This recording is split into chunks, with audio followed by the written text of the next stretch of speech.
Yo! Joe Mixon's not playing? Is that true? Uh-oh.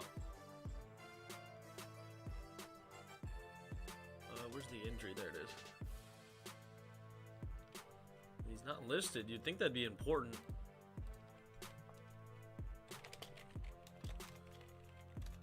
Ooh.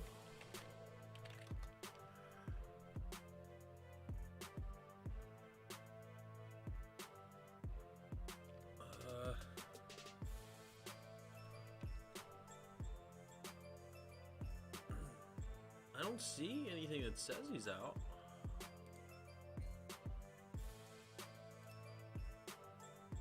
I think he's in. What up, Roger Arthur?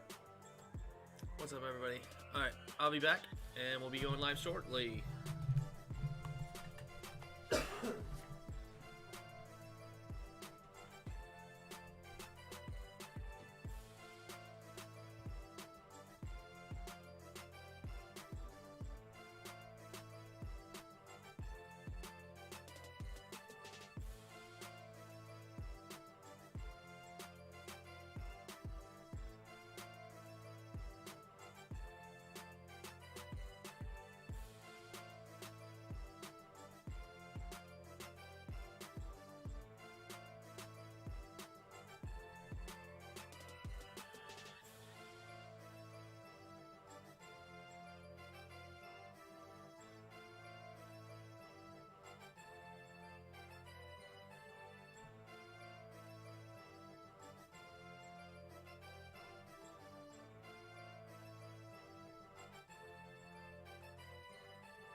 Here we go.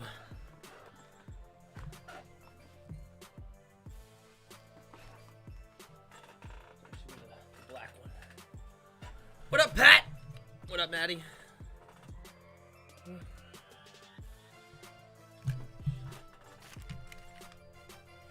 What up, Spoil?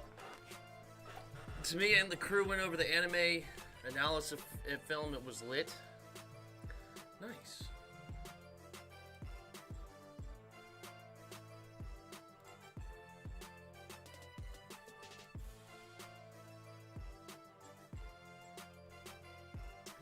What's up, Hassan? What is up, everybody? All right, we're about 6 minutes away from kickoff. We have the Bengals and the Raiders. Bengals 6-point favorites in this game. The over-under is 48.5. The Raiders 4-game win streak clawed their way into the playoffs, beating some decent teams as well in that run. They beat the Chargers, knocked them out, beat the Colts, who ended up getting knocked out themselves. And then you have Denver and the Browns. So not a bad quadruple of victories there. Bengals were on a 3-game win streak themselves before they sat everybody against Cleveland. And they beat also the Chiefs, the Ravens, and Denver themselves. So not a bad 3 victories either that way. So both teams coming in the playoffs somewhat hot. And Joe Burrow and the Bengals, slight favorites being at home. All right, well, we got ourselves a heck of a day. Bengals 27-23. Oof. So Joe Mixon is playing today. That rumor was wrong. That's what it looked like to me. And he's not listed in the top of the injury report. You would think if he was not playing, he would be up there at the top. Jeez, all of a sudden I got the hiccups. I'll give it to you straight, Tim. Bucks versus Titans Super Bowl. Ooh. That's an interesting one. That would be a good one, too. I wouldn't hate that Super Bowl. I like Vrabel.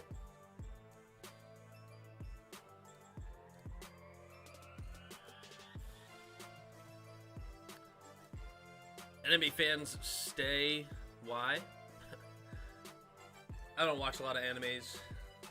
I don't watch any right now. I don't watch much TV in general. And then when I say TV, I don't watch a lot of Netflix and stuff like that, too. I'm not talking about literally just TV. I have been doing more research into the quarterback class, though. It's getting a little interesting. Definitely out on Carson Strong now. Not interested. Matt Corral is a pretty good quarterback. There's some things that concern me, but there's a lot of things that he does really interesting. So I don't want him at pick 11. He's not my top choice by any means because he fumbles more than anybody I've ever seen. I mean, good grief, the guy cannot hang on to the football. It's insane. And then, of course, the injury problems for him. The deep ball accuracy is a little bit of a problem, too. He likes to, nickel and dime you down the field. He is phenomenal at the slant pass. He's also good at reading defenses. He uses his eyes to move the safeties beautifully. So I like him. Hey, Tim, sent you something in the Discord about a certain player. I guess it's going to say I suck again. Yep. I literally wrote down I said exactly what you wrote down. So Raiders just got 11 players on Chase then, right? Well, hey, you do that and you leave alone T. Higgins, Tyler Boyd, CJ Osoma, and then, of course, Joe Mixon out of the backfield. You're going to have some problems. Desmond Ridder is still my favorite QB. Yeah, I haven't done my deep dive into him yet. I've watched him, and I like him. He was my number 1 for a while. But I watched more of Kenny Pickett, and I just like Kenny Pickett, man. Kenny Pickett's awesome. He is a great quarterback.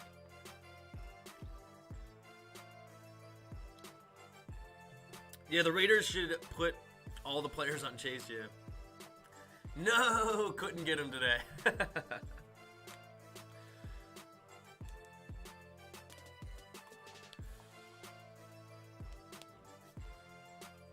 Since Jarrett's gone, we still doing that $50 bet. You can hop in. Yeah, I guess me and Jarrett's picked ours. You got to pick yours, Spoiled. What do you got? Roger Arthur says, I want Kenny Pickett. Yeah, I like Kenny Pickett a lot. I don't know if he's going to be there at pick number 10. I really don't. But there's a lot to like about Kenny Pickett. What up, Eric Chavez? How you doing? There he is, the former #1 overall pick, Joe Burrow, running onto the field. And his opponent sitting on the bench, ready to rock and roll, putting on his hat, Derek Carr. Two quarterbacks that are pretty good, but Joe Burrow's clearly better. Joe Burrow is the future of the league. Derek Carr, a solid starter in the league. Not bad. Not great, though, either. Probably right around middle of the pack. He doesn't have the strongest arm out there, but he's good. He's a good quarterback. Where's Chris at? I don't know. I told him I was going live soon, and I'm in the Discord, so if he wants to hop in.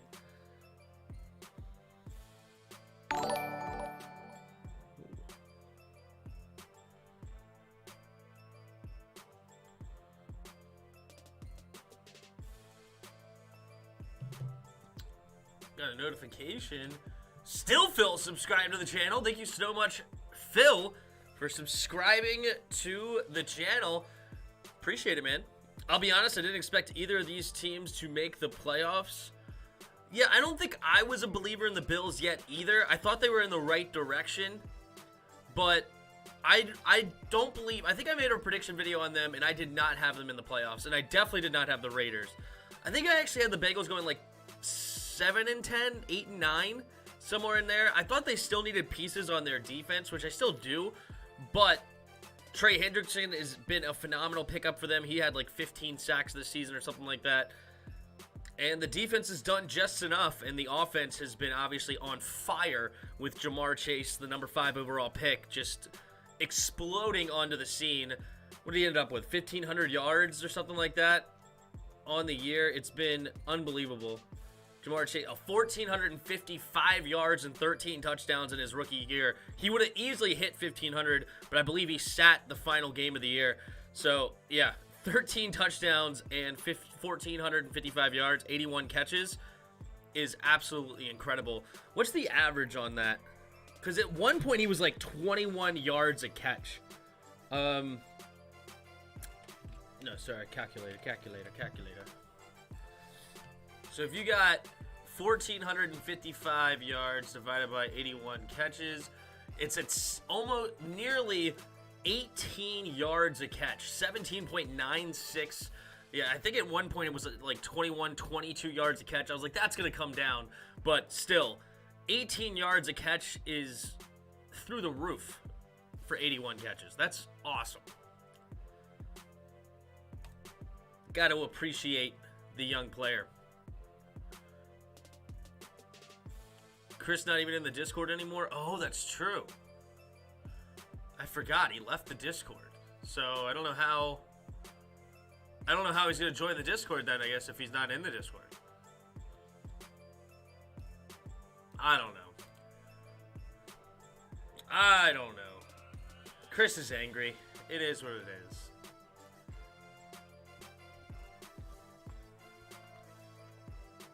I expected the Raiders to probably make the playoffs, not the Bengals. I thought they were going to go like 8-9, 9-8. You expected the Raiders to probably... You thought the Raiders? No, I thought the Broncos were going to have a better record, but that, of course, was when I thought they were going to go with Drew Lock, and I thought he was going to explode. And I also had the Chargers going 10-7, which I was obviously super close to that prediction, but they came up just short in overtime in the final game. So I thought and I think I even had the Broncos at one point going 11-5.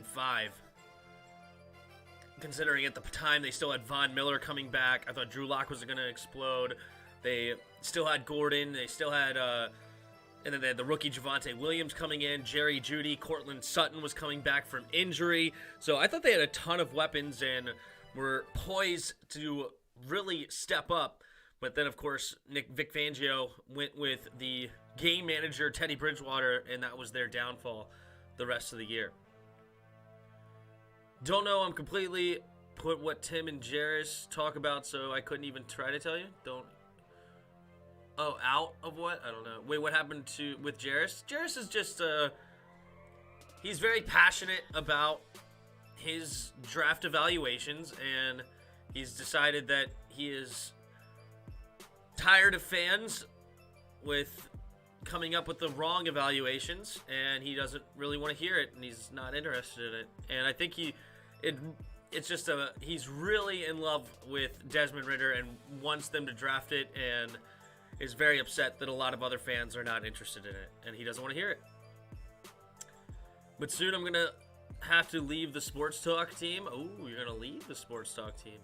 I expected Baltimore to make it. Why spoiled you, the funny one? Yeah, I think I had Baltimore predicted at 11-6. But obviously all the injuries really took them down the toilet. Just way too many injuries.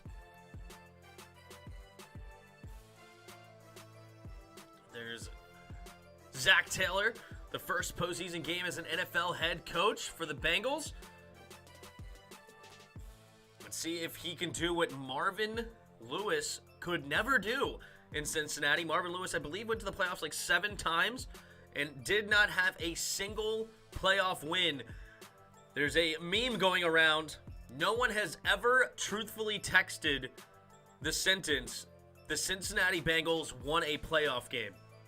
The last time the Cincinnati Bengals won a playoff game was back in 1991, and the first text message was sent in 1992. And I believe the first text message ever, just for a, so now you know, is the first text message ever written was "Merry Christmas" to somebody from Germany, to somebody in the States or something. They were testing it out, and they wrote "Merry Christmas." That was the first text ever. But yes, so no one has ever sent a text that the Cincinnati Bengals won a playoff game. Will that change tonight?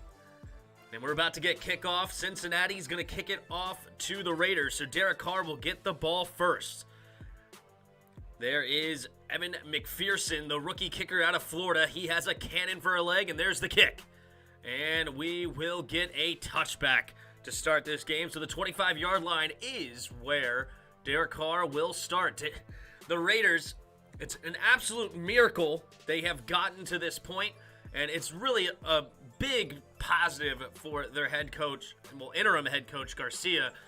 He has done a phenomenal job with this team. They lost their former first-round pick, Henry Ruggs, to an off-the-field issue. They lost their head coach to an off-the-field issue, and here they are in the playoffs. Under center, Zay Jones goes in motion from right to left, takes a snap, handoff up the middle to Josh Jacobs, and Jacobs will fall forward for a gain of about 4 yards on first down. Josh Jacobs, an absolute stud out of Alabama, former first-round pick himself. Big piece of why the Raiders team has had such a great year. So they give him 5 yards on the play. Derek Carr is going to go in shotgun on this one. 3 receivers to the right side. Carr takes the snap. Handoff to the left side is Jacobs. Jacobs finds a crease, dives ahead, and this time he will gain 3. So it'll be 3rd down and 2 coming up for the Raiders. I actually didn't ask who you got tonight. I got the Bengals in this game, but I think the Raiders are going to make this a fight. I don't think the Bengals are going to run away with it by any means, and I would not be surprised if the Raiders win, but my prediction was the Bengals. Got my Raiders gear on. Let's go Vegas. There you go, Dominic. Congrats for being in the playoffs. 3 receivers to the right side. Derek Carr in the shotgun on 3rd and 2. Derek Carr trying to get him to jump off sides. Not working. Still 10 seconds on the play clock. Now he takes the snap. Looking to his right side. Looking. Throwing it up downfield. And it is caught by Zay Jones up by midfield. And that'll be a 1st down for the Raiders. Nice touch pass there by Derek Carr. Right in front of the safety, Jesse Bates, who makes the tackle. Got it right over the linebacker. Found a hole in the zone. Good defense. Or excuse me, good offense.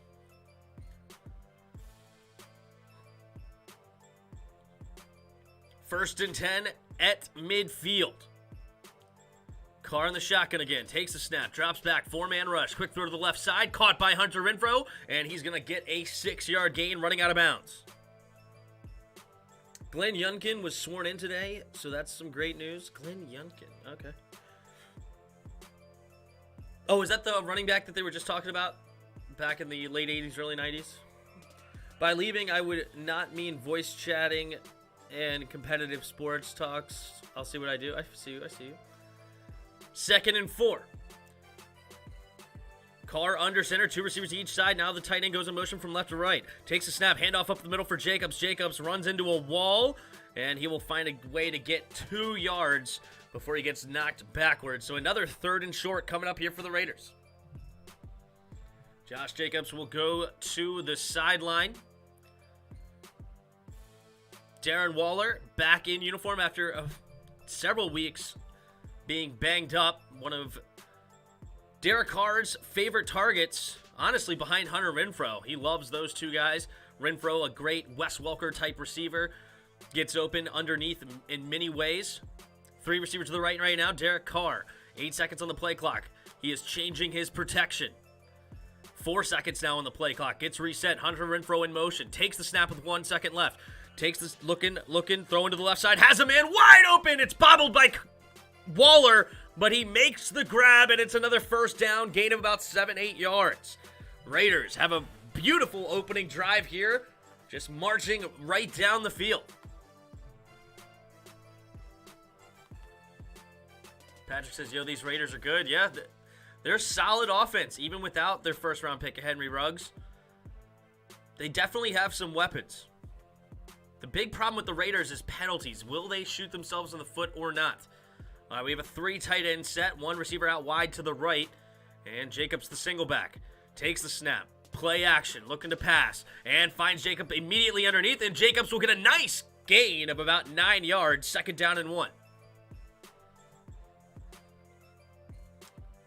This drive has already taken 4 minutes off the clock in this first quarter.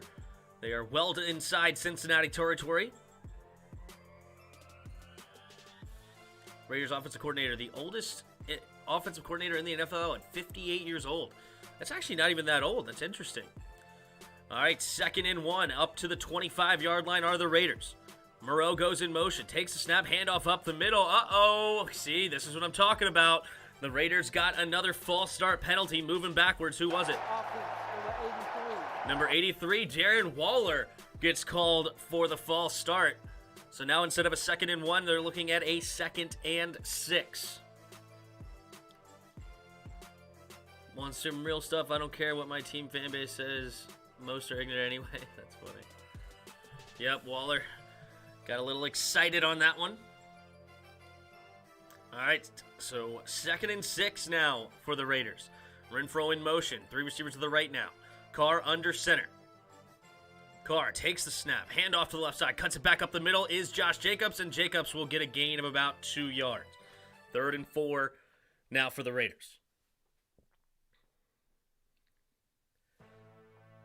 10 minutes left to go in this first quarter, and this is still just the opening drive.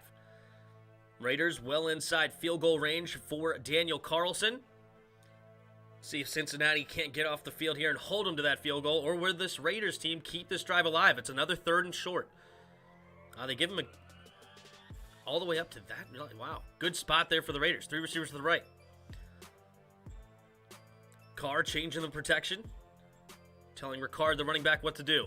Takes the snap. Drops back to pass. Only a 3-man rush. Rolling to his right now. Throwing on the run and incomplete.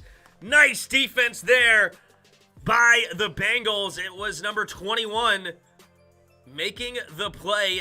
Hilton getting the PBU. So now it's 4th and 3, and the Raiders will send out the field goal unit to get the first points on the board. Renfrow going with the slant up and out. Great defense by Hilton. He was with him the entire way. It was a little bit of a duck throw there, but it doesn't matter. Honestly, the duck probably prevented an interception. All right, from the left hash, Carlson in to kick the field goal. The snap, the hold, the kick is up, and the kick is good.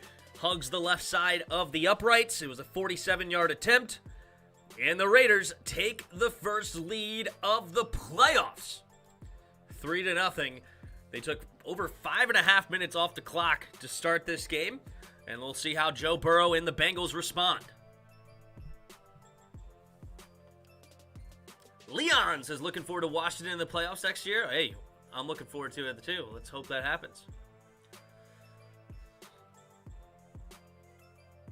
Carlson has a heck of a leg. Yeah, he actually doesn't have that long of a career-long field goal, but he's definitely a nice, consistent kicker. I definitely appreciated Carlson in a few of my fantasy leagues this year. I don't think he's missed a single kick at home at Allegiant Stadium. Of course, this game's on the road, but I think his long is only like 57 of his career, which is not a bad field goal, don't get me wrong, but it's not anywhere close to breaking records, you know what I'm saying? Let's see here. Looking at his long. Yeah, his long is only a 56-yard field goal. But he was 40 for 43 on the season, 93% accurate, and he was 94% accurate last year. So good for him. The Dome over there in Las Vegas treating him well.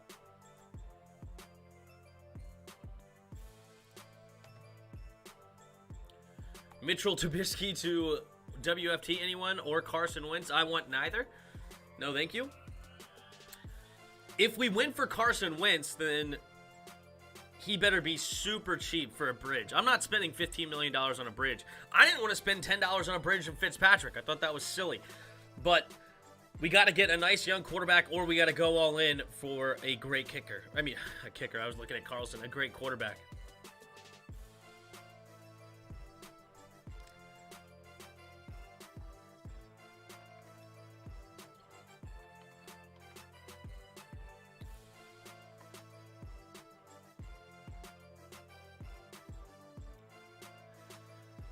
All right, so then we will see Joe Burrow for the first time in the playoffs in his young career, just his second year in the league. Had a phenomenal second year after getting hurt in his rookie year, and we'll see what he can do as the rookie. Carlson in to kick it off.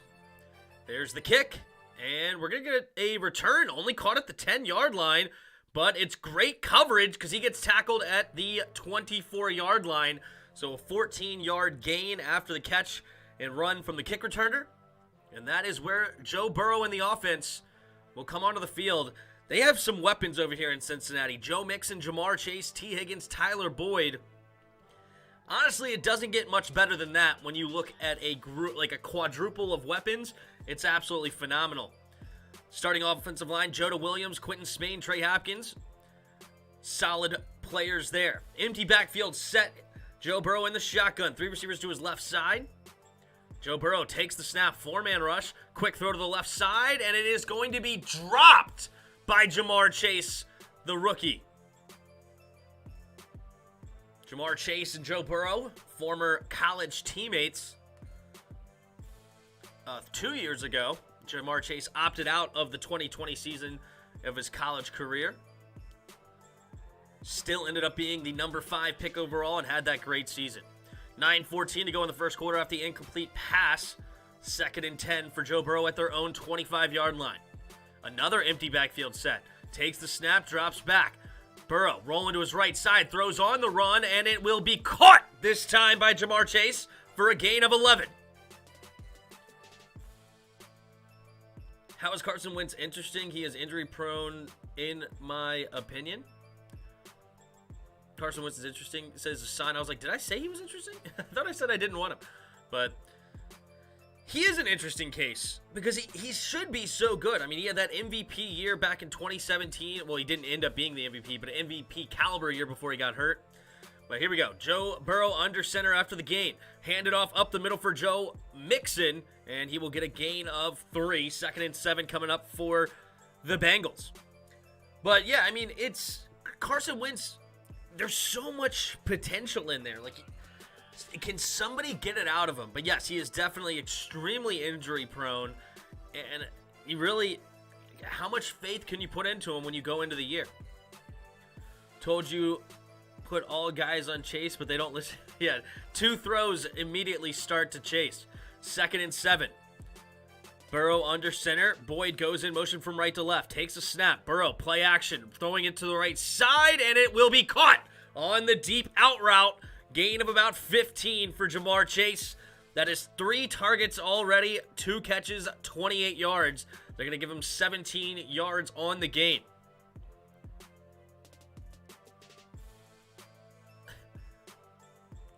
Nice toe touch there.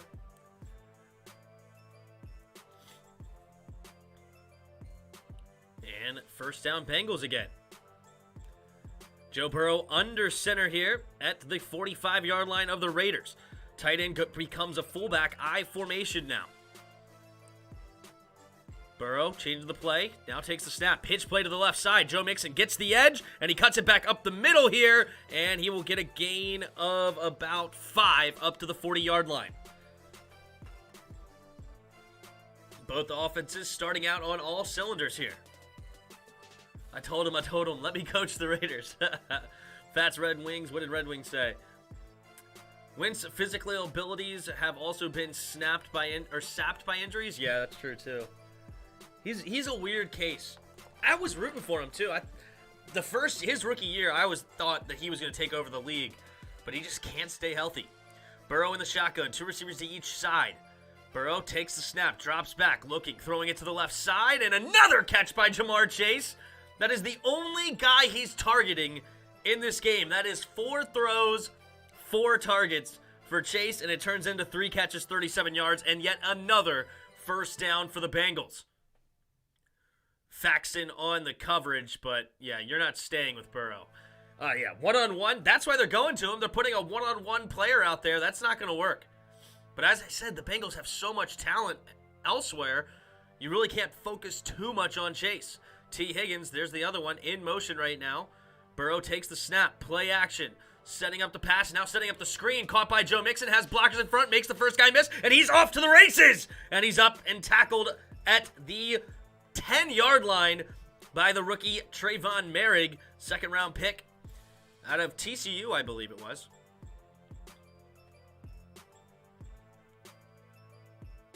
So Cincinnati in the red zone up to the 10-yard line after a nice screen set up. Number 97 there for the Raiders nearly stifled that play. He was right on it, but he could not catch Joe Mixon. Burrow in the shotgun, 3 receivers to his right side.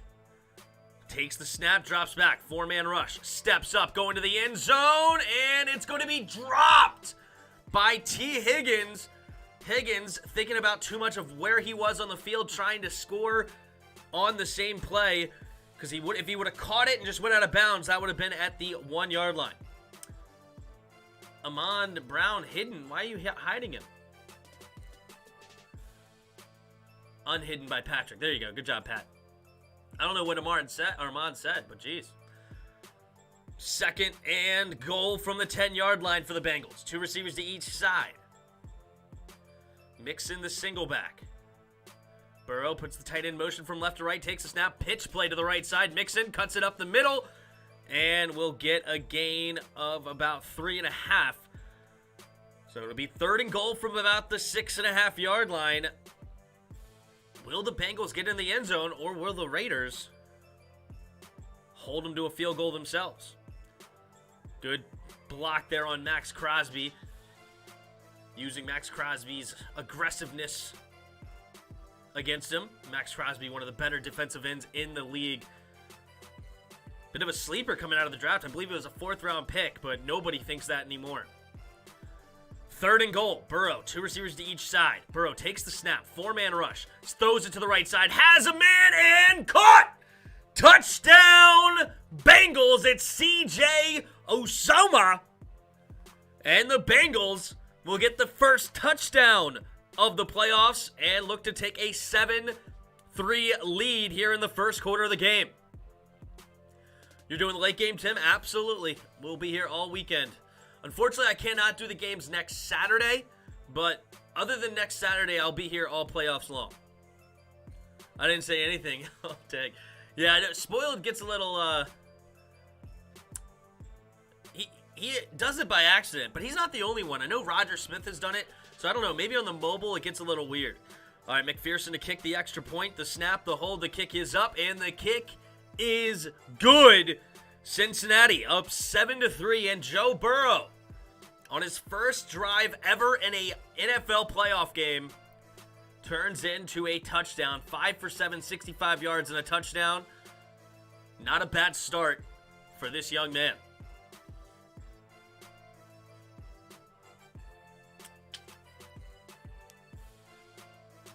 That was a dime. Yeah, he slung it in there quickly. It was just a deep hitch route, finding a gap in the zone. Touchdown. 19 of you here right now. Thank you so much for being here. If you don't mind, hit that like button. Also, if you're new, subscribe to the channel.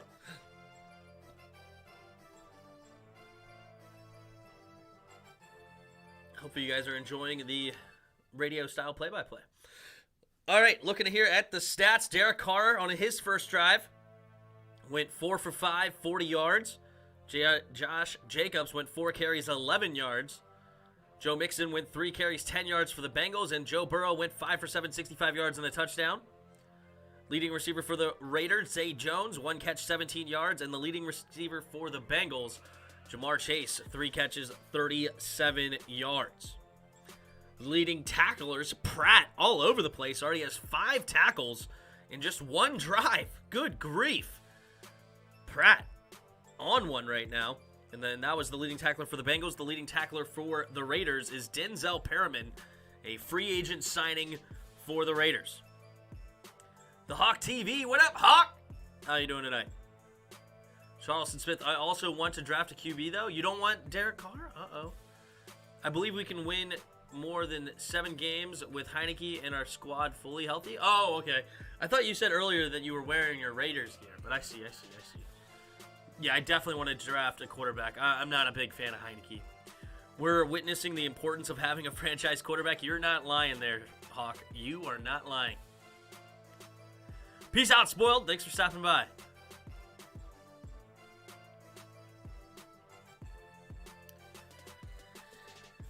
Yeah, you can't overstate how important a franchise quarterback is to an organization. You just can't overstate it. And Joe Burrow, the #1 pick out of LSU, had one of the best college seasons ever before it was just surpassed by Bailey Zappi this year. But at the time, it was the best single season ever.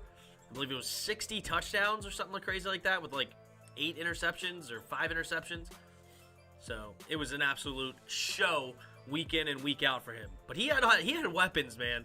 He had some weapons. He had Jamar Chase. He had Justin Jefferson. Yeah, he had Terrace Marshall, who now plays for the Panthers. So he had some weapons.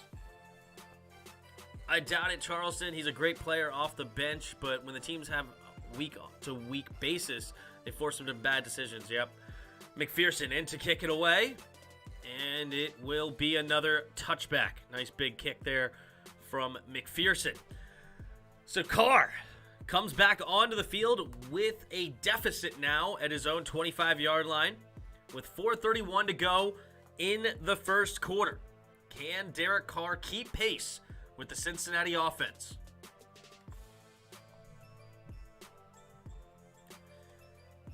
All right, Carr breaks the huddle. 2 receivers to each side. We got single back formation with Josh Jacobs in the backfield. Takes the snap. Hand up. No, play action. Setting up in the pocket. Looking, and finally firing it. And it'll be caught by Zay Jones for a first down. Gain of about 13.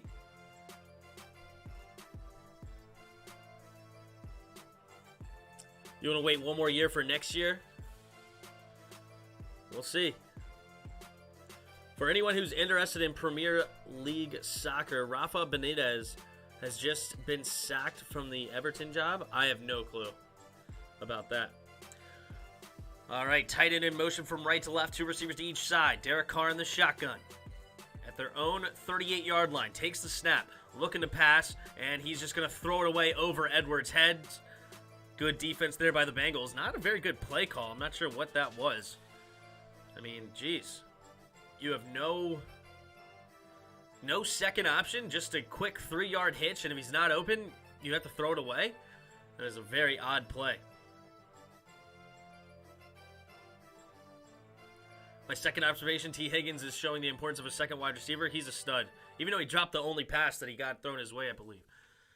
Carr. No, Mariota's in the game here. Oh, and they get him to jump off sides. Oh, no. False start. The left guard must have jumped. False start. Offense in the 74. 5-yard penalty. Still second down. 74. Miller, the left tackle, gets called for the false start. So that'll put the Raiders back 5 more yards, 2nd and 15. It's the Chase and Zay Jones show? Yeah. Carr in the shotgun. Zay Jones in motion. Carr takes a snap, play action, setting up the screen for Renfro. Renfro turns upfield, and Renfro will get a gain of about 7 up to the 40-yard line. That'll be 3rd down and 8 for the Raiders.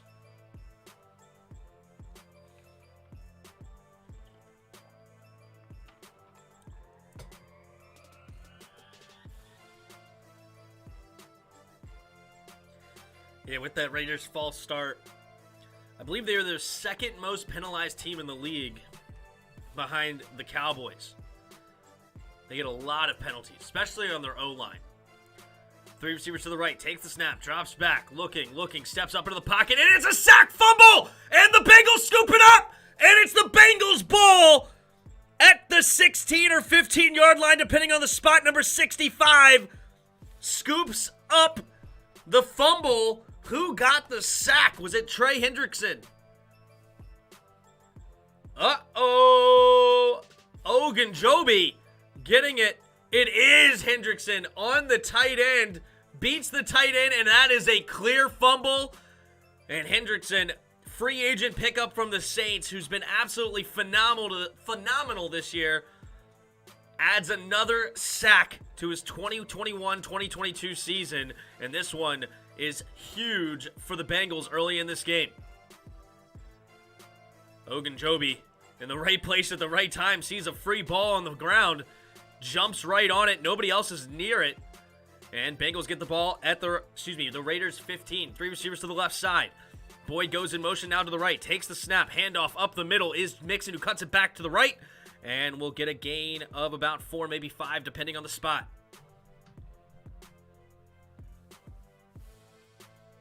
Well, Tim, that text message curse might be lifted. Yep, we'll see. Just to remind other ones that may have missed it, nobody has ever sent a text that's honestly said the Cincinnati Bengals has won a playoff game. The first text ever sent was Merry Christmas in 1992, and the last playoff win for the Bengals was 1991. Isoma becomes the fullback I formation now. Burrow puts Boyd in motion. Pitch play to the left side. Mixon tries to cut it up the middle, and Max Crosby makes the tackle, and it'll be a gain of 2.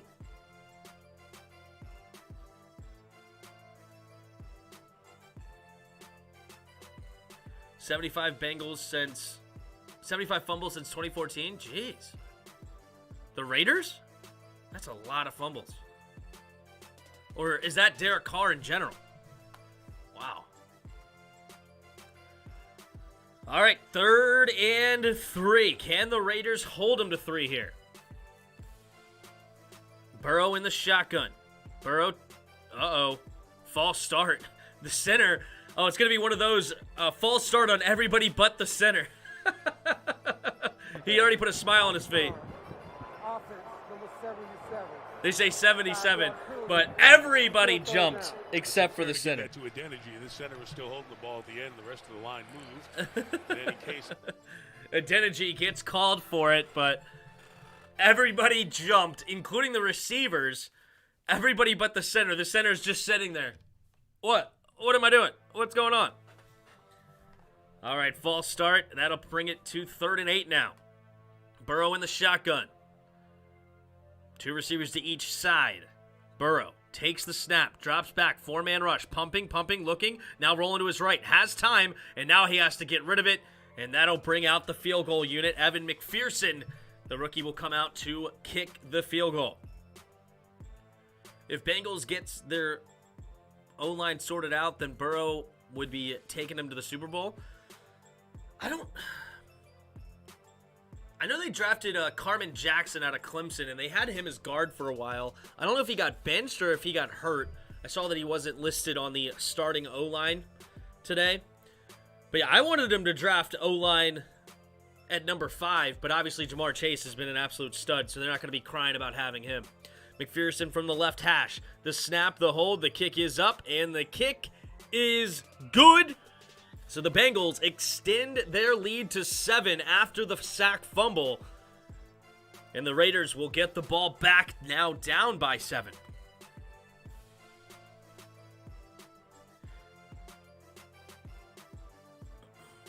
Derek Carr has 75 fumbles since 2014. Oh my goodness. Yikes. You got to hang on to the football, man. 75 fumbles. What is that on average? That's like 10 fumbles a year. Oh my goodness. He's averaging nearly 10 fumbles a year? That's ridiculous. Steve Johnson says, let's go Bengals. What up, Steven? They were getting heat for not taking Sewell. Yeah. I was one of them. I thought they should have definitely taken Penei Sewell, and I still don't think that would have been a bad pick, but it's hard to criticize when Jamar Chase has played so well. You know, it's one of those things. Him and Joe Burrow clearly have a connection, and you saw that right out of the gate. I mean, Joe Burrow went to him the first 4 throws of the game. Calvin Ridley on the trade block. Let's see where he ends up. I don't want anything to do with him. I don't know. I just don't buy this idea that, you know, you're so addicted to social media that you're just incapable of playing football anymore. I don't know. That just, it seems weird. It seems off. And I fully admit I don't understand it. And there's a lot of things I don't understand, but I just don't buy into it. And I don't like it. Derek fumbles. Yeah, what is Danny fumbles? Yeah, why are the people hating on Danny? Should be hating on Derek.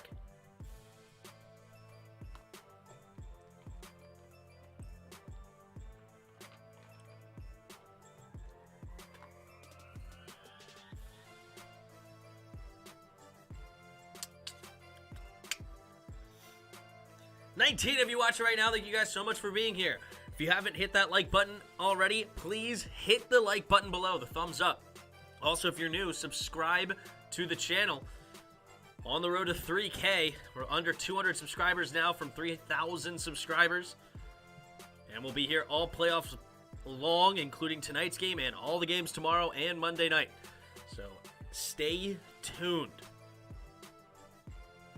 If we don't win this game, I'm going to be officially done with Carr. He has took us nowhere.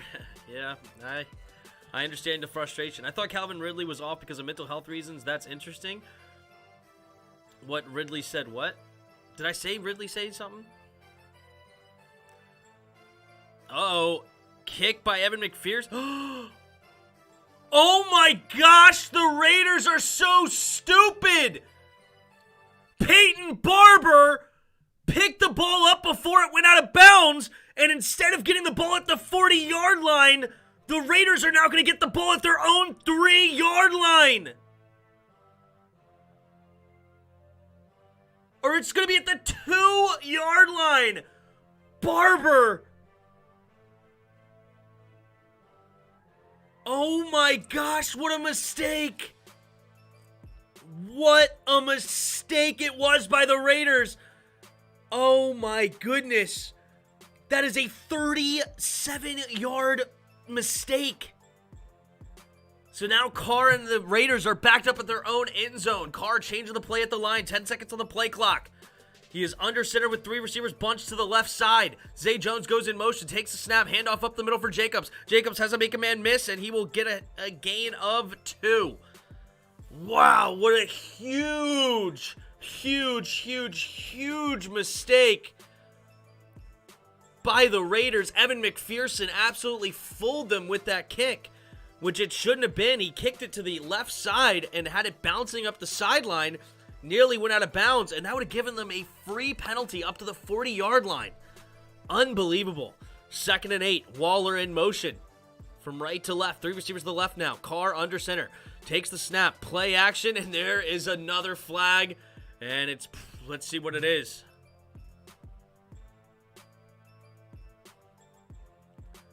False start. Offense number 75. Another penalty for the Raiders. The Raiders are absolutely shooting themselves in the foot. Absolutely. Wait, Ridley said what? I don't know what. Did I say Ridley said anything? I messed up. But yeah, JK, I thought he took off the season for mental health illness. Yeah, it was a mental health illness thing because he was addicted to social media. Carr takes the snap, drops back, throws to the left side, and it is caught by Waller on 2nd and 10 for a gain of about 5-6 yards. But no, Ridley was addicted to social media, and he couldn't get off of it, and anytime somebody hated on him on social media, he just took it to the nth degree personal. So he decided that he couldn't get off social media, so he stayed home and quit playing football so people quit talking about him. And of course, people were going to continue to talk about him because it upset a whole lot of people, especially if you spent big money on a fantasy football league and this guy is just sitting at home with no real injury. It's just, he can't take criticism. It's sad. And so I'm personally just not interested in Calvin Ridley. I'm all for people getting better on mental health. I just don't believe sitting out an entire season because you can't handle what people say on say about you on social media is, I just don't buy it. I don't know. Like, it's just weird. Raiders fans should be missing Cooper and Khalil Mack extra today. I mean, they should just be happy to be here. I'm making a mocha and waffles. Keep me updated, Tim. No worries. I'm here, Pat. So we had the end of the first quarter. Raiders still backed up in their own territory. It'll be 3rd and 5 when we come back, or 3rd and 4, roughly in that range. And the Bengals up 10-3.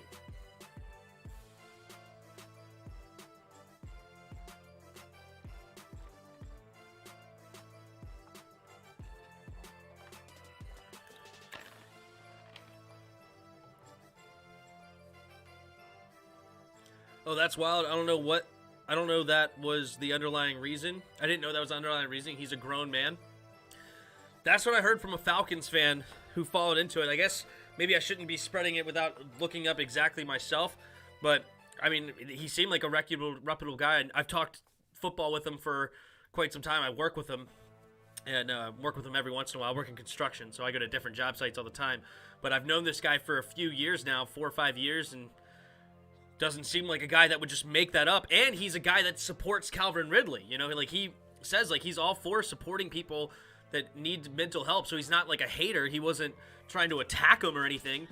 So he was just telling me what he as a Falcons fan read, that apparently it was about his addiction to social media and he couldn't get off of it and he couldn't handle the criticism.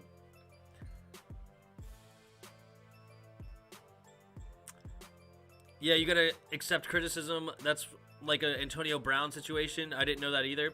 Yeah. Mental health is a real issue. Hopefully he gets better. Yeah, I mean, like, I understand there's definitely real mental health issues. There's people that have messed up hormones or messed up chemicals, whatever you want to call it, whatever the body makes, not like drugs. But I understand that it's definitely a real issue. Carr, here we go. We're back. 3rd and 4 at their own 8-yard line. 2 receivers to each side. Carr calling the protection. Renfro in motion. Takes a snap. Drops back. Blitz coming. Carr steps up, and he's going to go down at the 1-yard line. Oh, that's a tragedy. Now the punter will have no room to kick. It's Hubbard who comes away with the sack. And the Raiders are absolutely shooting themselves in the foot. I mean, Derek Carr, you can't take a sack in that situation. It's something you can't do. Ugh.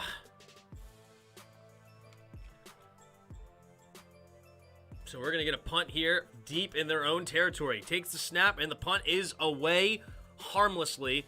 A.J. Cole kicks it away, and it'll be caught at the 42-yard line of the Bengals. And number 11 bringing it back, diving ahead up to about the 45-yard line of the Raiders. So about a 12-yard gain on the kick. Not a bad punt there for A.J. Cole. And it'll be 10-3. Bengals will get the ball inside Raiders territory when we come back.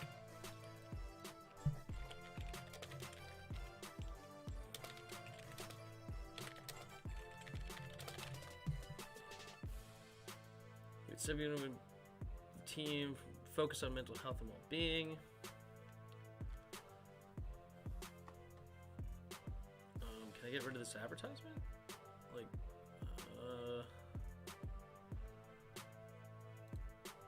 it's advertising. The past few weeks have been very challenging. As much as I'd like to be on the field competing with my teammates, I need to step away from football at this time and focus on mental health and well-being. This will help me be the best version of myself now and in the future. I thank my teammates, the entire Falcons organization, and great fans, my friends, and my family for all the support during this time. Well, it's unclear exactly what Ridley's going through, which Arthur Smith wouldn't divulge his struggles. Like everybody, I don't disclose personal injuries or people's injuries. Players can speak, blah, blah, blah. Hayden Hurst, I've offered support. Good for that. Stepping it away.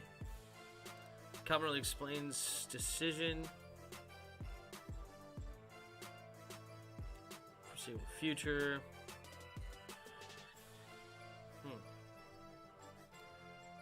Not watching another ad on that stupid site. Focus on mental health. But what were the reasons for it? I don't know where he got this information. That's been very challenging. There's Calvin Ridley. Possible return. But in today's world, I do. To me, if I say it's a personal, then I mean it's personal. I mean, in today's world, me personally, it shouldn't matter. You should just mind your business. Yeah, well, it's my business when I draft you and I spent $5,000 on a fantasy league and it's undisclosed on what's going on. You know, like when other people have an injury, we know it's an ACL tear and know how long you're going to miss, right? We know it's a Achilles injury and know how long you're going to miss. It's stuff like that. Hold on, I'll come back to that. All right, we're back at it. 1st and 10 for the Bengals. 3 receivers to the right side. Joe Burrow in the shotgun. Mixon on his right side. Takes the snap. Handoff up the middle for Mixon. Mixon has decent blocking in front and will find a way to get a 5-yard gain. Just diving up the middle, up to the 40-yard line of the Raiders.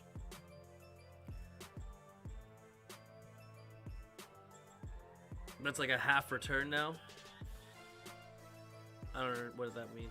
Max Crosby is the only thing holding that defense. Yeah, I know. He's a stud.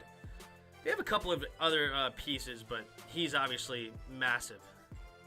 He's not on the field right now. Did he get hurt? Burrow under center. Jamar Chase goes in motion, and they're going to jet sweep him to the right side. Jamar Chase hits the edge, and he will still be going, and he's going to get a first down, a gain of about 7 yards. 1st and 10 Bengals. 13-19 to play here in the second quarter, and they are up to the Raiders' 33-yard line.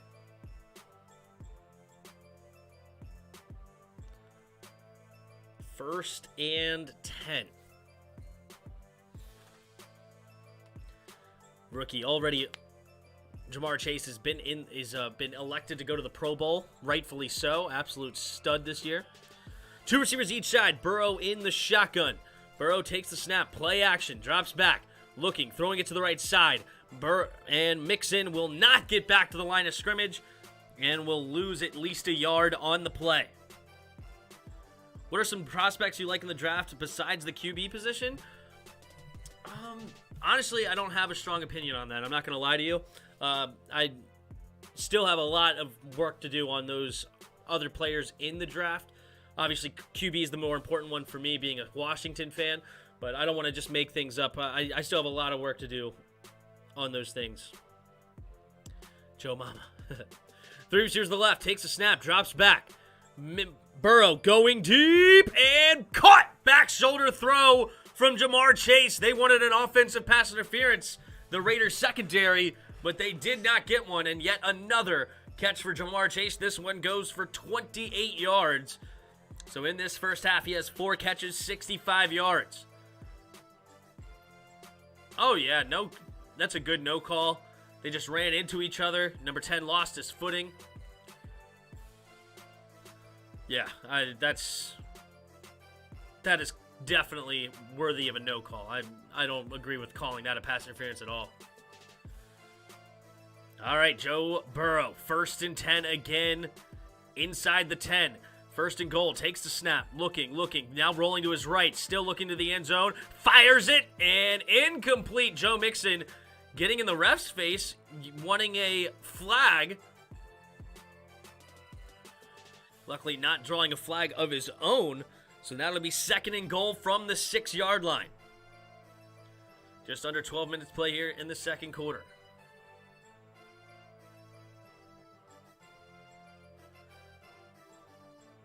That was a push-off, but a good catch. I didn't think it was a push-off. Maybe another angle would have been better to see. I thought they ran into each other and then he lost his footing. Burrow in the shotgun. 2 tight ends on the right side. Takes the snap. Handoff up the middle on 2nd and 6. And it will be a gain of about 2. So 3rd and goal from the 4-yard line now.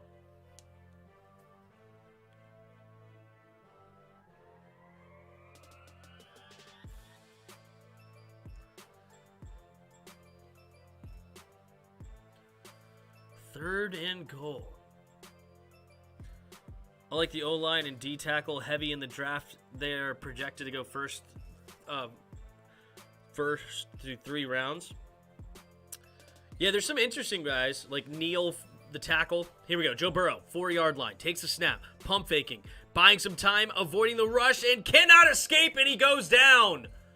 It's a sack. Joe Burrow pops back up. Thank gosh he did not hurt that right knee that he hurt last year. And it'll be 4th and goal and another field goal opportunity in this game. 2nd one of the night for Evan McPherson.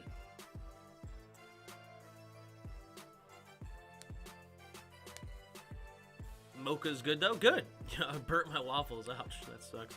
I remember watching Kayvon Thibodeau last year, watching Javon Holland tape in Oregon, and he was an absolute stud. I mean, he jumped off the tape. It's like, who is that guy? And it's like, oh, he's projected the number 1 overall pick. Here's the kick from the right hash, and the kick is good from Evan McPherson, and it's 13-3 Raiders. But yeah, like the tackle Evan Neal. I know the center Tyler Linderbaum is really interesting. Interior linemen are a little bit weird to draft that high, but I'm hearing that he's an absolute stud. I don't believe in first-round receivers, so I don't care about Olave or what was the other guy? I can't even think of his name off the top of my head. There's another one that I'm drawing a blank. That Neal, the linebacker from, is it Neal? No, I'm second-guessing myself. The linebacker from Georgia, watching him in the national championship game, he was flying around. I liked him a lot, at least watching that one performance by him. So, I don't know. It's interesting. I know Kyle Hamilton's getting a lot of praise this year, but I still have a lot of film to watch on all those guys. I started doing my film on quarterbacks this week, or like literally today or yesterday. I started doing Carson Strong and some other guys, so I'm going to focus on those at first, and then, yeah, all offseason long, I'll be watching film throughout. It'll be good. It's hard to choose between Aiden and Kayvon. Yeah, Aiden Hutchinson for Michigan apparently is getting a lot of praise as well, but I know Kayvon Thibodeau, he jumped off the screen. He was an absolute stud. Dean, yeah, not Neal, Dean, Nakobe Dean. I wanted to say Neal because of Evan Neal, the tackle for Alabama, but that was the 4-letter name that was coming to my head. But yeah, Nakobe Dean, he was a lot of fun to watch. And then there's that guy from Cincinnati, the corner, who, according to like the advanced statistics, didn't give up a single touchdown in 3 years at Cincinnati. I don't care what the competition you're going against is. That's impressive. That's a shutdown corner.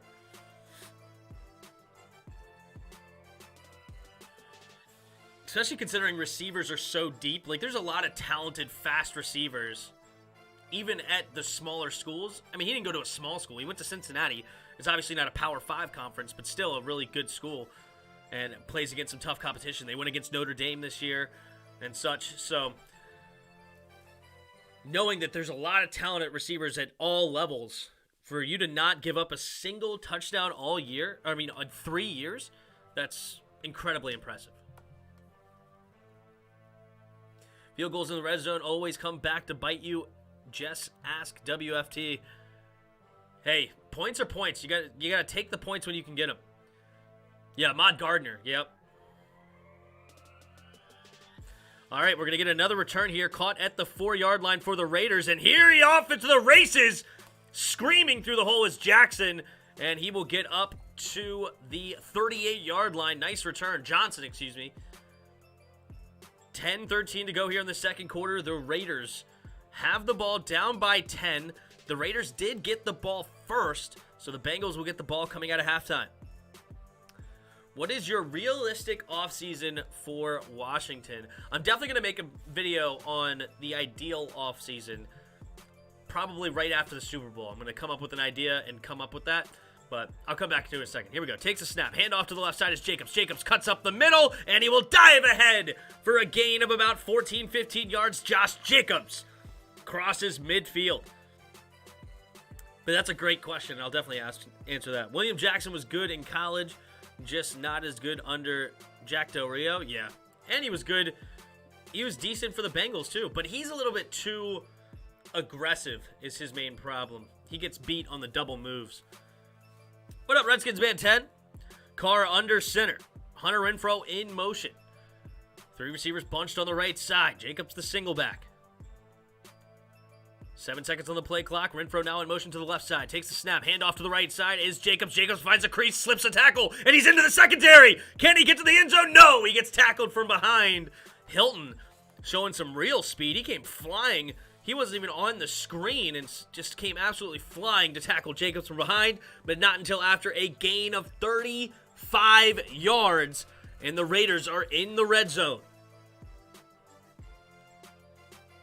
What position would you want the WFT to select in the second and third round? Well, I want quarterback in the first, so I like linebacker in the second. I think Chad Huma from Wyoming, he's an interesting guy. 92 PFF. Zay Jones in motion, takes a snap, play action. No, he hands it off up the middle, and Josh Jacobs will get a gain of about 2.5. So I would love to go that linebacker in the second. And then in the third is kind of a wild card. Like, there's a couple of interesting corners and safeties in that range. I wouldn't mind one of those. And then right now a guy projected in the 4th round, I think he's out of Tulsa, who was also like a 92 PFF, 6'5", 350 pounds or something. Really big mammoth of a tackle. I would be interested in getting him in the 3rd or 4th round. Carr takes the snap, drops back, looking, steps up, and steps up, and incomplete. Looking for Moreau, throwing on the run. It'll be 3rd and 8 for the Raiders. AJ, what up? To be honest, I'll take Tyler Huntley for a year just for fun. Yeah, got myself a new Redskins hat. There you go. It's gold and with a burgundy flat brim, and has the 70s R logo on it. There you go. Would you get it off eBay or something? That's cool. 30 of you watching right now. Thank you guys so much for being here. If you don't mind, hit that like button. Also, subscribe to the channel if you're new. All right, the Raiders, 3rd and 8 at the 10-yard line of the Bengals. Can they punch it in? Down by 10. Takes the snap. Pump faking. Scanning the field. Throws it underneath. And it's going to be dropped by Deshaun Jackson. I don't know if Deshaun Jackson would have been able to get to the end zone anyway. But certainly you won't get there if you get a dropped pass. So Daniel Carlson will come in for another field goal. And we'll have a 4th field goal of the night already in this first half between both teams. Yeah, the corner there for the Bengals was right there anyway. Deshaun Jackson does have tremendous speed, obviously, but I don't know if he would have gotten around him. Got it from Lids. There you go. Carlson from the right hash. Takes the snap, the hold. The kick is up, and the kick is good. And the 28-yard field goal will put the Raiders back within 7 with 7:55 to go here in the second quarter. The Bengals will get the ball back. Your commentary is interesting. Have the game muted. Thanks, Alex. Appreciate the kind words. And it's always a big compliment when other people mute their TV, match me up with the TV, and use me as the commentary. I appreciate it. Got it from Lids. Really? Lids was selling an old R hat. Interesting. What would you think if Washington traded back to get more picks? I'm always not opposed to trading. I shouldn't say always. I'm not opposed to trading back in probably 90-something% of the situations. I love adding more picks. I love the idea of having more darts to throw at the dartboard. But the problem is it takes two to tango. Why would anybody trade up to pick 11 this year? That's the question you have to ask. So I don't know if there's anybody that's going to be interested in making a trade to get to 11. But the overall concept of trading back maybe 5 to 10 picks, adding more capital, and having more darts at the dartboard is not a bad idea for me. Lids still has a bunch of Skins hats. There you go. Do I drink coffee? No, I do not. I gave up caffeine. Not because I'm on some diet or anything. It's just caffeine gives me really bad headaches. Not when I drink it. When I drink it, I'm fine. But when I wake up in the morning and I don't have my caffeine, and I'm like, I drink a lot of caffeine other times, then I just get these brutal headaches that, cause the weird vision, like peripheral vision's all blurry, and it's just debilitating. It makes, like, when I drive with one of those headaches, the car motion makes me want to throw up. I get brutal migraines, and it took me a long time, but I figured out it is the caffeine, because a lot of times it was happening on Saturday mornings, and I thought, I'm drinking, blah, blah, blah, this, that, whatever. I don't drink every Friday night, but I thought maybe that had something to do with it, but I think drinking and having the lack of caffeine just amplified it, and I would just have Saturdays where I would just be in my room with ice on my head. It would be so painful. Tim Carroll, what up, Tim? How's it going, bro? I also got an $8 Redskins shirts from Lids too. There you go. I do not like Carr decision making, so therefore I hope Washington will not trade for him or pick up in free agency. Decision making's not so much the problem for me for Carr. I just don't see a guy with a great arm strength. He's not a guy that I'm really interested in, especially when you compare to a couple of guys coming out of the draft potentially that you can grab. So he's just not high on my list. I posted the hat in the Discord. There you go. All right. Oh, Carlson was about to kick it off, but the ball fell off the tee. Did he sign the ball? The ball says number 2 on it. I guess he signed the ball. All right. He resets it.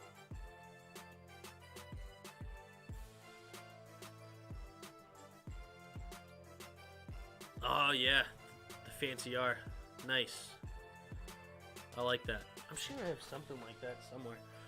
All right, Carlson to kick it away. Kicking it to the right side, and we will get another. No, it's a muff punt, or muff return. And it will only be gained up to the 17-18 yard line. Number 25 missed it. So the 17-18 yard line is where Joe Burrow will start this next drive, up by 7 with 7:55 to go in the second quarter. Carr is the best QB Skins have seen in years. Oh, sadly. Sad but true. Sad but true. I've stopped beer and crappy foods for 6 months and gotta lose weight with my big butt. Fair enough, Pat. I'm with you, dude. I mean, I'm with you that I should, but I haven't done it. Have you heard the Colts might trade Carson Wentz? I did. Burrow, quick throw to the left side, and it is caught by Usoma. And it will be up to the 23-yard line. I stopped drinking soda for 3 months now. Good for you. Soda is obviously just packed with sugar. It's not very good for you, to say the least. Yo, Athens High School made a Joe Burrow stadium? That's kind of cool.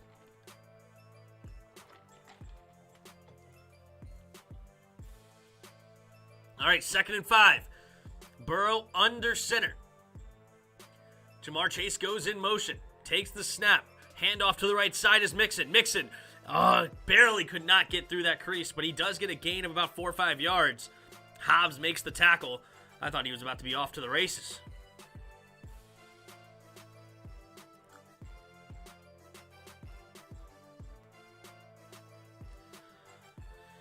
All right, 6:50 to go. It'll be 3rd down and a long 1 for the Bengals. Joe Burrow in the shotgun. 3 receivers to his left. Burrow takes the snap, drops back to throw, has time, throws it over the middle, and it's caught by Tyler Boyd for a gain of about 4 or 5 yards. 1st down, Bengals. Tyler Boyd, a little bit of the forgotten man over here in Cincinnati. Just a couple of years ago, he was the man. He was the number 1 target for the Bengals, and he was one of Joe Burrow's favorite targets last year, his rookie year. But now with T. Higgins completely healthy and the addition of Jamar Chase, Tyler Boyd has been relegated to the 3rd receiver, but what a 3rd receiver to have. He's an absolute stud. All right, 1st and 10, Burrow under center, 3 receivers to the left side. Burrow puts T. Higgins in motion from left to right, takes the snap, handoff up the middle for Mixon, and nowhere to go. It was Square, I think. No, it's not. What's his name? It is Square. Square makes the tackle for loss, number 97 inside.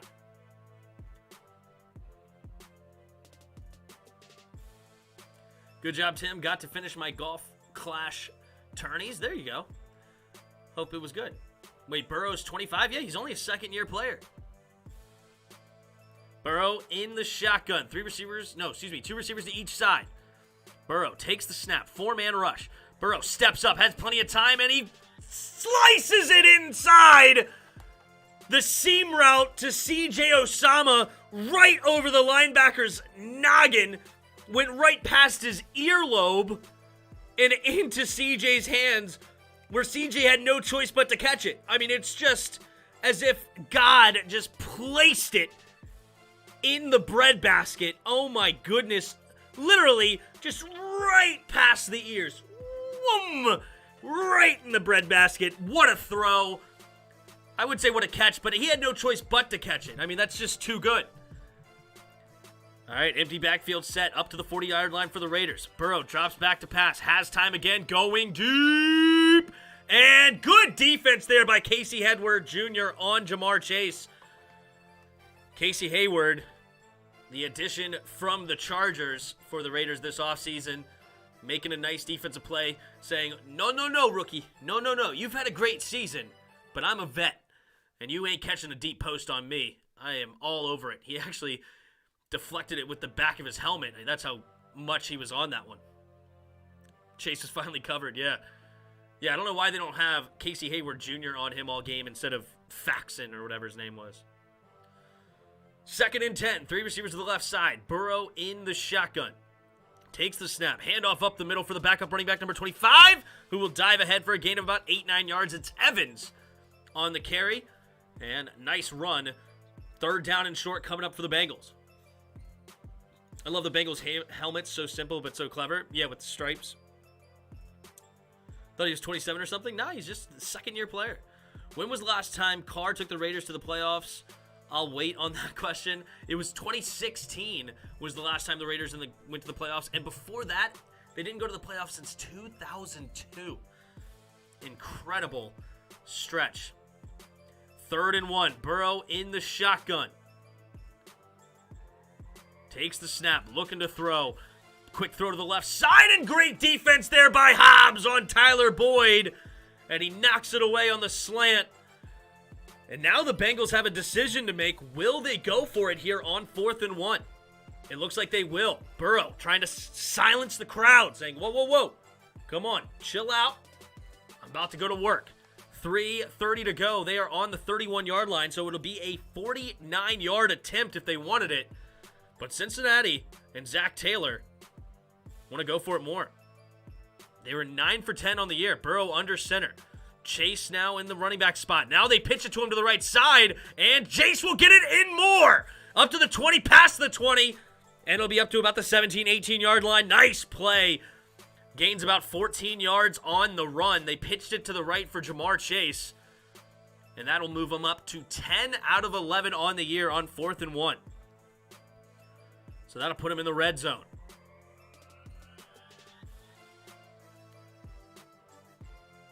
Jamar Chase being used in every single way. Good block there by Mixon to just chip Hobbs just enough to let Chase get loose.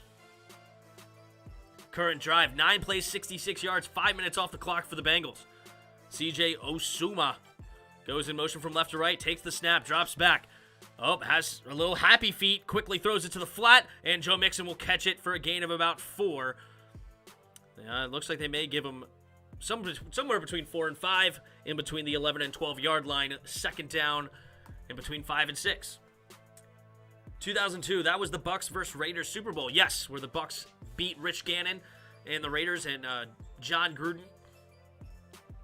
No, John Gruden was on the Bucs. Before that, he was on the Raiders. So, I don't remember who the coach was for the Raiders that year. I don't remember. My fault, I'll wait on that answer. No, I got you.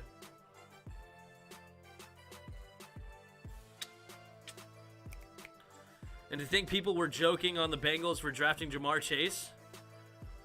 I think, well, some people may have been joking. I wouldn't say I was joking on them.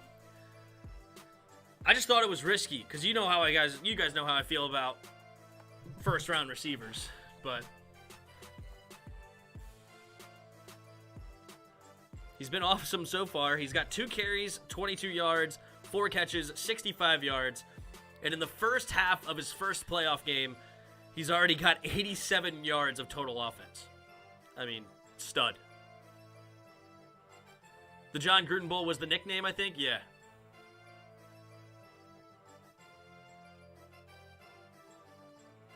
I predicted the Bengals 27-23. Let's see if I pull this out. I don't know if the Raiders are going to hold the Bengals to 27 points at this. Because the Bengals are right here on knocking on the door to score again. If they score a touchdown, they're already at 20 points. You think the Raiders are going to hold them to only 7 points in the second half? I mean, it's not impossible, but I doubt it. Last time Raiders before Carr was 2002. Then he took him to the playoffs in 2016. There you go, Tim. You're on it.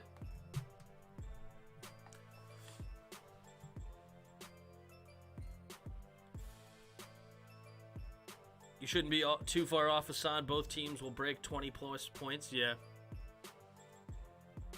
We'll see if the Raiders break it. We'll see, because they're going to start... If the Bengals score here, the Raiders are going to start being in desperation mode, and they won't take field goals anymore. So it's a matter of, will they actually punch it into the end zone or not? I know some Bengals fans at the time was upset Jamar Chase got drafted over in a left tackle. Yeah, I mean, I was saying the same thing. I thought left tackle was more important. And I probably would still argue that, but when you have a guy like Joe Burrow, mistakes don't seem like mistakes. All right, 2nd and 5 for the Bengals at the 12-yard line of the Raiders.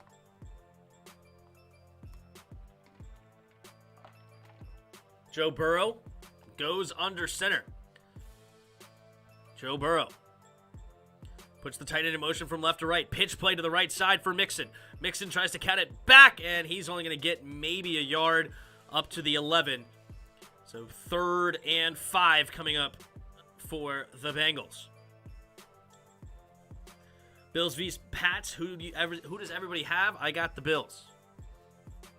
It's going to be a good game, though. All right, we hit the 2-minute warning in the first half. Man, we got a game.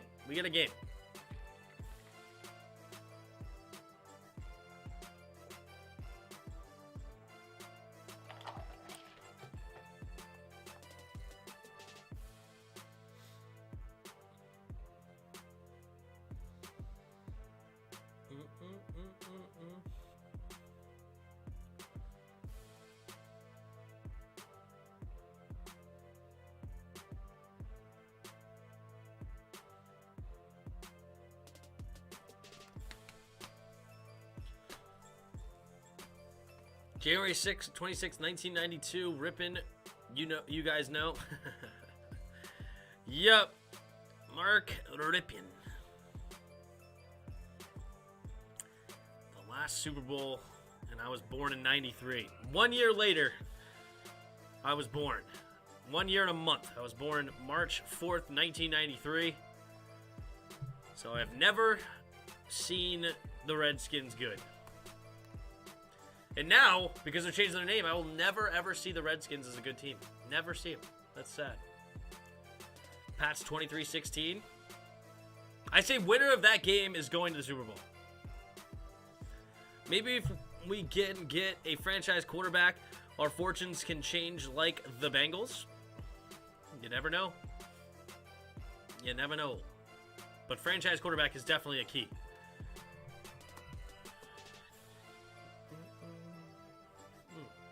Oof.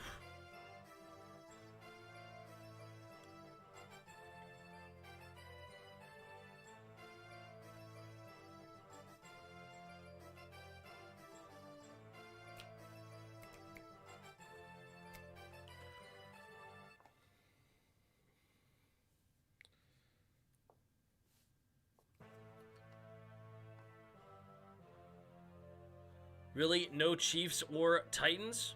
Well, you know me. I've been saying the Bills versus Bucks all year long. We'll see.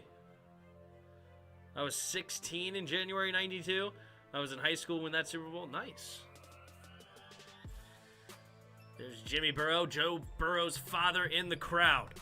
3rd and 4. Burrow in the shotgun. 2 receivers to each side. Mix in the backfield. Burrow takes the snap, drops back, only a 3-man rush, pump fakes, now buys time, raising up, now rolling to his right, looking, throws to the back of the end zone, and caught! Touchdown, Bengals! Wait a minute, what are they saying here? Are they saying he touched out of bounds? That should be touchdown, Bengals. Tyler Boyd caught it, but I think they're discussing, did he step out of bounds before he threw it? Uh-oh. Touchdown! There it is. They finally say touchdown Bengals. I didn't even think it was that close, to be honest. Take a look here. Burrow, his right foot clearly in bounds, not even close. And it's going to be a touchdown Bengals with 1 minute and 51 seconds left in the second quarter. The Bengals will go up by 14 points. What a throw by Joe Burrow. Those were the good old days, I hear you. What up, Jacob? You pushing P? I don't know what that means. Here we go.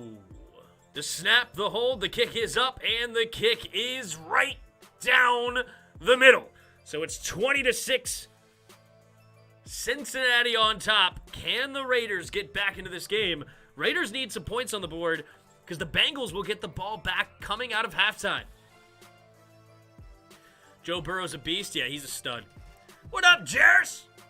Please sub to the channel. I don't know why Tim keeps forgetting to tell y'all, because I'm an idiot. I'm sorry, Jairus. Yes, the Tim and Jairus Sports Talk. It's the first link in the description. Please subscribe to our second channel. Jairus has a goal to get that up to 1,000 subscribers. We're up to, I think, 152, so we're a long ways away, but with your help, we'll be there in no time. Burrow, the next big one. Burrow, the next big one. I don't know what you mean by that. Like, next great quarterback? Yeah, he's already in that conversation. In the past, we had star players, but not much core players. Now we have core players and not much star players. We need to add star players aggressively this off season to make a push. Interesting. Somebody else mentioned that before. And I understand the argument, but just because they're not flamboyant doesn't mean they're not stars. Here's the catch at the 5-yard line. And Johnson zigzagging his way, nowhere to go, and will get up to the 20-yard line. So that's where the Raiders will start with all 3 timeouts left. 1 minute and about 45 seconds left in the second quarter. Will they get some points? This game might be over. I think so. Peyton Barber gave a whole new meaning to 2-yard Barber. Oh my goodness. Why didn't I think about that? Oh, that's a great one, Red Wings. That is phenomenal. He gave a whole new meaning to 2-yard Barber. That is tremendous. 2 receivers each side. Carr drops back. Looking, scanning the field. Looking, pumping. Now throws it underneath, and it's going to be dropped by Brian Edwards. Juan Carter. That is amazing. What's up, bro? The last time Carr went to the playoffs was 2002 and in 2016. I see he's not consistent. I'll take a quarterback that is consistent. Ron Rivera, please make the right choice. Yeah. Well, he didn't go in 2002. The Raiders went in 2002. He only went in 2016. Here we go. 3 receivers to the right side. Drops back. Carr throws it underneath. Caught by Renfro, and it'll be a gain of about 7. Hard tackle there by Wilson. Clock's running, 1.5 minutes to go in the second quarter. 3rd down. Carr trying to get them in order.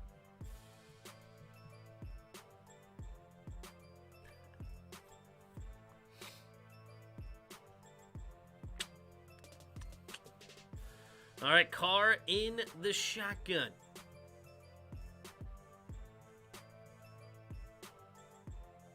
Minute now on the clock. 3 receivers to the right side. Dropping back to pass his Carr.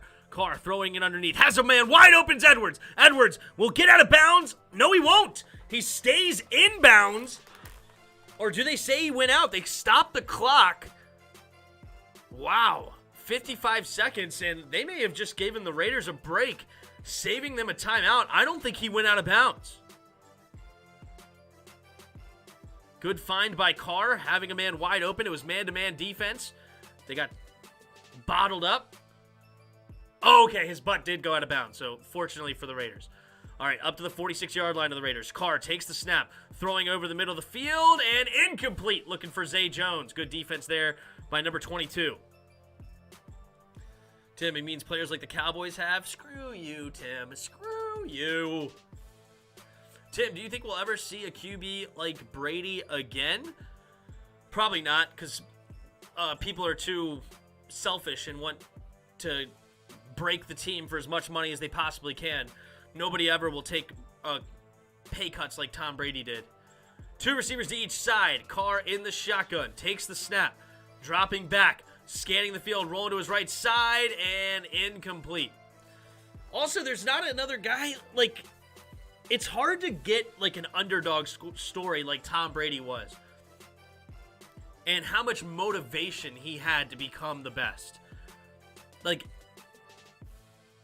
some people may not understand. If you haven't really dug into the story of Tom Brady, like, nobody ever wanted him. Nobody ever did. Like, literally, he is, like, such a self-made guy in so many ways. His college didn't want him. He was the 6th round pick. Nobody really wanted him. They didn't start him. He didn't get started until he was hurt. But yeah, here we go. Carr takes the snap. Now he's looking to run. And he's off to the races. And it'll be out of bounds at about the 34, 35-yard line. But there is a flag on the play. Could be holding and might be coming back. Oh, wait. Never mind. Might be against holding. Defense. Penalties decline. Oh, added to the end of the play. There you go. So, they're already up inside the 30. And the Raiders still have all 3 timeouts left. Hilton gets called for holding on Renfro. Eli Apple. Actually, may have... No, it was Hilton that got called for it. Why are they showing Eli Apple? All right, 37 seconds left. They're up to the 29-yard line of the Bengals. 1st and 10. 2 receivers to each side. Carr takes the snap, drops back, 4-man rush. Carr looking, throwing it into the flat to Ricard. Ricard will stay in bounds and get a gain of about 4, and the Raiders will use their first timeout. Peyton Barber should make the Pro Bowl. The best runner for 2 yards. That is as good as it gets. Oh my gosh. Well, he didn't even run for 2 yards. He instead of getting the ball at the 40, he put the ball at the 2-yard line. Oh, that is hilarious. There's always going to be somebody better as time goes, like it or not. Well, see, that's the thing, is it's not about talent. Obviously, he's not the most talented quarterback at all. Like, not even close. There's, like, probably 10 to 12 quarterbacks that are more talented than Tom Brady. In the league today, I'm saying. I mean, you could go down the list. I would say Russell Wilson has more talent. Aaron Rodgers, Pat Mahomes, Deshaun Watson, right? Lamar Jackson, Kyler Murray, Justin Herbert, Joe Burrow. Like, there's guys that are more talented than Tom Brady. So, yes, there's going to be better talented players. But will anybody ever win 7 Super Bowls again? Like, no. No way. It's just, I don't see it ever happening. Like, do you guys think that Pat Mahomes will win 7 Super Bowls? I don't think so. As soon as that contract is going to start really hitting, even though it was a team-friendly contract, but it's still $500 billion over 12 years. And eventually he'll be over a $50 million cap hit.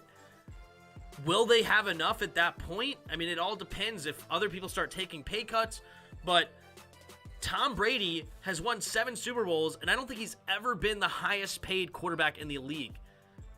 Ever. Like, it's insane. Football is a game of matchups, Tim. Trust me, I think my theory is correct. What'd you say?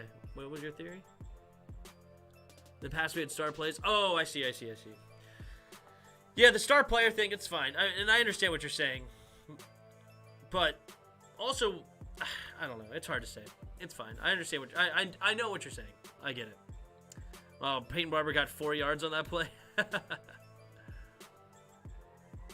I was 6 years old when I seen the Redskins play in the Super Bowl.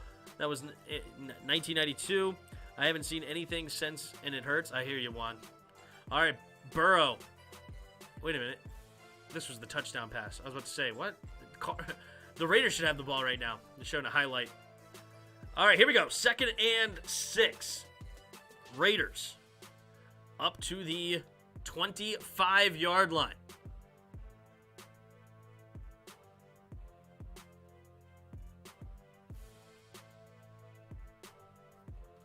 What are they asking the rules? Leave it down because it was a loose ball in flight. That's why there was so much conversation. Here we go. Carr in the shotgun.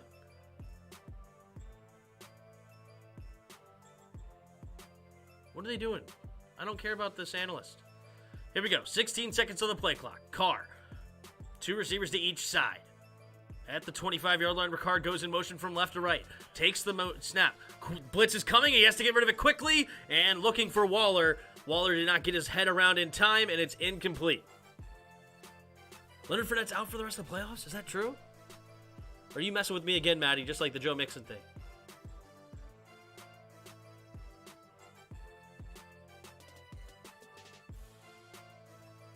Man, Waller, why didn't you get your head around, bro? Come on.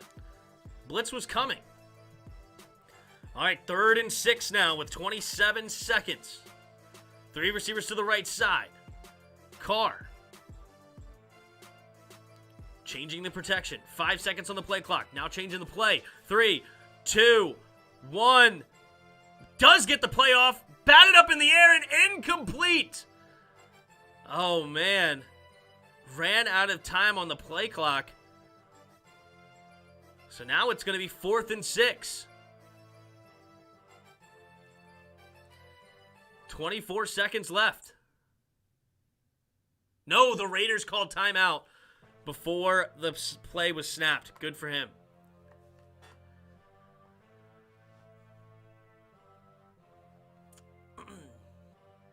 Another thing is that I'd add is how Brady had one specific dynamic partner, and I don't think we'll see something like them two again. I'll let you guess who it was. Yeah, I'm talking about Bill Belichick. It ain't even about the number of Super Bowls. Brady carried a crappy Patriots franchise at the time to a Super Bowl. Brady also has the best mindset for a QB ever and most determined. Yeah, but that was not I don't think that was a crappy franchise. They went to a Super Bowl right there in the 90s before he became the quarterback. Drew Bledsoe took him to a Super Bowl. 3 receivers to the right side. Derek Carr in the shotgun. Empty backfield set now. 3rd and 6.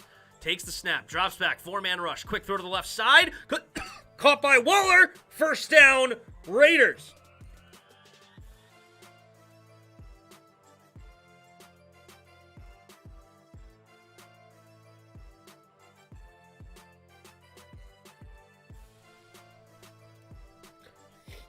Sorry about that.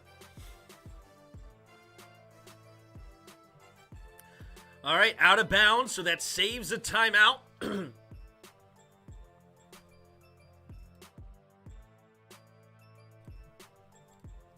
All right. 1st and 10. Carr in the shotgun. 3 receivers to the right side. Takes the snap. 4-man rush. And pumping. Everybody was around him, and it's going to be incomplete. So 1 timeout left for the Raiders. 19 seconds left.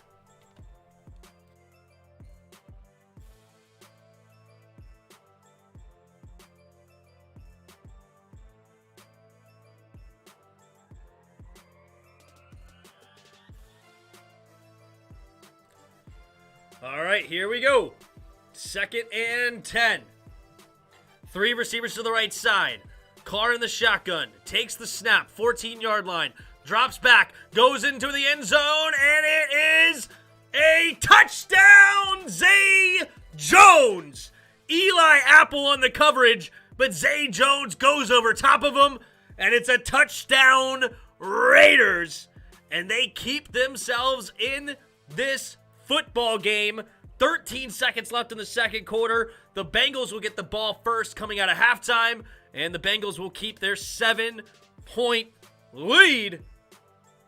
And Zay Jones made a very nice catch. Eli Apple put his hand right there in between the arm and the ball, but somehow Zay Jones kept it alive. Carlson to kick off the extra point, and it is a little chip shot, and it is good with 13 seconds left.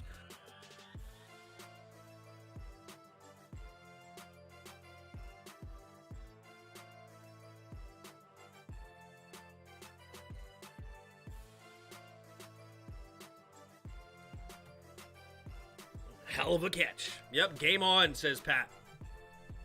People come tell me this stuff. I don't know if it's true or not, but someone told me Leonard Fournette might be out for the year.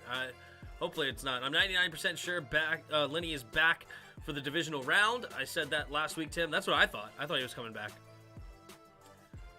All right. Here we go. Let's fast forward that a little bit.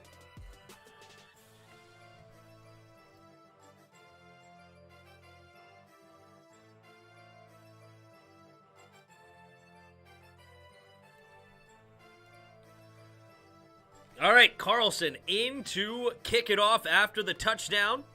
See if we get a return, or will he kick it out of the back of the end zone? We may see a touchback and a kneel down from the Bengals. And let this go into halftime with a 7-point lead. Only 13 seconds remaining, so probably not enough time to get anything done. Carlson to kick it off, and it will be a touchback. Nice long kick there from Carlson. Let's see what the Bengals do here tonight. Alex Peterson in the house. What up, bro? Nice game so far. Just been watching the score go back and forth on my Samsung watch while at work. Part-time manager at Regal Cinemas. There you go. Hey, get some headphones. Put the play-by-play on, bro. All right, yep, there's Burrow in the victory formation, and that will be a halftime. So your halftime score, Bengals on top, 20-13. Here is the box score. Derek Carr, 12 for 21, 121 yards, and a touchdown. The touchdown was caught by Zay Jones just a few moments ago. 3 catches, 44 yards, and a touchdown for him. Josh Jacobs, 8 carries, 64 yards on the ground for him. Joe Burrow, 12 for 18, 146 yards, and 2 touchdowns for Burrow. One of them to Usoma, and the other one to Tyler Boyd there in the second quarter, diving out of bounds right before his foot hit the ground. He threw it out into the end zone, and there was a big discussion. Was he out? Was the ball dead? Was it a touchdown? What, and this, that, whatever. And in the end, the touchdown was good, And the leading receiver right now for the Bengals is Jamar Chase. 4 catches, 65 yards. Joe Mixon right now, 10 carries, 28 yards. Not getting a lot on the ground for him. And the leading tackler, Wilson, for the Bengals. He's got 8 tackles so far. Then the Raiders, also Diablo, has 8 tackles himself. Look here at the team stats. 11 first downs for the Bengals, 10 for the Raiders. It's 284 total yards of offense for the... No, sorry, 184. I thought that was the rushing and the throwing. 184 yards of total offense for the Raiders and 196 yards of total offense for the Bengals. Pretty even there. Both not too bad on the penalties. Right now, Raiders have 3 penalties for 11 yards. The Bengals have 2 penalties for 10. The 1 fumble lost ended up getting the Bengals an extra field goal. And the Bengals have the time of possession battle won right now. 16:47 to 13:13. And we got a game, ladies and gents. Anything can happen in this game. Another big thing that happened in this first half that really hurt the Raiders was there was an opportunity for the Evan McPherson, the kicker for the Bengals, kicked it off, and it was bouncing near the sidelines, and it was about to go out of bounds right around the 2-3 yard line, which is a penalty, which automatically puts the ball up to the 40-yard line for the offense, and instead, Peyton Barber scooped up the ball, and it ended up being put at the 2-yard line for the Raiders. Unbelievably huge mistake. And it's hurting the Raiders right now, but the Raiders, they're not going away. Anything is possible. We haven't seen much of Max Crosby tonight. He's got 2 tackles, but he hasn't really gotten after Joe Burrow that much yet. We'll see if he can wake up. But Trey Hendrickson made his name known. He had that sack fumble that was a huge play, and he's had a phenomenal year. He's had like 16 touchdowns, including that one. All right, well, that is the halftime recap. And let's see what you guys are talking about. 1-score game to start the third quarter, absolutely. Jones from Vegas looks like a little Russell Wilson. Zay Jones. Juan Carter, you have to give Bill Belichick his credit, too. And then you have to ask yourself, is he better than Lombardi? I think Bill Belichick's the best best coach of all time. I do think he's that good. I mean, look, he's, 10-7 with a rookie quarterback this year.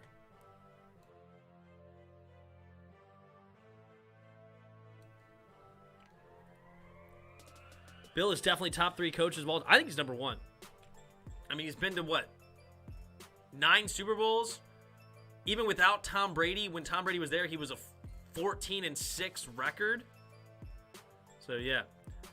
Pat Hanlon says, y'all remember the kid from last season with the Brady help me beat brain cancer sign? Well, Tom got him and his family tickets to the Super Bowl, so that's a wholesome story for y'all. There you go. 2-yard barber, Tim. Yeah, the whole new way to think of 2-yard barber.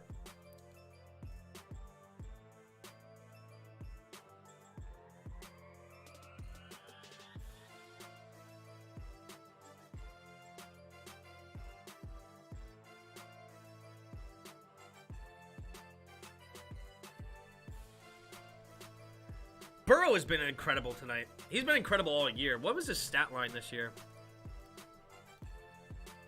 34 touchdowns, 14 picks, 4,600 yards for the second-year player. Not a bad second year. You would like to see those interceptions go down a little bit, but 34 touchdowns is obviously tremendous.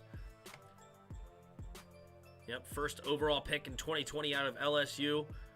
And yeah, he's starting this game off hot. 66.7% completion percentage, 146 yards, 2 touchdowns. You gotta respect the young man.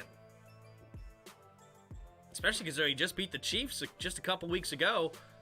30 for 39, over 75% completion, 76%, almost 77. 446 yards and 4 tugs to beat the Chiefs.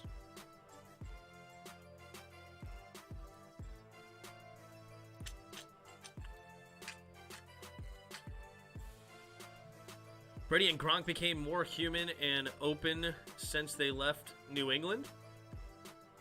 That's probably true. The Washington Warhogs, do you believe that's the new name? No, I don't believe that's the new name.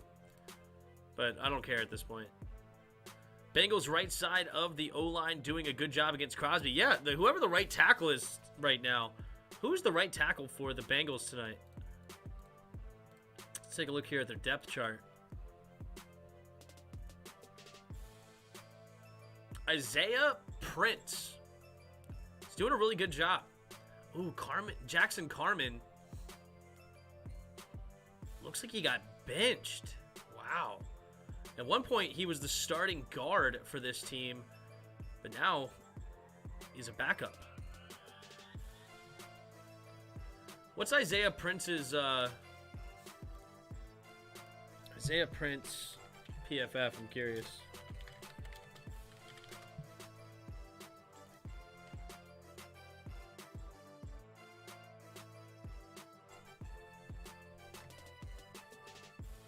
He's 6'7", 310 pounds. He's only played 384 snaps. He's a 58 PFF, 3 sacks allowed all year on 384 snaps. And then 7 penalties. He's not really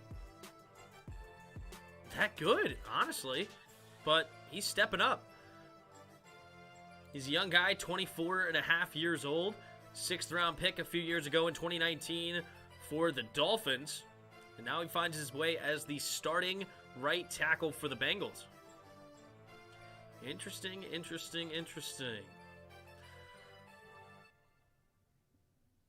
Football wasn't even the question at the time, Johnson said. I told a few close friends, but really kept it bottled up because I felt ashamed of it. Felt like it was a crutch. Who's this? Johnson? Lane Johnson.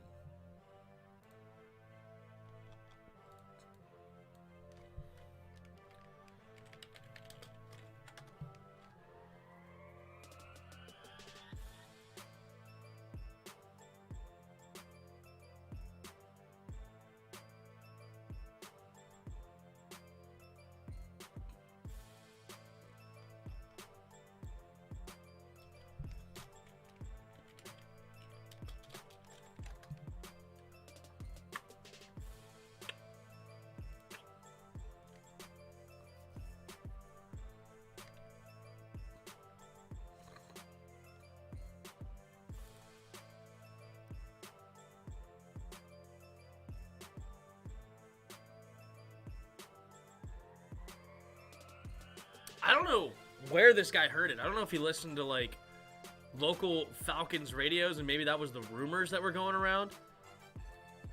I really don't know where he heard this from. I'm just looking around here. I asked if Calvin Ridley's future with the Falcons is in jeopardy. I think so. The fact that he and the team have been so quiet that he hasn't surfaced, it appears that, like, both sides could be looking for a fresh start. Maybe.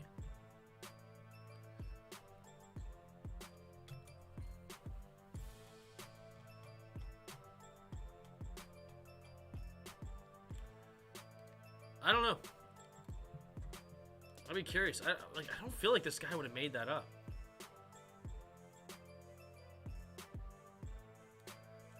Kind of want to text him now and ask, where did you hear that Calvin Ridley social media thing?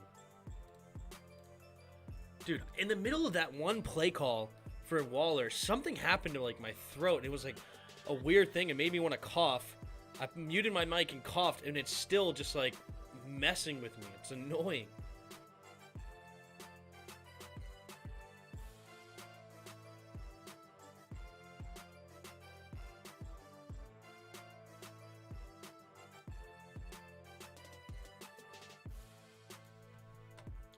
Whatever, the show must go on.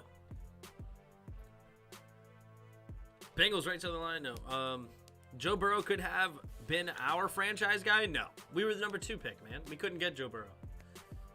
We could have had Justin Herbert, but Joe Burrow went number 1.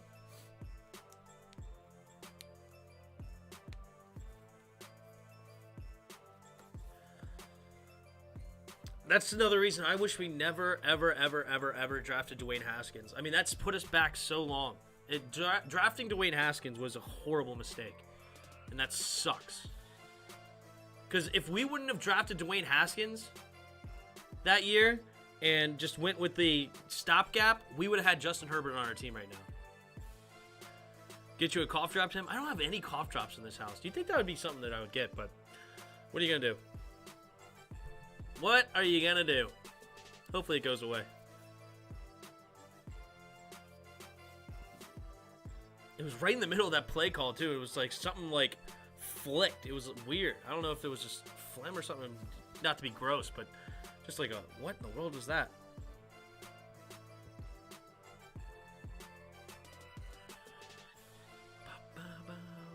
We could have drafted Davis Mills, yeah. I would have liked Davis Mills. I made a video, and I was interested, especially in that second round. I think he ended up going the last pick of the second round or the first pick of the third round, somewhere in there. If we would have taken him at pick number 51, I wouldn't have been mad at all.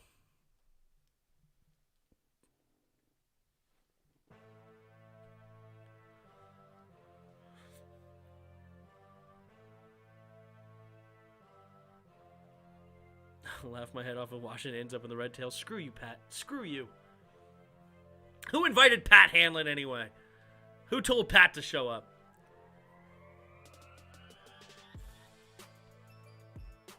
Davis Mills has been playing well. He has. That is true. That is true. Tis the truth. Okie dokie. So, the Raiders got points on the board right before halftime. That was big. Kept them in the ball game. But the Bengals will get the ball first coming out of half, and let's see if they add to their lead.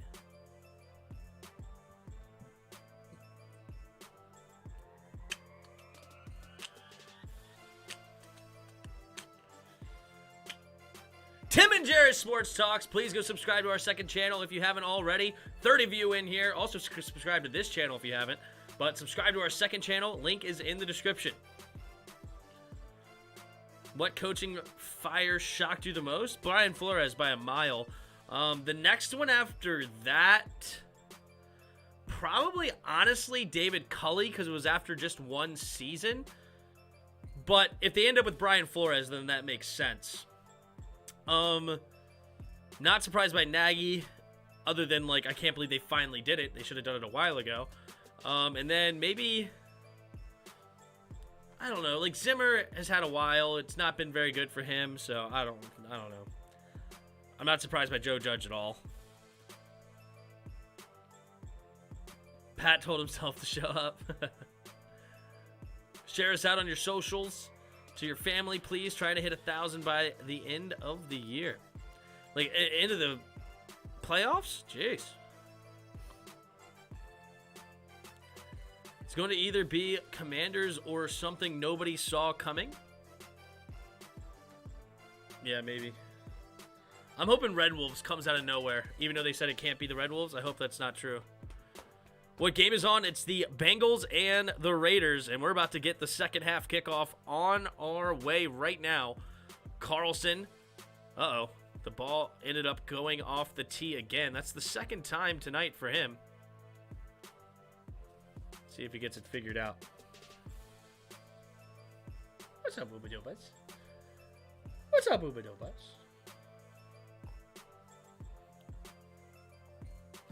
All right, so since that was the second time in the game, they have somebody there to hold the ball now. So here goes the kickoff. Boom, the kick.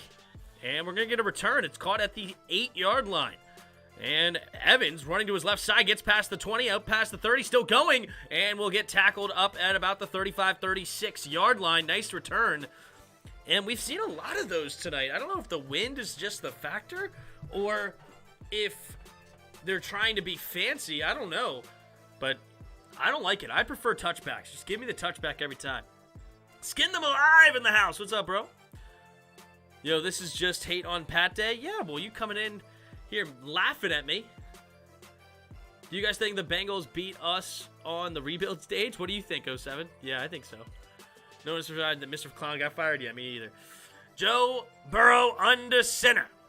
takes the snap. Handoff to the left side for Mixon. Mixon has a nice hole, gets to the outside, and he'll be tackled out of bounds after a gain of a first down.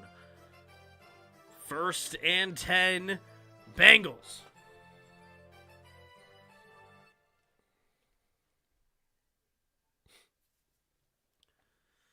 $46 away from 200. There you go.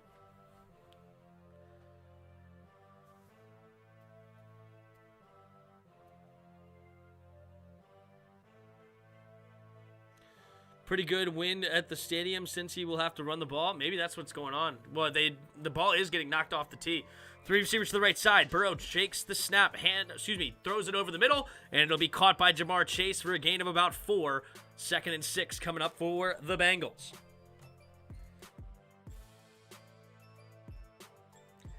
Tim, where do you think Sheriff ends up? That's a great question.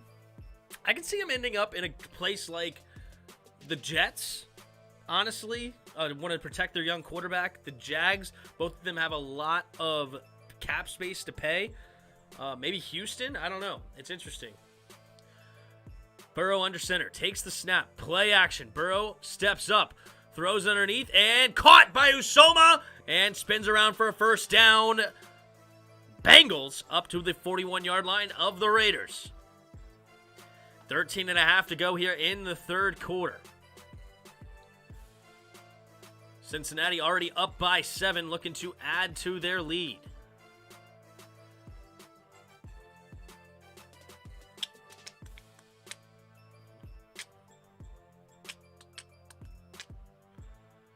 Bengals could get Sheriff. Yeah, that's not a bad one either, honestly. I don't know what their cap space is like, though.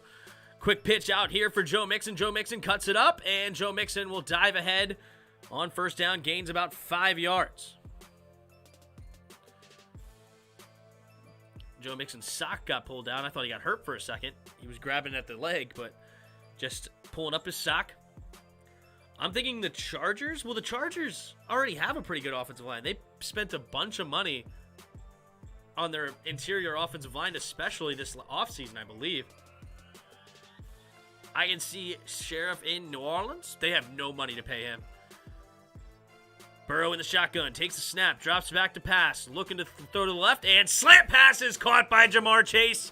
First down, Bengals again. Uh-oh. Raider, I think it's Faxon on the ground, and his teammates are screaming for the sideline. Not sure exactly what happened. I hope he's okay. Faxon laying on his back. He has been moving, so I'm not sure if it's a neck injury or what. A concussion maybe. But his teammates were jumping up, screaming to the sideline, saying, hey, come help, come help, come help. So hopefully he's okay. But we got a commercial break for the injury. 12:28 to go here in the third quarter. The Bengals are driving, already up by 7. Trying to see if they can't add to their lead to start this second half. Praying we pick up a linebacker in free agency. Yeah, well, I don't know. I just need a quarterback. Like, it's hard to focus on anything else if we don't have a quarterback.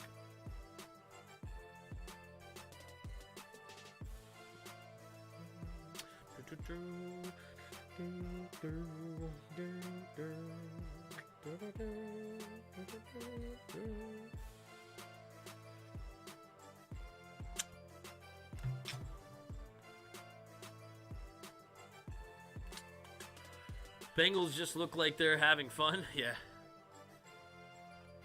And they are having fun. Why wouldn't you have fun?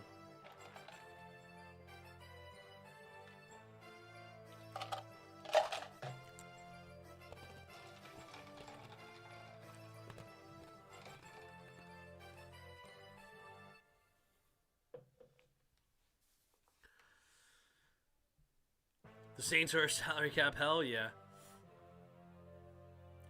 Might be a serious injury. Yeah, it didn't look pretty, that's for sure.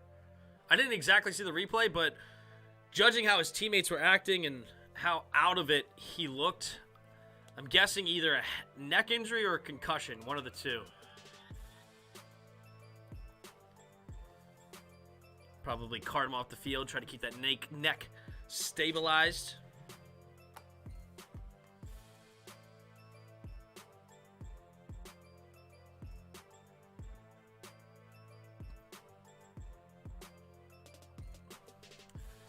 That's a funny competition.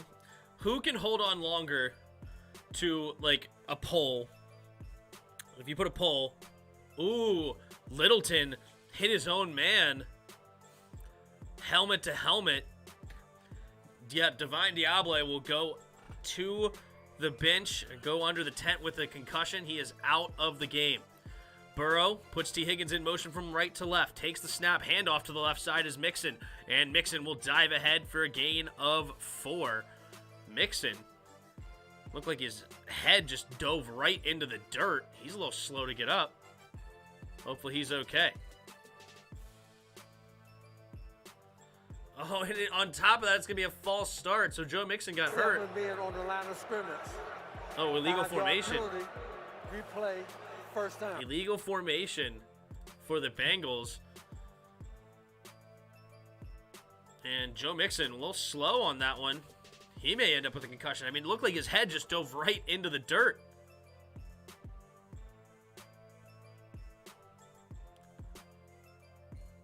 Here we go. Three receivers to the left side. Burrow in the shotgun. Burrow takes the snap. Drops back to throw. Oh, Max Crosby. He cannot get the sack, but he does get the pressure. Looking for P. Ryan in the flat. Incomplete. So 2nd and 15. Finally, Max Crosby getting a little bit of pressure at least on Joe Burrow. Joe Burrow, though, doing a good job to avoid it. What's the chance Carr comes over to the dark side? The dark side being WFD. Probably slim to none. I think that a lot of people are over. I don't think Carr's going anywhere. I think Carr's going to stay right there in LA. Or in Las Vegas, rather. 2nd and 15. Burrow takes the snap, drops back, throw in deep, has a man, and it's caught by Jamar Chase out of bounds. But again, another flag. What's the flag going to be? That flag down by the quarterback as well. Oh, Max Crosby's going to get called. Oh, no. Crosby is pleading his case to the collection of officials in conversation. Let's see what happens here. What's the flag? Looks like it's roughing the passer. Tim, do you know the specifics on the Williams contract? I need more than that. What Williams? Williams who? I'll make a video on Carr tonight. Tired of Carr talk from Skins fans. It's annoying. I'm about to shoot that Carr talk down immediately. I think you need to relax on being so annoyed. Of course people are going to have their own opinion. Why are you, like... You have your opinion. People are annoyed by your opinion.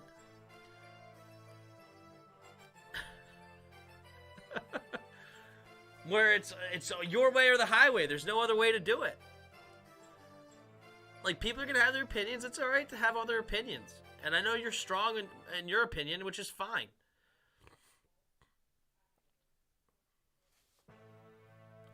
That's what's the fun part. It's all about debate. It's all about other people's opinions. We're still waiting on what this flag is. Max Crosby getting 2 hands on the quarterback and kind of pushing him into somebody else, making him fall. Honestly, I think it's a weak call. I think it's terrible. On the snap call. The rule on the field is that we have a timeout called by Las Vegas. What? Okay, Jerome was going to say more, and then he booed. It's like enough. So here's the sync, side by side, the timeout call and the snap.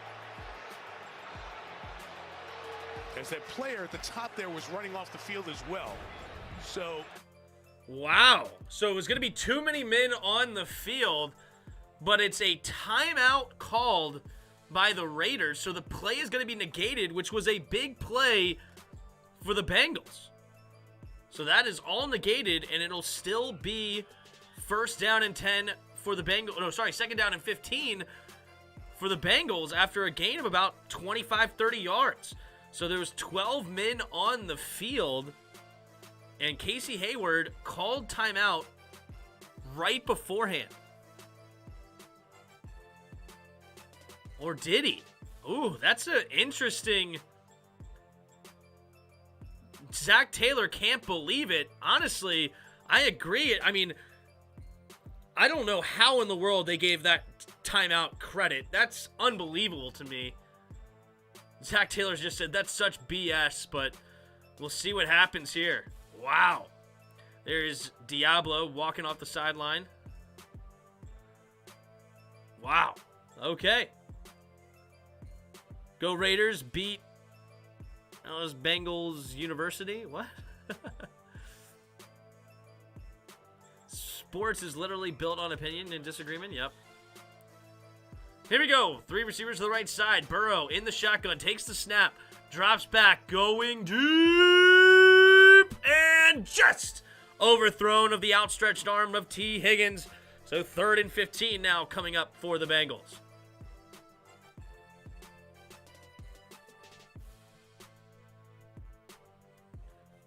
Build on opinion disagreement, but Jarris, man, you got to loosen up. Go Raiders. I heard opinions are like a-holes. Yeah, pretty much everybody has one. Exactly. Who's annoyed by car talk? We're looking for a quarterback. Yeah. And I mean, you could disagree with people all you want. And like, I disagree with getting Carr. I don't want to go get Carr. I don't want to trade for Carr and spend $20+ million on an average quarterback. 3 receivers to the right. Joe Burrow takes the snap, drops back, throws it underneath. Caught by Jamar Chase. Jamar Chase on 3rd and 15. Can he get to the first down? No. It'll be a gain of about 9. And it'll be 4th and 6, but the Bengals are in field goal range. So the kick. Williams, the running back for the WFT. Oh, did we extend Jonathan Williams? Really? Or are you talking about J.D. McKissick? We extended Williams?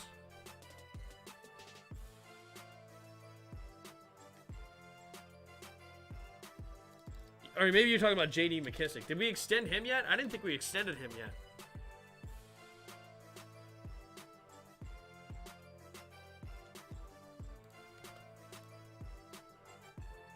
I looked into this recently, but I don't think we extended any of our running backs yet.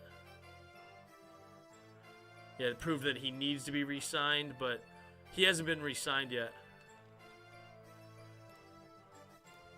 Jonathan Williams is the 4th string guy. We're not signing him yet. Carr staying in Vegas. It's not happening. I agree. I think the Raiders organization still likes him. I mean, they went 10-7 with him this year, and even in this crazy year where they lost their coach, lost their receiver, had a couple of injuries, like they still found a way. Like Waller missed a bunch of time. Williams? Who's Williams? Like, you're talking about Jonathan Williams, right? Skin them alive? Like, we didn't sign him. The only guy we signed was Charles Leno.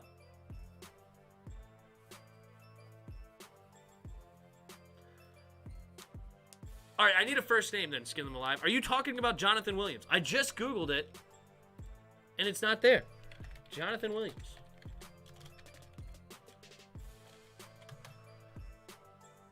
One-year contract, football team, but this is last year. This is not for... That's in 2021. Like, it still says an undrafted free agent.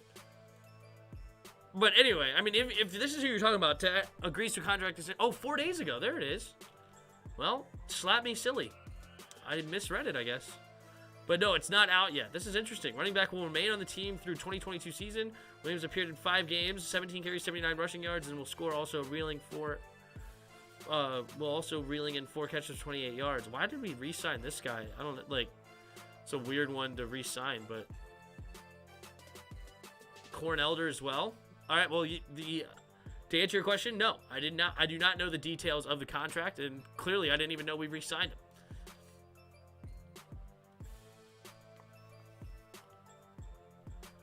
Typical Skins organization to extend Jonathan Williams. Oh, can't let it hit the market. He's a top priority. I'm sure it was a cheap deal.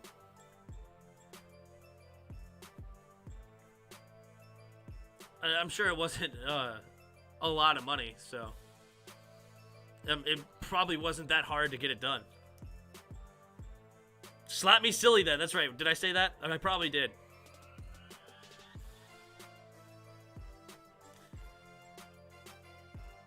I didn't hear anything about it. So there you go. If you don't know, now you know. And we re-signed, extended Corn Elder. Yeah, those are the top priorities. All right, so the field goal was good for the Bengals. McPherson in to kick it away. It is a 23-13 lead now for the Bengals. And the Raiders will get the ball back, and it will be a touchback.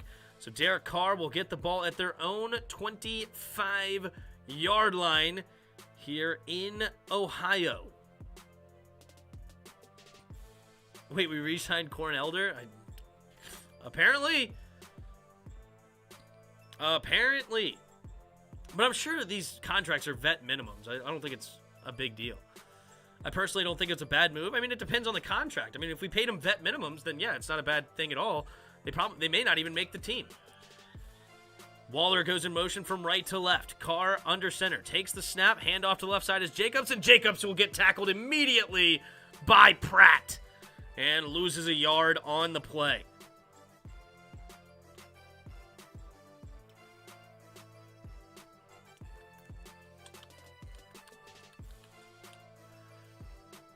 I mean, if we extended these guys for any more than veteran minimum, then I think it's a bad move. But I just, yeah, they're all depth moves. It's not worth looking into. That's what I was thinking. I would imagine they're vet minimum guys. These are not huge money deals. Yeah, I agree. Carr under center, takes the snap, and looking to throw play action, pump faking. Now steps up, throws underneath, caught by Waller for a first down. Gains about 12 yards. Good protection there coming from the Raiders' offensive line, giving Carr plenty of time to finally find an open Waller underneath. Carr wanted to go deep, but I guess good coverage in the back end from the Bengals. Considering they have two really good safeties, it makes sense. Higgins looks hurt.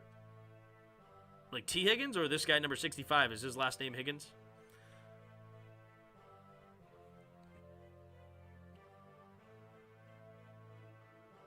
It looks... Ooh. His right leg came up. It's Ogunjobi. Ogunjobi. Shaken up. Maybe it's just a cramp. Hopefully it's just a cramp. Looks like they're stretching him out. Great tight end is Waller. Yeah, no kidding. What up, Bod? How you doing tonight? It isn't bad idea to lock in role players and depth before feeding frenzy for players starts. Yeah, I mean, it is what it is. It's fine. I mean, they're easy contracts to get done. It's not like a whole bunch of stuff. It's just, I'm sure it's a standard veteran minimum contract. You just slide across the table. Hey, we want you here next camp. You want to be here? Let's go. Like, hope that's not an Achilles. I think it's just a cramp based on what it looked like he may have just cramped up. But I'm with you. I hope it's not a bigger injury. It looked like they were grabbing his leg and stretching him out a little bit. I think it's probably just a cramp. The big-time players won't sign any deals until the chum is in the water. Yeah, you're not going to get the Terry McLaurin deal done right after the season. That's going to take a little time. Take some negotiating. The big-time players won't sign. Sorry. By the way, Jairus, just moving the conversation along. Yeah. I thought it was Higgins at first. Wasn't paying attention. Wrong side of the football there. Red Wings. Hassan, what's up, Bod? I can't believe you messed that up, Red Wings. I mean, good grief. I'm always on point. Like, I've never made a mistake in my entire life, especially not on stream. Like, come on, dude. Embarrassing comment. Embarrassing!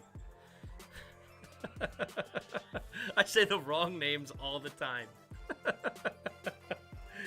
All the time I say the wrong names. Williams was a very good running back before he broke his foot. I mean, Williams, I wouldn't say he was a very good running back. I think he's a fourth string running back, maybe third at most. I mean, saying Jonathan Williams is a very good running back, I think is a little bit overstating it there, Skin him alive. I think it's a little bit overstating it. I don't think he was bad, but I don't know if about very good.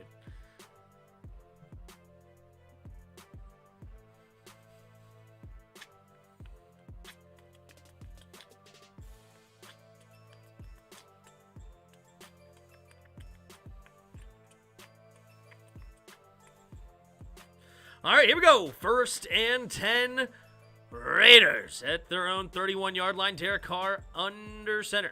Renfro in motion from right to left. Takes a snap. Counter to the right side is Jacobs. Jacobs makes the first guy miss and will take number 94 on a ride for a back to the line of scrimmage. Hubbard makes the tackle. I'm so ashamed how I'll recover from this. I don't know. Honestly, I think you should just leave and never come back. Just kidding. Please don't leave. Please, just stay. Just stay. Because I need somebody else to make me look better by making those mistakes. I hate injuries. Yeah, I feel you. All right, Zay Jones goes in motion from right to left. Carr in the shotgun. 3 receivers to the left side. Carr kicks that leg up. Takes the snap. Play action. Quick throw to the right side, and it is low throw.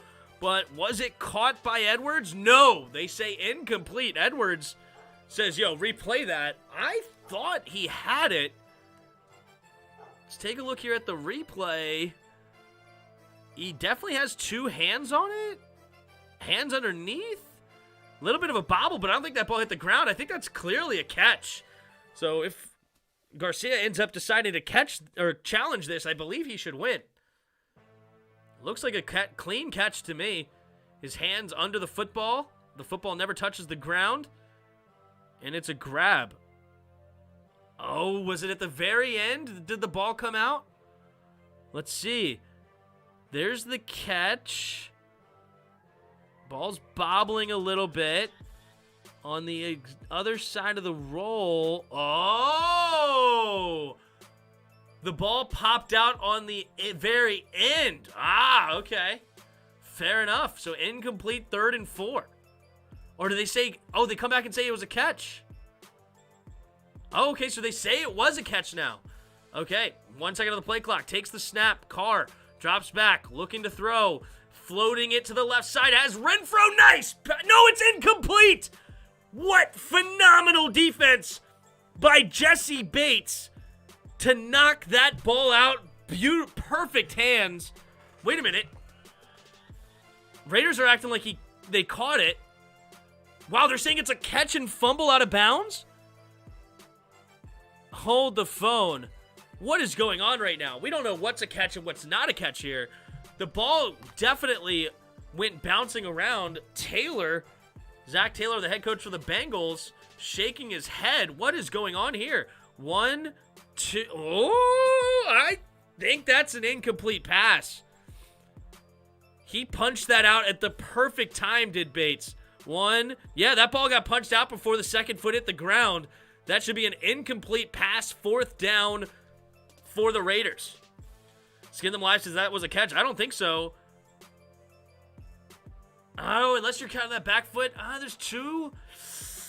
Okay, I thought it was only 1 foot, but you might be right. The second foot, does he have time to make a football move? 1, 2, punch out. Wow. Under the new rules, that might be a catch.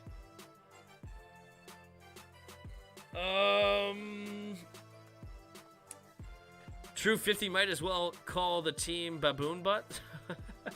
What?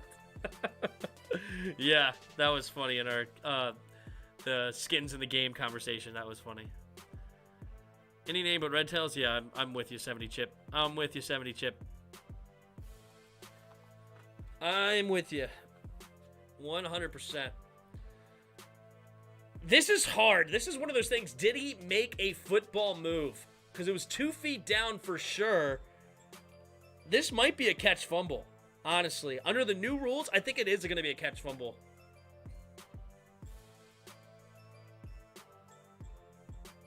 That's a catch. He made a football move. It's a fumble out of bounds. I think you might be right. Think you might be right.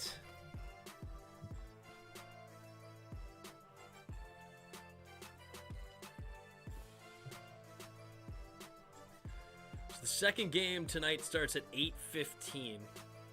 So yeah, it should go right into the second game.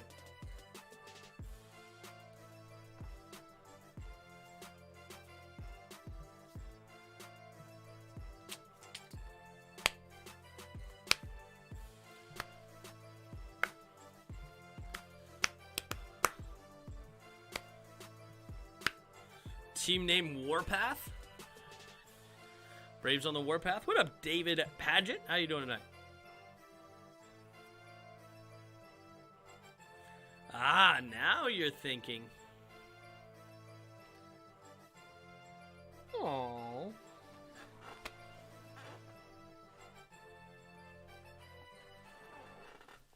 Oh, you drop your toy? You bring your toy in here? Hi, my woo-woos. Hi.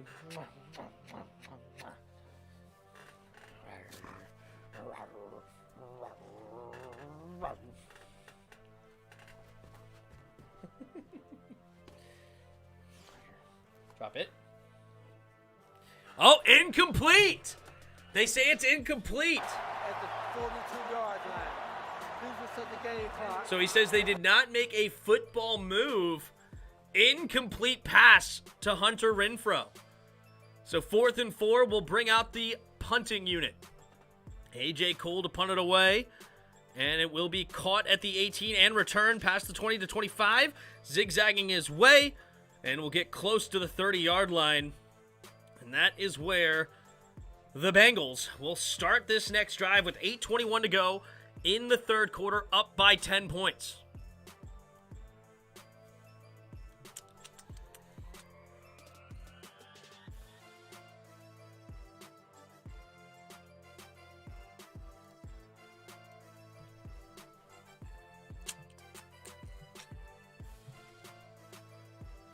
All right, Burrow in the shotgun at their own 29-yard line. Burrow takes the snap. 4-man rush from the Raiders. Quick throw to the outside, and it's caught by Boyd. Out of bounds for a gain of 5. Hayward makes the tackle. Boyd laying the boom on Hayward, though, as they went out of bounds. 8:16 to go in the third quarter. Clock is running. Getting screwed on calls. I don't know. It could have gone either way. Saying he made a football move was tough. I don't know. I don't know if I would have overturned that, to be honest, though. Burrow under center. Single back formation. Now one goes in motion. Oh, it's a jet sweep to Boyd. Boyd will dive ahead and will get a gain of about 4 yards or so.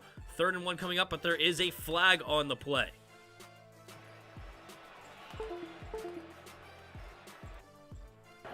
Illegal block. Illegal block, block in the back. Offense. 73. 10-yard penalty. Replay, second down. All right, so instead, it is Jonah Williams that gets called for an illegal block in the back on the play.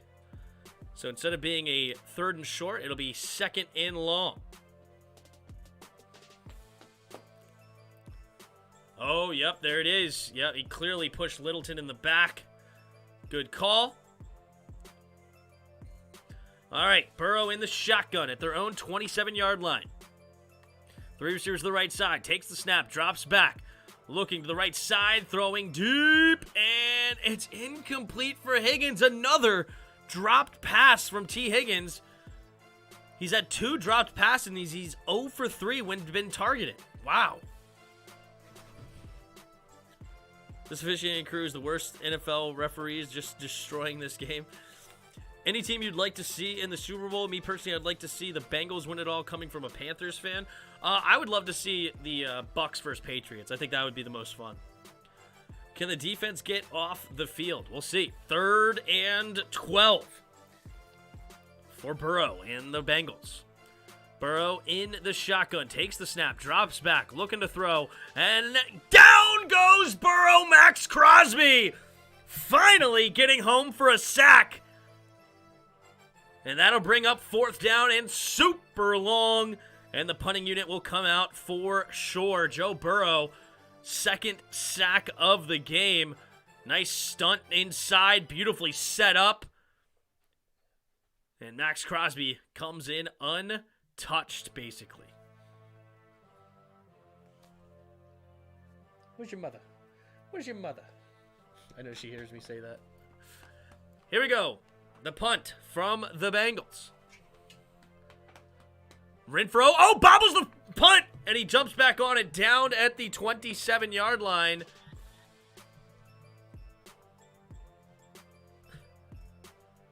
Crosby's just a demon for sure.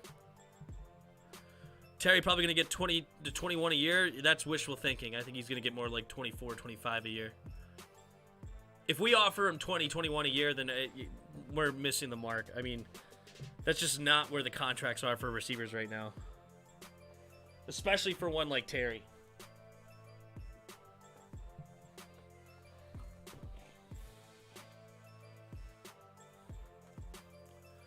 Want to see horrible NFL officiating? Come to DC game. Here we go. 1st and 10. Carr in the empty backfield set. 3 receivers to the right. Takes the snap. Drops back to throw.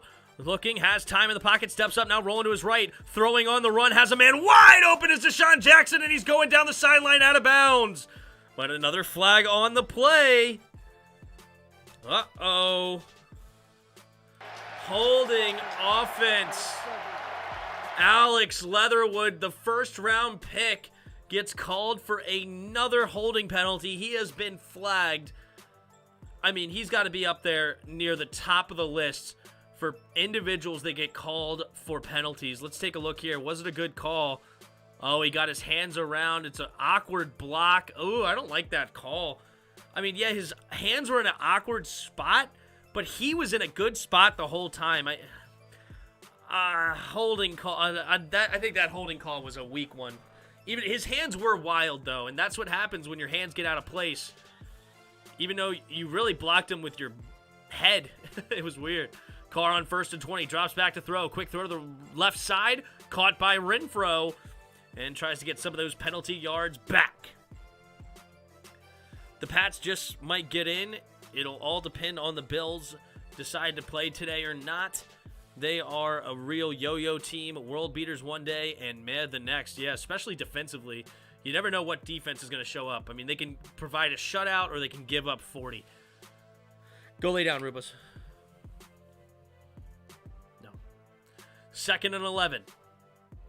2 receivers to each side. Carr in the shotgun. Drops back to throw. Going deep. And Edwards tries to come back, and then it was tipped up in the air. Incomplete. Hilton almost got under that football. Eli Apple on the coverage. I'd be happy if he received more. Yeah, I think that's wishful thinking, the 21-20. What's your opinion on the state of the DPI rules in the NFL? What is my opinion on the state of the DPI rules in the NFL?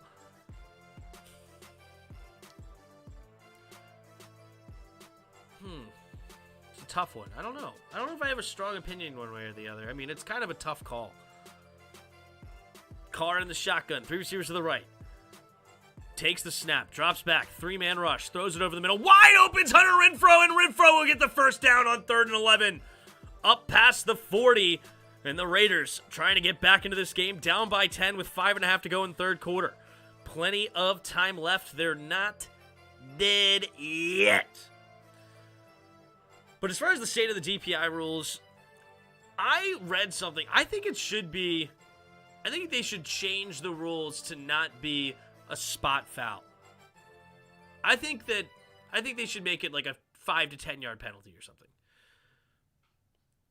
Carr takes the snap, handoff to the right side, and Josh Jacobs will get a nice run, gains about 8 yards, and he's at midfield. Then again, Mac Jones is going to show up. The 2 picks Jones or the throw 80%. He has a bad mouth, yeah. 2nd and 2 for the Raiders at midfield.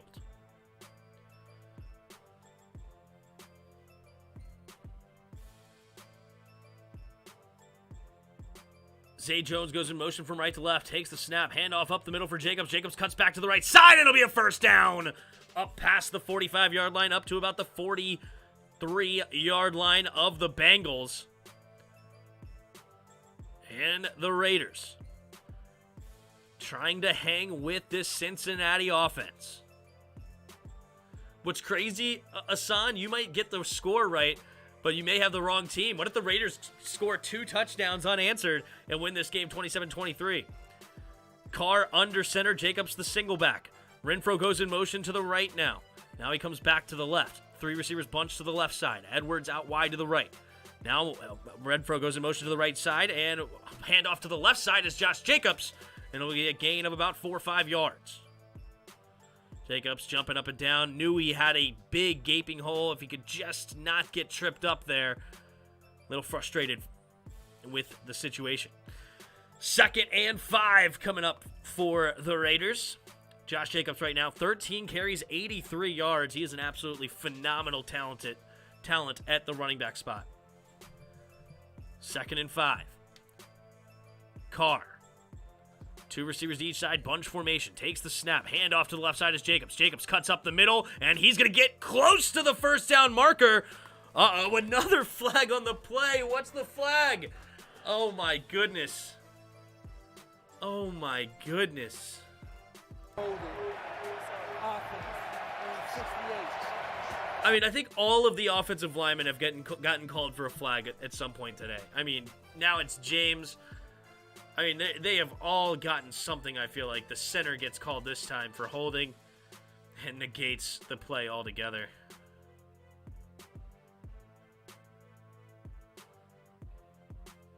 Ugh. Yep, his hand was on the outside. Good call.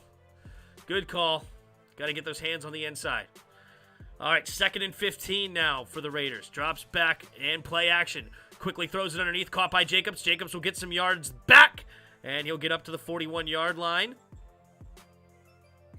So 3rd down and mid. Cooper's contract is for how much? Cooper's gotten a lot. Amari Cooper contract. He got $20 million a year, but that was a couple of years ago. Every year the contracts go up. Spot Track, man, is always so slow to open up their window. All right. Derek Carr, changing the protection again. Man, he likes to get this clock going way down. Takes the snap. Quick throw to the outside, caught by Renfro. Renfro turns upfield, and he's going to get a nice gain, but not to the first down. Gets a gain of about 5 yards on the play. Josh Jacobs is like a mini AP. I don't know if I give him that much credit, but he's a solid running back. I like him a lot. AP was a monster. Not a big fan of the reffing in this game, to be honest. I'm with you, man. I'm with you. All right, so the Raiders in an awkward spot here on 4th and 3. Not really in field goal range. It would be, I guess it's not a bad field goal, actually. It would be a 54-yard attempt, down by 10. They would go within a touchdown here if they took the field goal. But instead, it looks like they may go for it on 4th down. Hilton, though, for now, is shaken up on the play. Oh, his left leg got rolled up on. Hopefully he's okay. That was not a hold. Well, the thing is that your hand is on the outside. You're talking about the holding call for number 68. The thing is that since it's on his hand is outside the shoulder pads, like right here, and then he dragged him down, like you could see he like pulled him like this. That's gonna get called holding like every time.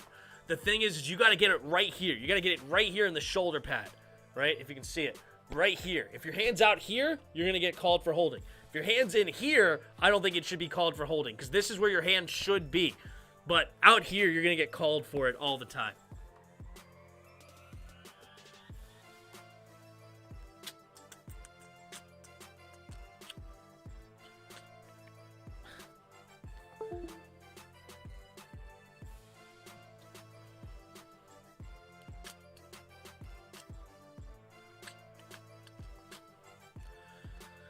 All right, 4th and 3 now for the Raiders. Can they get the first down?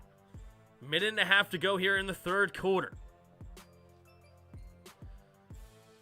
Chance of converting are right around 50% according to the stats. Takes the snap, drops back, and throwing it, floating it, and incomplete, but there's a holding call in the secondary. or a flag in the secondary. Should be an automatic first down. Raiders will retain the ball. Was looking for Foster Moreau, and it is going to be a defensive holding, 5-yard penalty, automatic first down. Hargraves gets called for. Oh, they'll wait. They call pass interference? Ooh, that's going to be a big gain then off the penalty. Now that's a hold.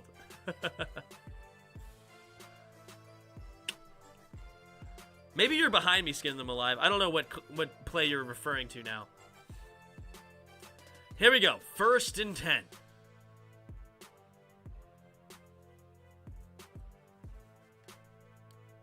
Three receivers to the left side. Carr takes a snap. Quick play action. Pump fakes. Looking deep. Now throwing to the right side and caught!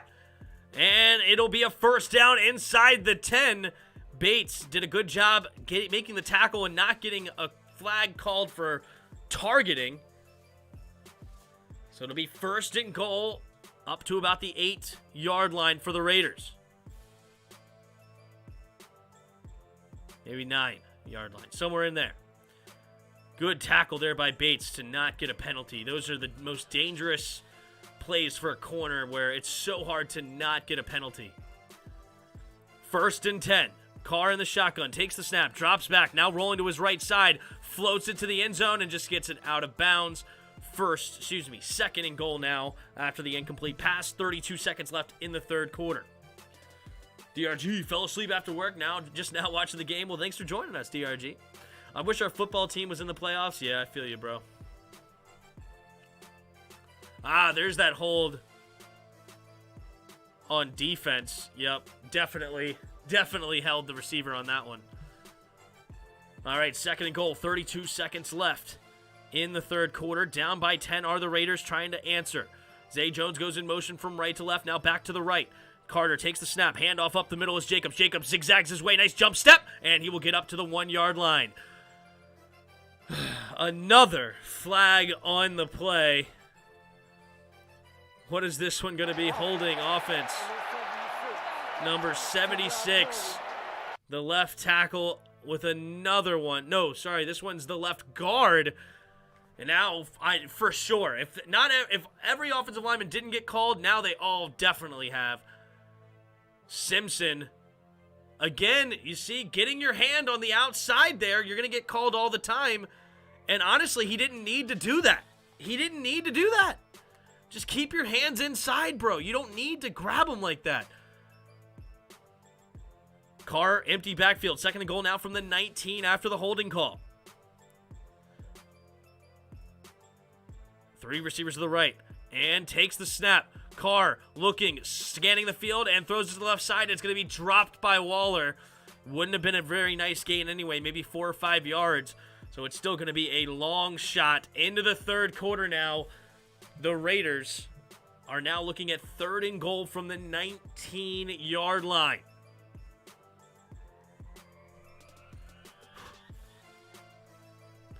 Dang, I thought Dallas's O-line held a lot. This O-line can't get it out of its own way, right? If we didn't get humped by Omicron variant, we would have had a shot. Yeah, for sure. I think what the refs are saying is we want you to cut block every play. Bengals aren't used to playing in January. That's why you are seeing all of these injuries. Oh, that's an interesting point. He's on the ground. How do you call that horrible? The sad part is that what's his name didn't even need to number 76 didn't even need to hold. Like, that's the sad part. Like, he reached his hand out there and it looked like a hold. But he didn't even need to do that. Just continue to finish your block. You don't need to hold like that. When you get your hands on the outside, you're going to get called for it almost every time.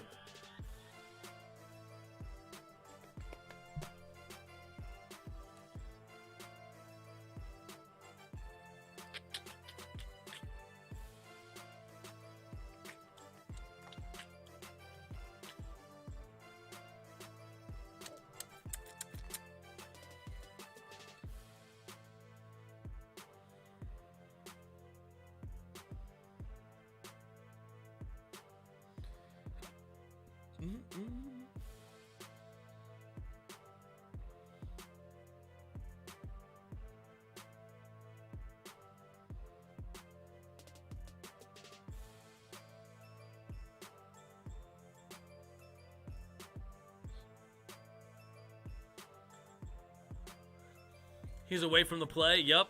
I agree. Skin them alive. I agree. Carr is taking too long with the play clock. Yeah, he is letting that play clock go down way too much. There's holds you just don't call. That's one of them. Yeah. It's just, especially with the spotlight being on the O-line, you got to put your hands inside, man. Who else plays today? It is the Patriots and the Bills, I believe. Yep. They play at 8:15 tonight. Bills at home. Patriots on the road. So that'll be right after this game, and you will stay tuned right here on this channel. We'll be doing play-by-play for that one right after this one is over. 38 of you here right now. Thank you guys so much for being here. If you don't mind, hit that like button if you haven't already. And if you're new, subscribe to the channel. Also subscribe to our second channel if you haven't already. 3rd and goal. First link in the description. 2 receivers to each side. Carr drops back. Looking, throwing it to the right side, and it is caught by Waller, and that will be only a gain of 3. 4th down and goal from forever. Pratt made the tackle, and Carlson will come in to kick the field goal, potentially making this a 7-point game. Carlson over 90% accurate on the season. I think it was about 93%. 41 for 44 on the year.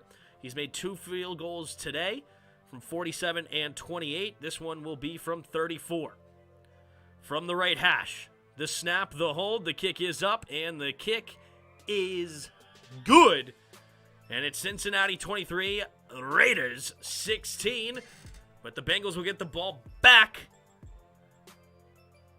with the lead with 14-17 to go in the 4th quarter. Going to bed, Tim, so I'm going to need you to be my eyes and ears. There you go. I'll be here, Pat. That penalty hurt the Raiders' drive. Yeah, that's an understatement. Killed it. Killed it.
That penalty hurt the Raiders' drive. No, this is why people are getting turned off of the game. The refs call too many questionable calls.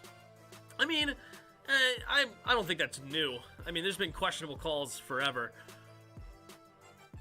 to be honest. You've had questionable calls for decades.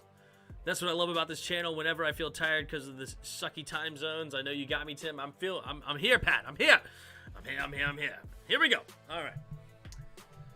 So it's 23-16 here in the 4th quarter. Bengals on top, and they're about to get the ball. Burrow, 17 for 26, 181 yards and 2 touchdowns.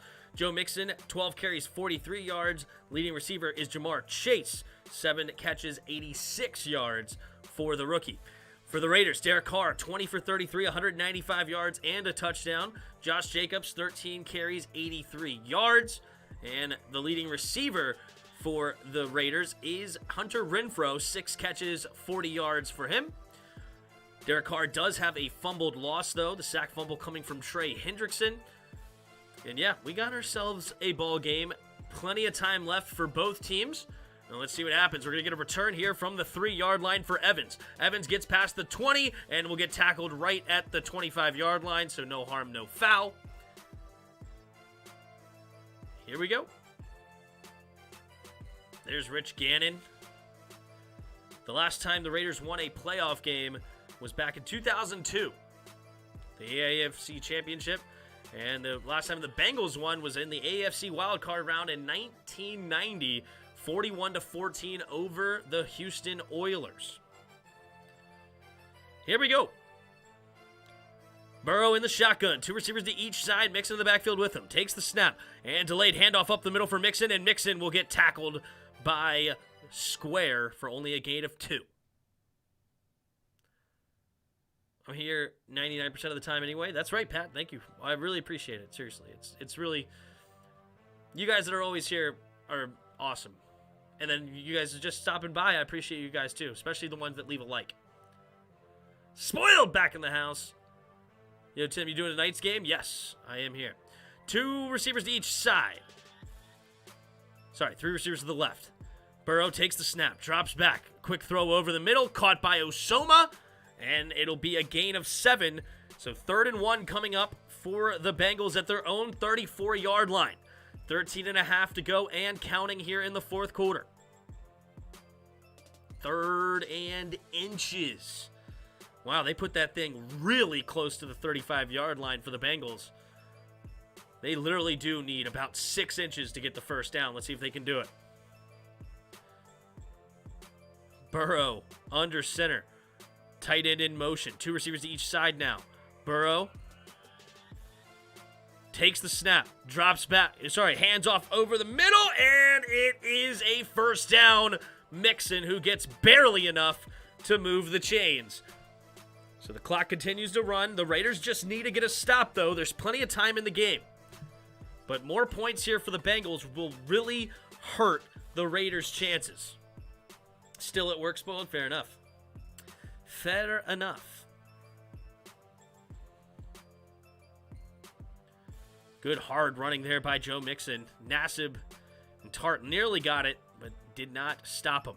Burrow, 1st and 10 at their own 36. Takes the snap, looking to throw. 4-man rush. Steps up, throwing to the left side, and it is off of Jamar Chase's hands. He alligator armed that one, it looked like. Incomplete. It'll be 2nd and 10. Chase was right there, had a chance at that one. And incomplete, 2nd and 10.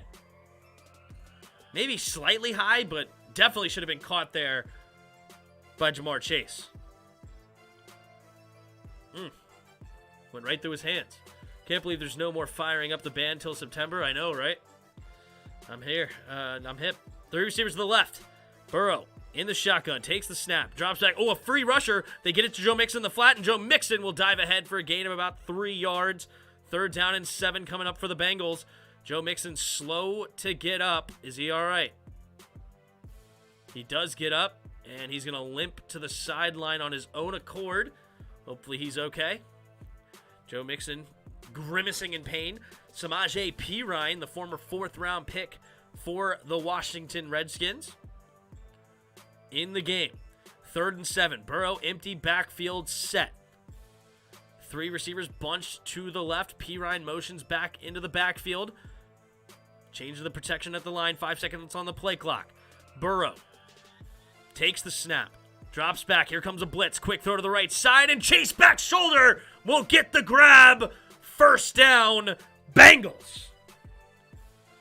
Big catch there from Jamar Chase, who just dropped the pass a couple of plays ago.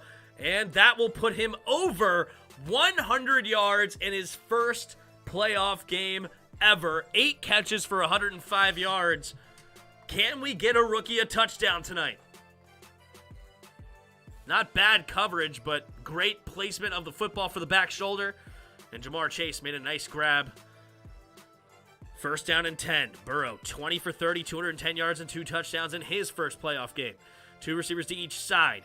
Burrow takes the snap. Play action. Throws it over the middle of the field. Has it by Jamar Chase, and it's another first down. This one's a gain for 11 up to the 31-yard line of the Raiders. So that puts them definitely inside field goal range for the rookie Evan McPherson. Would be about a 48-yard attempt from the spot now.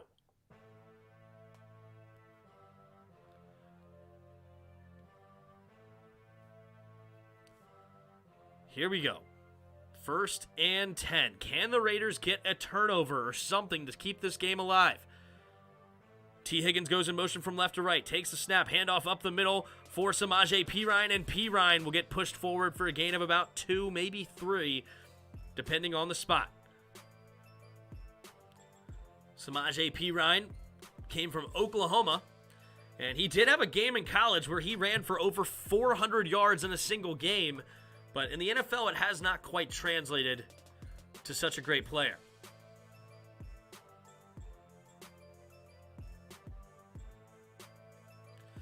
Second and 8. Burrow. 2 receivers to each side. Takes the snap, 4-man rush. Quick throw on the slant pass. This one's caught by T. Higgins. T. Higgins makes his first catch of the game, and that'll be good for a first down gain of 10 up to the 20-yard line. Looks like the Bengals will break the curse. It's definitely looking good. The first playoff win in nearly over 30 years. Zach Taylor could do exactly what Marvin Lewis was never able to do. But that might be speaking too soon. The Raiders, they're not dead yet. First and 10, empty backfield set, 3 receivers to the left. Takes the snap, throwing over the middle, and this one's going to be caught by Tyler Boyd.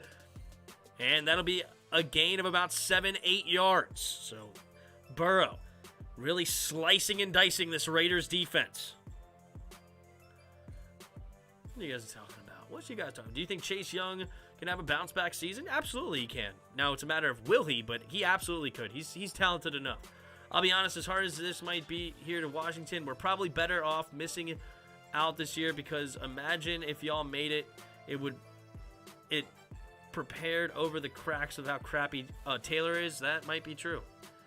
Burrow in motion, 2 receivers to each side, takes the snap, handoff to the right side. Joe Mixon will get close to the first down up to the 10-yard line, but just short. So it'll be third and about a half yard. Raiders cornerbacks are the worst. Well, they have one good one, and then the rest of them are not very good.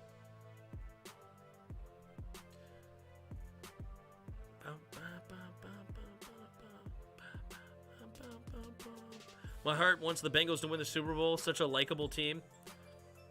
That's fine. I mean, I'm only really rooting against the Cowboys and the Eagles. Everybody else, I don't really care. Burrow under center. Mixon the single back. 3rd and a half yard.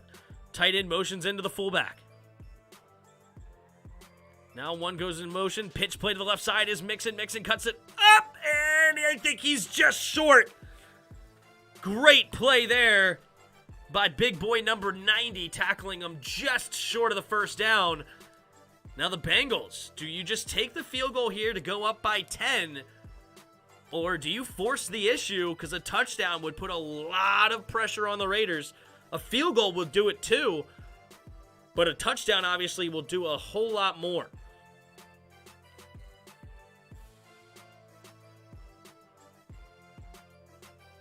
Is that Farrell, number 90? The first round pick? Clelin Farrell. Is he number 90? No, he's number 99. Who's number 90? They are taking a measurement right now and see where they put this ball. It's close, and it is about a foot short. So it'll be 4th down and about 12 inches. It looks like the Bengals are going to go for it. This is a huge opportunity for the Raiders to keep it within 1 score. This is massive. 7:09 to go in the 4th quarter. Can the Raiders get the stop here? They haven't really been able to stop them all night long. But can they do it here? 7:09 to go in the 4th quarter. A stop would be absolutely massive. 7:09 to go in the 4th. They're going to go for it.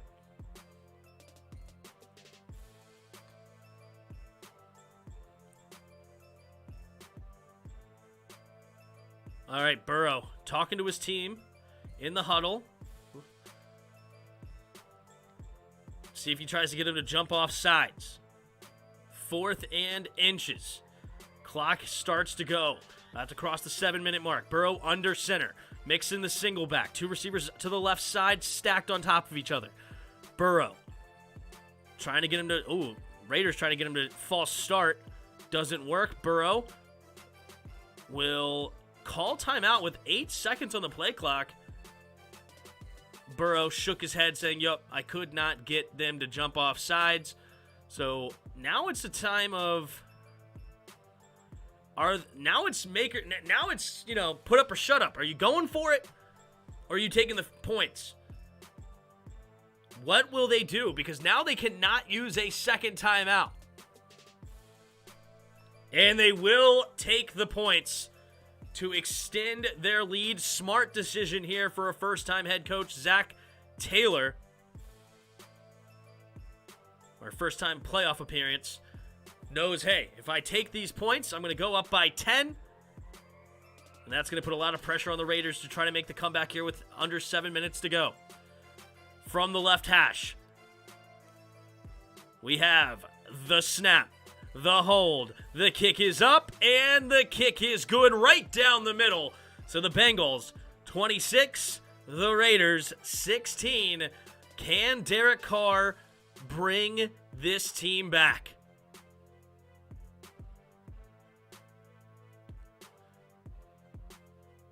Hopefully they can break our curse next year. Yeah, or we can.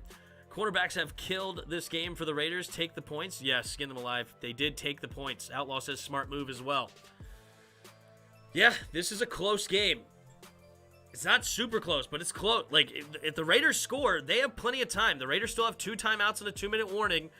The Raiders don't have a lot of time to dilly-dally, though. You got to get a touchdown quickly, or points in general.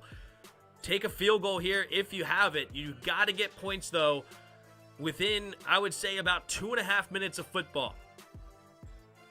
3.5 minutes would be pushing it, but still doable. But if you can score within the next 2.5 minutes, you give yourself an opportunity.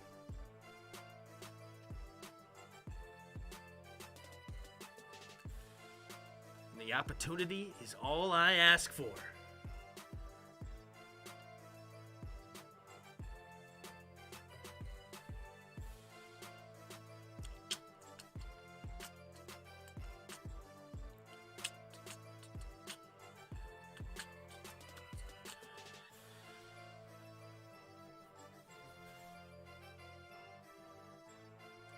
I need to do more polls in the chat.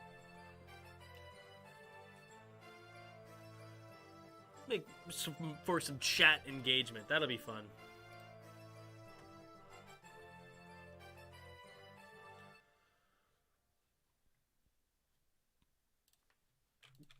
All right, here's the question. Will the Raiders score on this drive? Yes or no? Ask the community. Nancy Solario, what's up, man? Yeah, anything can happen. That's right. The Raiders, they're not dead yet.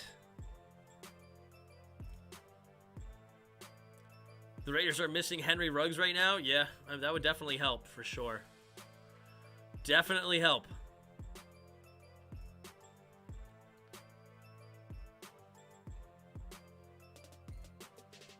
The Bengals haven't won a playoff game. The Lions have won a playoff game since the Bengals have won. This is crazy. 31-year streak ends this week, says the sign. All right, McPherson to kick it away. It'll be caught right at the 1-yard line and returned here by Johnson. Johnson run to the right side, and he will not make it to the 25-yard line. He'll get up to about the 23-yard line. And Derek Carr coming onto the field here in a pressure situation. They are 6 minutes and 41 seconds from seeing their season end. Can they make a comeback? Carr in the shotgun. 3 receivers bunched to the left side. Takes the snap, play action, pump faking, scanning the field, throws it to Renfro under in the flat, and it'll be caught for a gain of 3.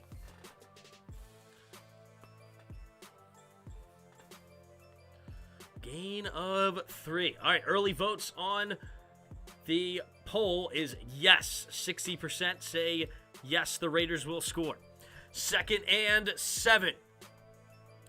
Carr puts Zay Jones in motion from right to left. Carr takes the snap. Here comes the blitz. Carr has to turn backwards, and they put up a screen at the perfect time. Jacobs has room to run, and he's off to the races and out of bounds, finally, with a gain of about 25, 30 yards. But guess what? There is a flag, and what is the flag going to be? Did Carr take a shot? Is it a 15-yard penalty on top? Looks like they're talking to Garcia. What's the call here? Is his name Garcia? I keep calling him that, and I'm like, you know what? Oh, it's not Garcia. Reach Bisacia. Why do I keep calling him Garcia? Probably because of the Cia. But here we go. What's the call? Ineligible player downfield. Ineligible player downfield offense. 5-yard penalty. Wow, it's a screen pass. The ball was not thrown past the line of scrimmage. Alex Leatherwood gets called. Hold on, let's take a look here. So the line of scrimmage is at the 26-yard line. Carr is going to drop back. The ball is thrown behind the line of scrimmage. The illegal man downfield should not be a thing. Wow, that's huge. 2nd and 12. Carr drops back. Looking to throw. Now rolls to his right. Throws it underneath. Caught by Jacobs. Jacobs makes the first guy miss. And he will get maybe back to the line of scrimmage. But another flag on the field. What is this one? Oh, is this one going to be roughing the passer? Looks like it's Number 22.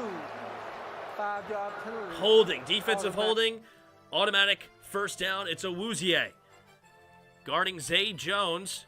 Oh, yeah, he just tackled him. Oh, he put his hands up like he didn't do anything. I mean, that's clear. Terrible call. Or terrible play, rather. All right, 1st and 10 for the Raiders. They're not dead yet. 3 receivers bunch to the right side at their own 26. Drops back. Carr has time, has plenty of time. Standing in the middle of the pocket, floating it up in the air, and Waller could not get underneath of it. A little bit too far overthrown. Got a little fancy there for Derek Carr. Try to float it so he have a chance to run underneath, but Waller could not get there in time. So 2nd and 10. 5:29 to go in the 4th quarter. Plenty of time for the Raiders, but they have to play quickly. But they're at their own 26-yard line, 74 yards away from a touchdown.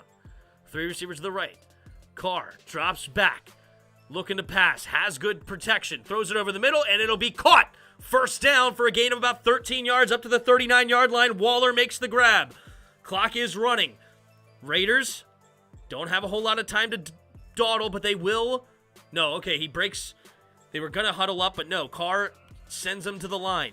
1st and 10, about to cross the 5-minute mark. Carr takes the snap, drops back. Has good protection again, steps up, throws underneath. It's caught by Renfro, and Renfro will get a gain of about 4 or 5 yards. Clock continues to move. 2nd down and about 6. 4:50 to go now.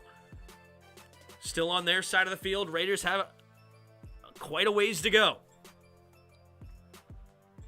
At their own 44-yard line, 2nd and 5. 3 receivers to the left side. Carr takes the snap. 4-man rush. Looking, throwing over the middle, and incomplete. Looking for Foster Moreau. Great defense there by Jesse Bates. Knocking it away. So 3rd and 5, and that'll stop the clock with 4:32 to go in the 4th quarter.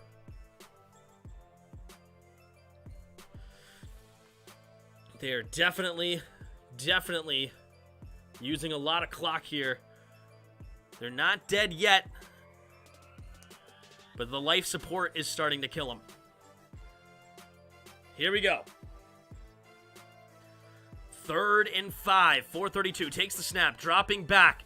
Has good protection again, floating it to the left side, and again he overthrows. This time Brian Edwards, and now it'll be 4th and 5. The Raiders cannot afford to not go for it here, so it all comes down to this. Can the Raiders continue this drive? Oh, man, he had Renfro underneath, potentially for a first down. Tried to go deep, and it didn't work out. 4th and 5, 4:27 to go. And this is pretty much the ball game. If they don't get this, this game is over. 4 seconds on the play clock. Oh, my gosh, he's trying to change the play. And they have to use a timeout. Oh, my goodness. And Derek Carr, again, tries to change the play too late in the play clock. And this time it costs them a huge timeout. Because now if they don't score before the 2-minute warning, they were going to be able to stop it and at the 2-minute warning if they can get a 3 and out and still have 2 minutes left. But now without that, now they only have 1 timeout. This is pretty much screwed.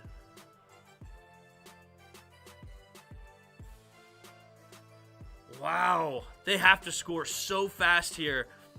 Within a minute. If they don't score within a minute, they're just not going to have enough time. Derek Carr in the shotgun.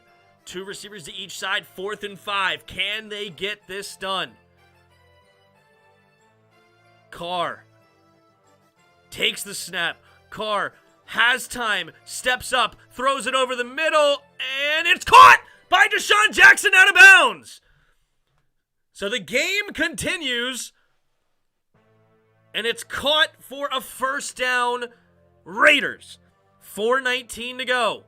It's caught up to about the, 30 or 40 yard line. 35 or 40, 35 yard line out of bounds?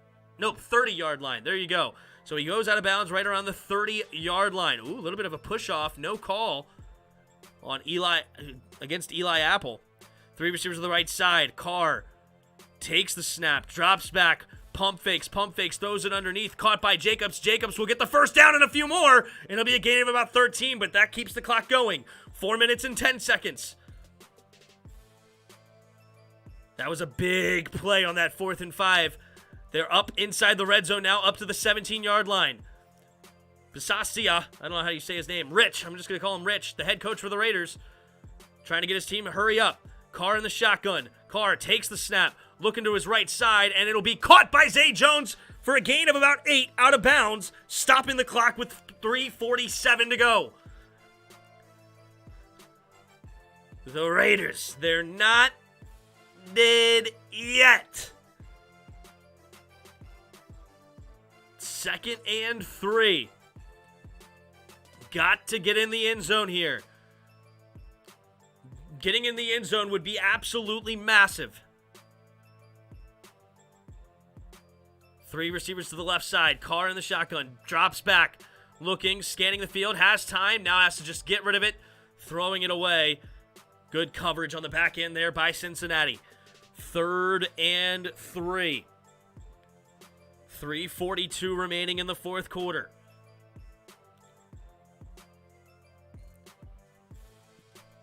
.62% of you, no, 56% of you now say yes, the Raiders will score. 44% and say no. 3rd and 3. Carr in the shotgun. 3 receivers bunched to the left, takes the snap, drops back, looking, scanning, pump faking, now throws it, and it's going to be tipped at the line, incomplete. Now the Raiders have a decision to make. With 3:37 to go, will they just take the field goal here and just stay down by 10 and hope for a 3 and out? Oh my goodness gracious, that ball hit Sam Hubbard, in the helmet. It didn't even hit him in the hand, it hit him in the helmet. Oh, he has to throw it higher than that. Come on, Carr. Hubbard jumped up and just headbutted that like he's a soccer player. They will take the field goal. From the right hash, the snap, the kick is up, and the kick is good. So we have a 7-point game with 3:34 remaining in the 4th quarter. 26-19. Bengals will get the ball back. The Raiders will have 1 timeout. And the 2-minute warning, they have to get a 3 and out. Some reports that Raiders might hire Harbaugh. That's not a bad one. Even if the Raiders score a touchdown, they would have to make a stop, and that seems to be impossible. Am I right? Texans interviewing Hines Ward. That's an interesting one.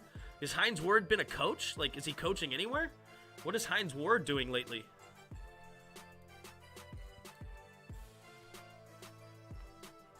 All right. Well, can Max Crosby in the Raiders defense get a stop to make this game interesting? Outlaw King says that's game. We'll see.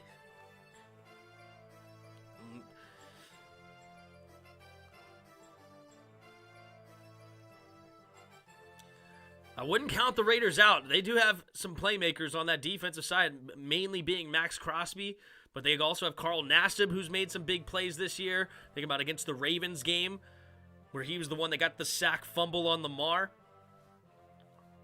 Square has been having a pretty good game inside. So, yeah, they still have an outside chance. It's not a great chance, but and of course, Yannick Ngakoue can get after it.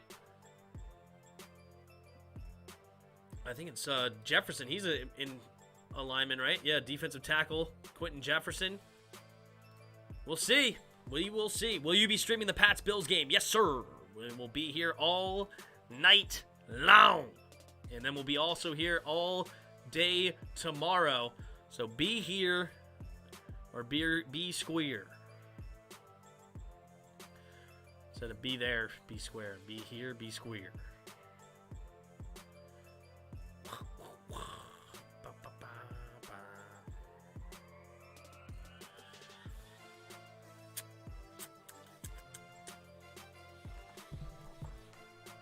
What?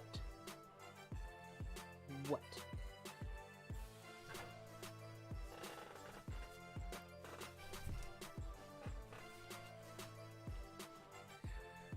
What?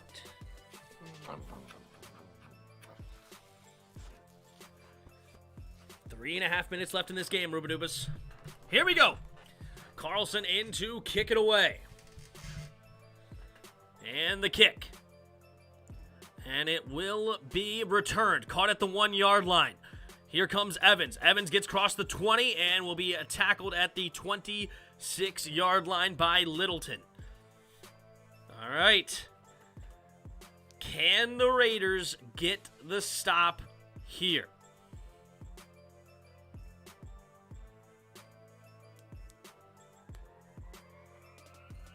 It's going to get close. Bengals have been looking really good on offense all day long. Not great in the run game, though, if we're being honest. Here we go. Mixon in the backfield. I formation. Burrow under center. Takes the snap. Handoff to the left side. And Mixon will lose 2 yards. Max Crosby and Carl Nassib getting in there on the play. Just over 3 minutes to play. If they get a 3-and-out here, they can prevent the 2-minute warning. They actually might still keep the 2-minute warning. Yeah, they have a chance at keeping... maybe not. I don't know. It's hard to say. 2nd and 12.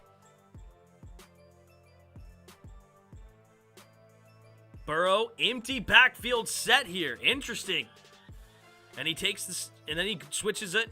Now he takes the snap, pitch play to the left side for Jamar Chase. Jamar Chase will get the 2 yards back. Now he cuts it back, slips a tackle, and he will not escape everything. And Max Crosby, again, there to make the tackle, and it's only going to be a gain of 1. 3rd and 11 for the Bengals.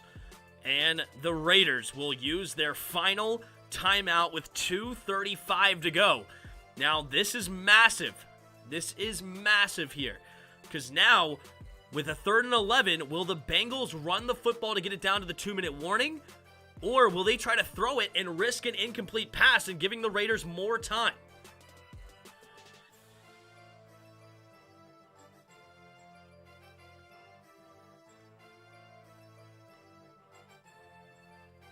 Big decision here. 3rd and 11. 2:35 to go here in the 4th quarter.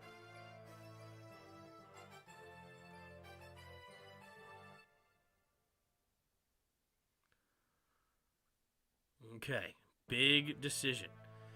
20 seconds left of the play clock. What will Zach Taylor and the Bengals do?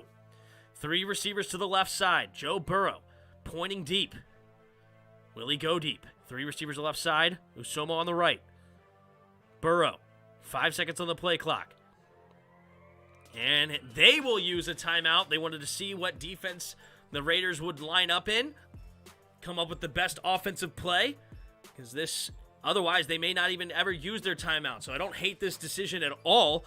Pretty good decision, honestly, by Zach Taylor and Burrow.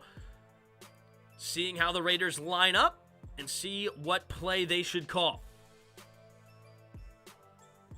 Now, if you're the Raiders, do you change your lineup? Like, you change your formation here. Maybe change your play, or do you stick with the same play, showing your hand of how you're going to line up and see what they're going to call against it? It's a chess match of the NFL.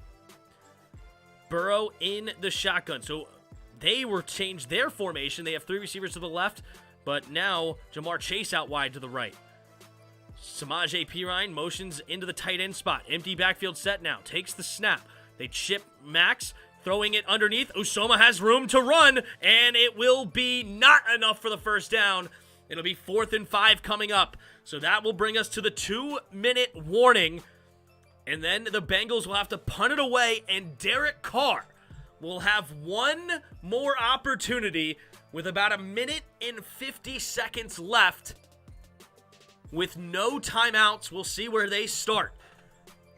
This game is going to come down to the wire.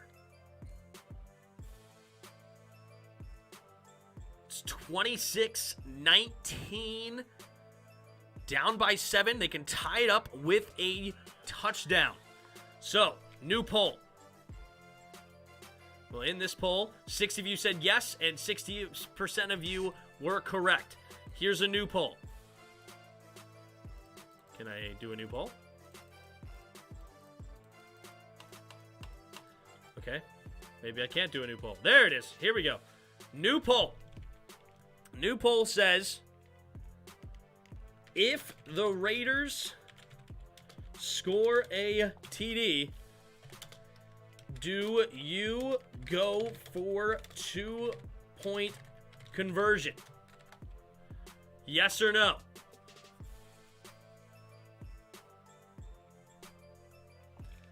Yes or no? Do you go for the 2-point conversion if you score a touchdown?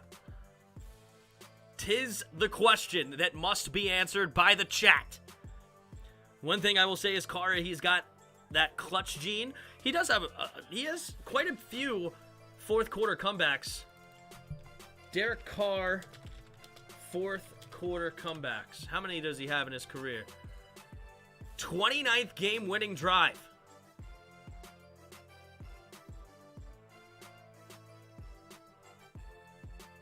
So he has 29 game winning drives.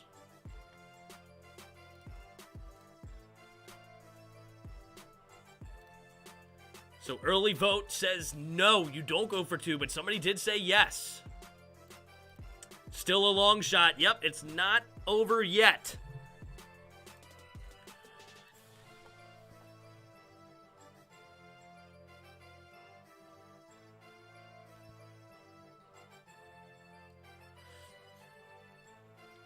Not dead yet. Will we have overtime in the first playoff game of the season?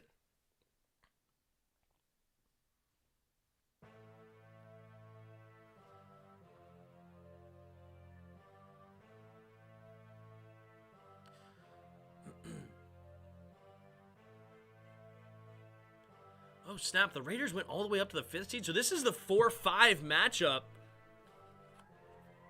in the AFC. Tonight we have the 3-6 matchup between the Patriots and the Bills. All right, here's the punt coming from the Bengals. No penalties on the Raiders.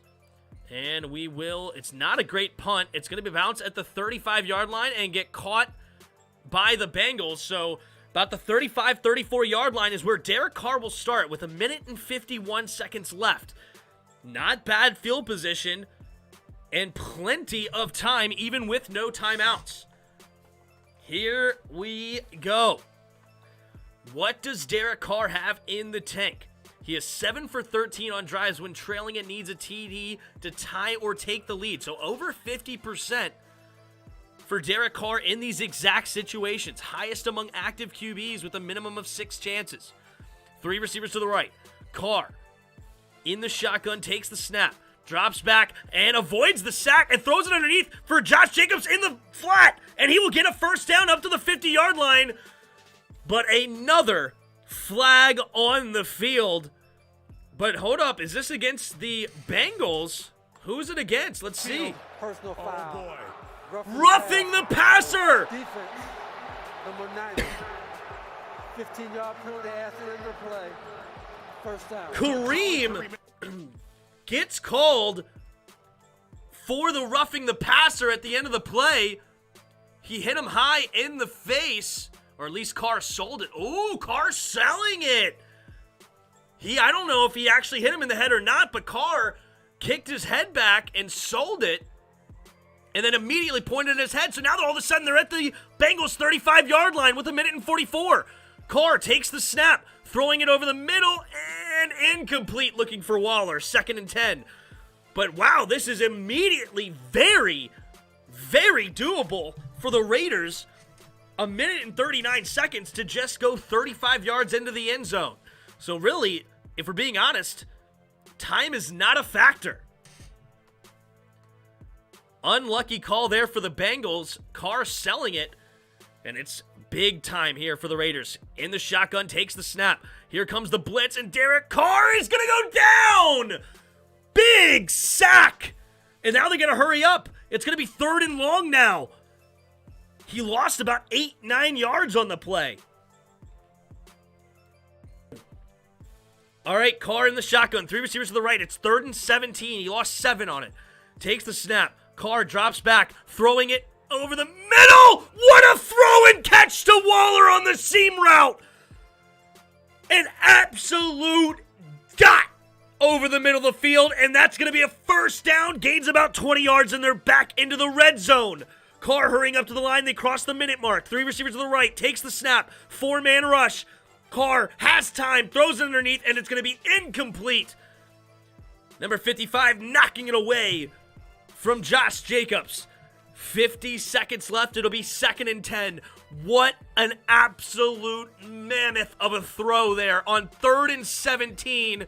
Zipped it in there, in between the linebacker and the safety, and Waller makes a beautiful catch. 2nd down and 10.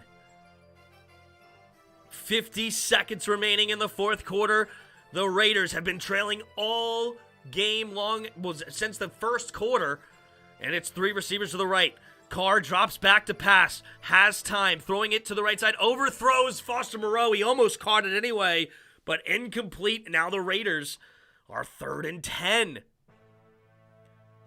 If Carr pulls this off, I take back everything I said. 47 over here right now. Thank you guys so much for being here. If you haven't already, hit that like button. Also, if you're new, subscribe to the channel. 3rd and 10. 45 seconds left to go in the 4th quarter. Carr, can he tie it up? They're already inside the Bengals red zone. Up to the 19-yard line. Zay Jones in motion. 2 receivers to each side. 5 seconds on the play clock. Carr takes the snap, 4-man rush. Carr has time again, steps up, throws it to the right side, caught for another first down, and it's at the 8.5-yard line. Derek Carr saying, I want to spike it, hurrying up to the line, 33 seconds. Carr will take the snap and spike it. So now it's 2nd and goal. 29 seconds remaining. The Raiders will have 3 opportunities at the end zone. Can they get there? I am surprised they spiked the ball. I would have hurried up. I would have had a second play already ready. But instead, they spiked it and wasted a down. Honestly, the time isn't as important as the downs right now. 2nd and goal. 29 seconds left. Derek Carr in the shotgun. 2 receivers to each side. Carr takes the snap. 4-man rush. Carr throwing it to the end zone and nearly picked off. Dropped by Jesse Bates. He got it in there. I think he tipped it away. Great defense. Zay Jones was the intended target. 3rd and goal. Time's not a factor anymore. It just comes down to 2 plays. Can they get to the end zone or not? Bates nearly had it there for an interception. Could not quite get there in time. Derek Carr, 3rd and goal from the 9-yard line. 9 seconds on the play clock. 2 receivers to each side. Carr takes the snap, drops back, has time, stays in the pocket, plenty of time. Now finally rolling to his left, throwing it to the end zone, incomplete. But Hunter Renfro's on the ground, and no flags for pass interference. I guess their legs got tangled up. Hunter Renfro ended up on the ground with the ball in the air. How did this happen? Renfro with the quick out route. Oh, he just slipped. All right, good no call. No pass interference on that one for Hunter Renfro. He just slipped. That's how he ended up on the ground. 4th and goal. 17 seconds remaining. And it all comes down to this. Carr, 2 receivers to each side. 4th and goal. Takes the snap. Looking to throw. Throws it to the end zone. And it's intercepted! Intercepted! Pratt gets the interception. And the Bengals are moving on in the playoffs. And Derek Carr, it all came down to the wire. And the Bengals, for the first time since 1990, the first time in the text messaging era, will the Bengals be able to say they won a playoff game. Zach Taylor, a candidate for the Coach of the Year, gets his first playoff win. Nice interception there. Derek Carr tried to zip it in. Incomplete. And the game is all but over. Just need a victory formation.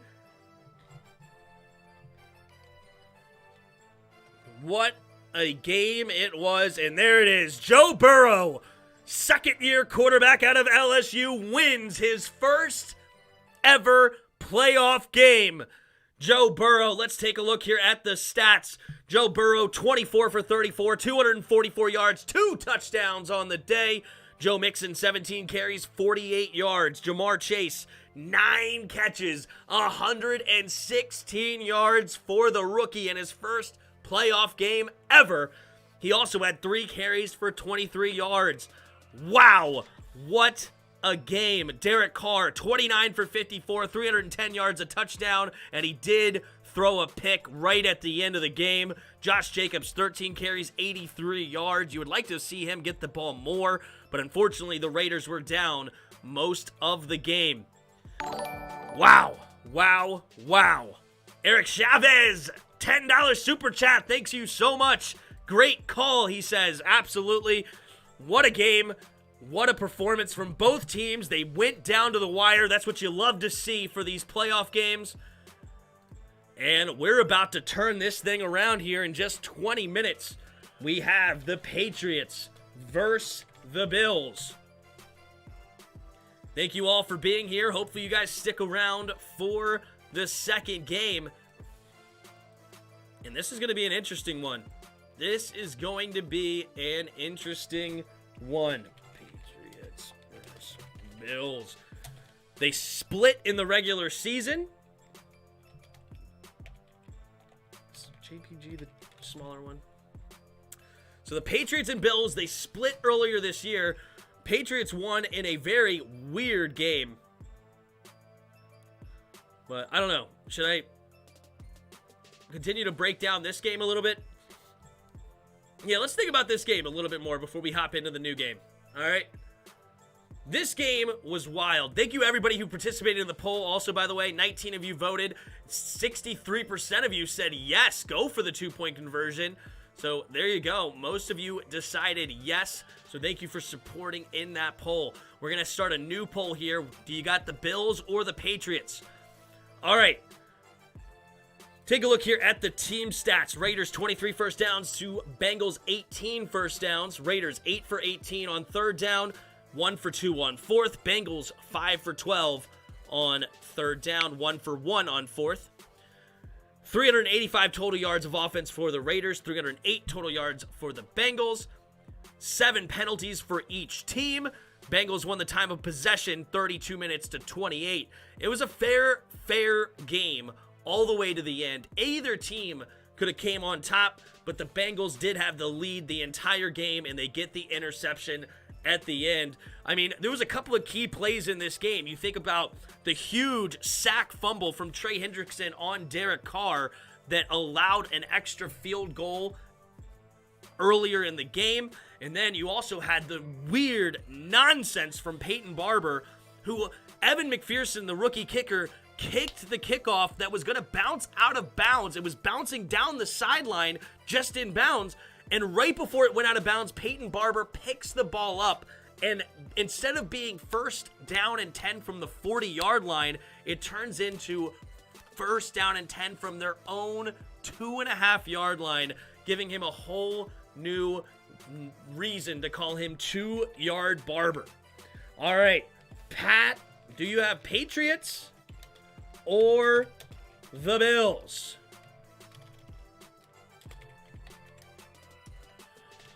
Who do you got? Pats. Give me the Mac Man. Or Bills. Josh Allen. FTW. Ask your community. So, that was a great first game. Let's go ahead and change the stream title here for the next one. We got the New England Patriots versus the Buffalo Bills. Buffalo has 2 F's, Tim. Learn to spell. Bills. And we got change. Pictures. Live stream thumbs. Where's the Patriots versus Bills? Boom. Got it. Got it. Save. All right, so that's up to date. Thanks, everybody who was here. I feel like every playoff game this year we will be instant classic for the wild card. Yeah, hopefully. Derek Carr reminds me of Kirk Cousins, good but not great, and won't take you to the Super Bowl. It's probably a fair comparison, to be honest. I think the Bills are going to win. I want the Pats, though. I picked the Bills as well in that game. In this game coming up. I wish we could have drafted Joe Burrow. Me too. Mac Jones, because Bill Belichick. All right, let's take a look here at the preview of this game.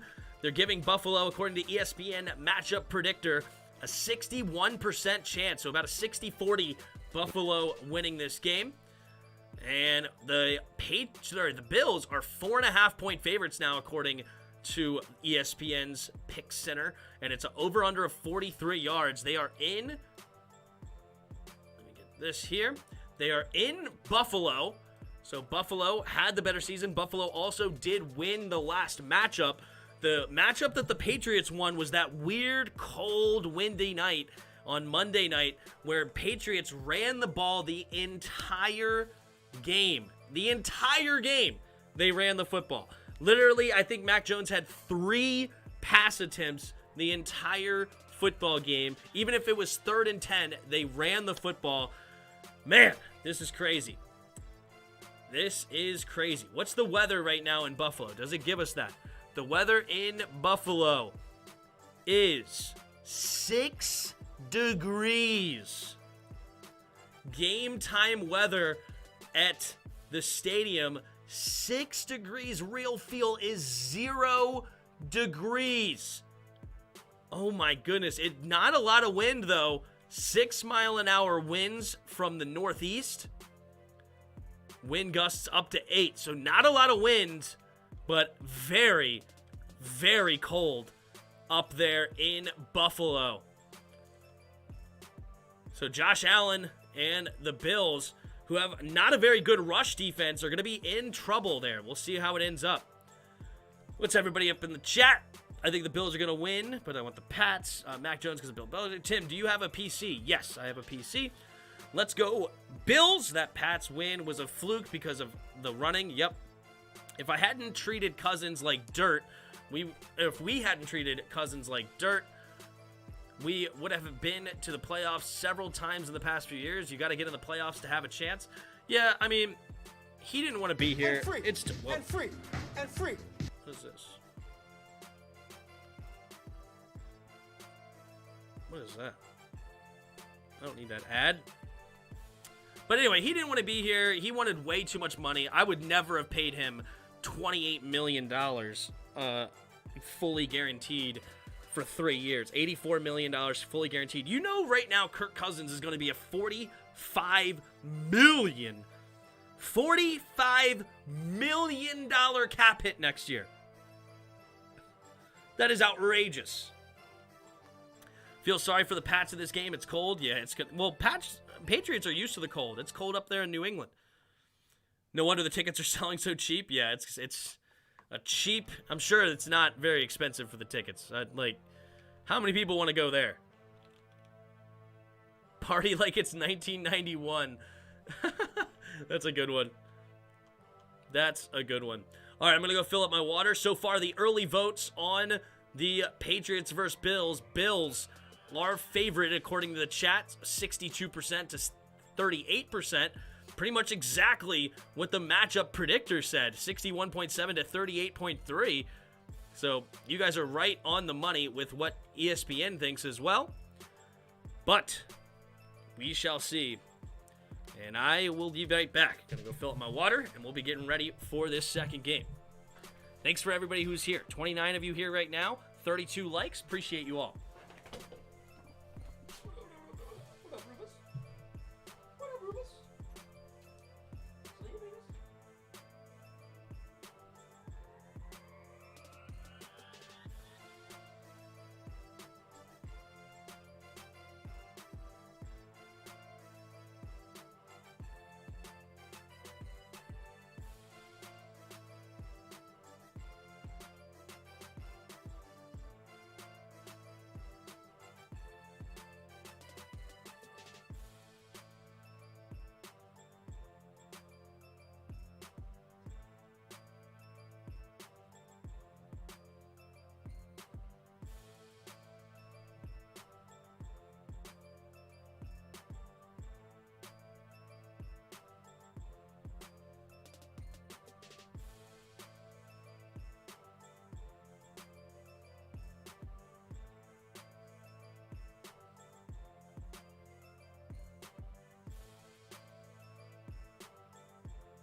up, everybody?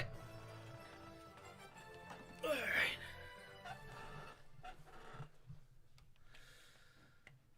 So 60-40 now, Bills on top after the first 10 votes. Thanks, everybody who voted.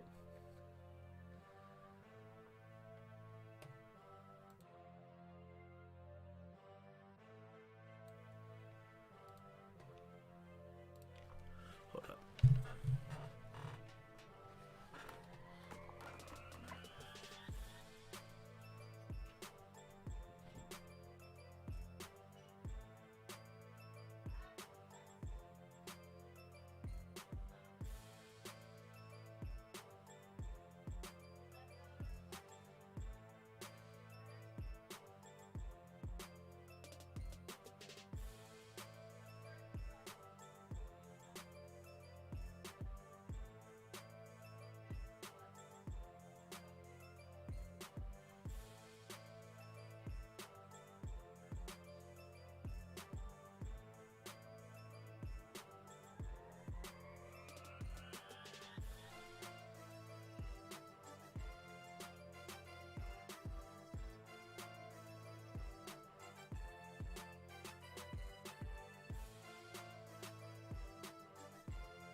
All right. Who's ready for this second game?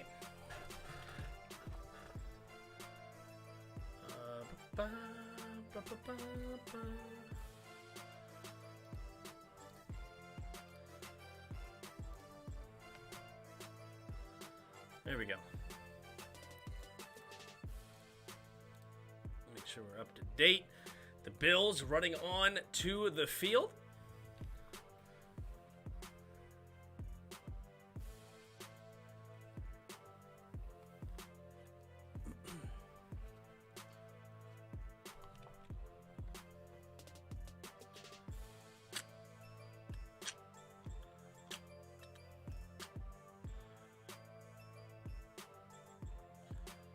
All right, here we go. Here we go. What are you guys saying? Kirk Cousins should get cut for $45 million? Well, the thing is if they cut him, they lose it all. It's fully guaranteed.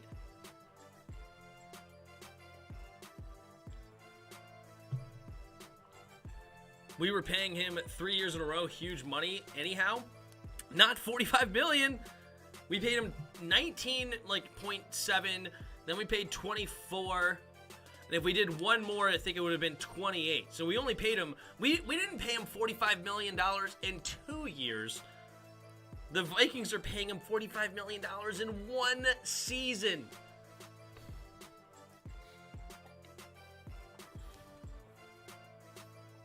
Just 1 season.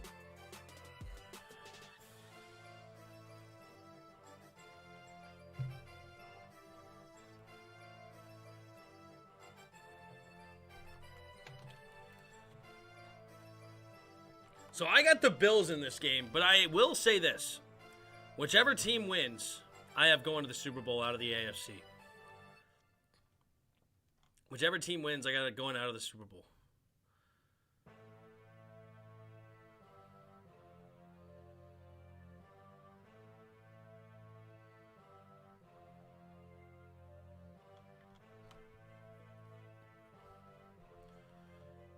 This is CBS game, and they're not streaming it. Excuse me. CBS is not streaming it, what, on their YouTube channel? Like, do the CBS have a YouTube channel?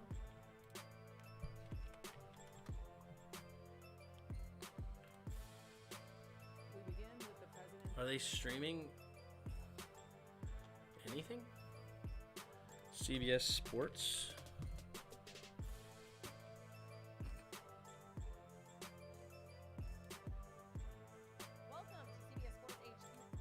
Maybe because it's not 8:15 yet?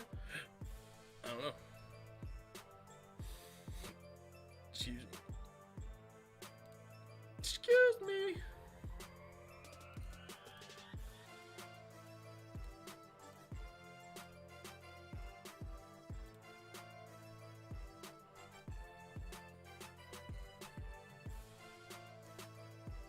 No, I have Paramount Plus. Ah, I see. I'm surprised that CBS and or all these channels don't just also stream their TV to the YouTubes. I mean, you get paid a ton of ad revenue, so you're gonna make a ton of money if people are consistently watching it. I don't know why you just don't do that. But anyway, so I can get all the CBS shows. I feel you. And they stream football games? Oh.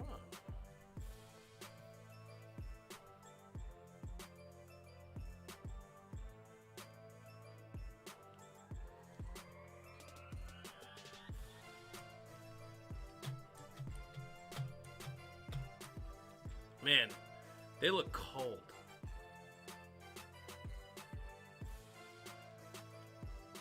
Man, they don't have hats on or anything. Jeez.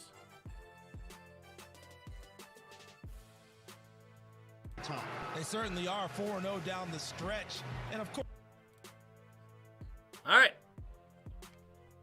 Oh, man, look at all of that. It is cold outside in Buffalo. Jeez. Mac Jones bundled up. He went to school in Alabama. He ain't used to this. Second Patriots starting QB in a postseason since 2000. And that's a funny stat considering the Patriots have been to the postseason probably, 19 times in that time span, 20 times or something crazy like that. And so, first time somebody else is starting in a Patriots uniform in a playoff game since the year 2000. Sean McDermott versus Bill Belichick. A clash of two really good football coaches. Let's see what they can come up with.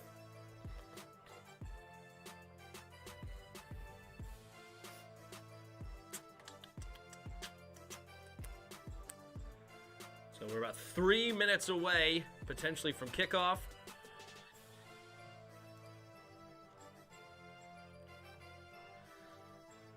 Four and a half point spread.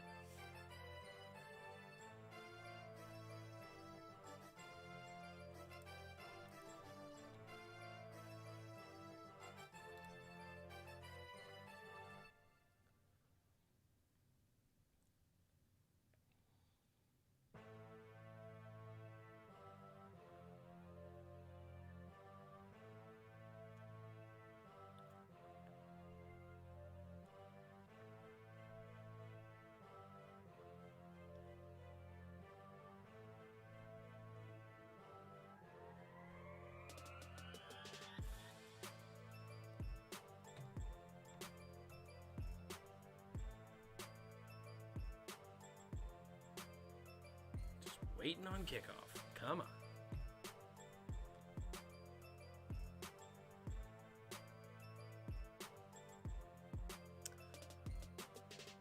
Did you make any profit from the Bengals game? Oh, that's true. I can still bet. So, I only bet on that one football pool, but my dad started it up for the playoffs. I should probably have made a bet. It's too late to make a bet on this game. I wouldn't get it out in time. But I did not bet on the Bengals game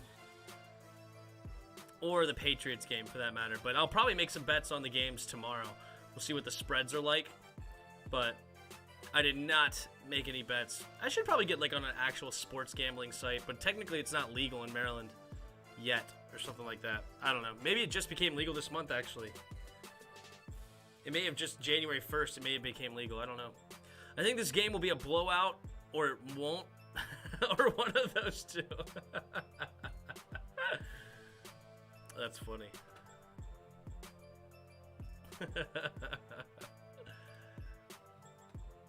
How many votes we got? We up to 12 votes. 58% of you say, give me Bills. Josh Allen for the win. 42% of you want the Mac Man. Bengals was the easiest bet. Yeah, probably. But it came down to the wire. You never know. If I would have bet on it, probably the car would have made that play. But, I mean, you could say Kansas City's probably an easy bet. Even though I'm picking Pittsburgh. But in the betting world, I mean, it's probably pretty easy. I mean, if you pick the spread, it's not, because that's 12.5 points. Tampa Bay over the Eagles. That should be pretty easy. Rams Cardinals. That's super hard, but I don't know. It's interesting. All right, we're off. And the Patriots are going to kick it off to the Bills. So Josh Allen will get the start here, and there's the kick.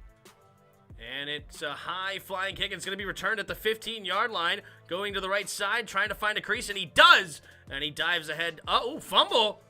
Did he fumble it too early? It's going out of bounds anyhow. But either way, it is at about the 31-yard line for Josh Allen and the Bills in this unbelievably cold weather. You're looking at about 0 degrees as far as the real feel is concerned. So throwing the football might be a little tough, but let's see what they got in the tank. Josh Allen in the shotgun. 3 receivers on his right side. Stephon Diggs on his left. Now 1 receiver goes in motion from right to left. Takes the snap, looking to throw, and he finds Diggs over the middle. And Diggs will get a gain of 9 yards to start this game. J.C. Jackson on the coverage.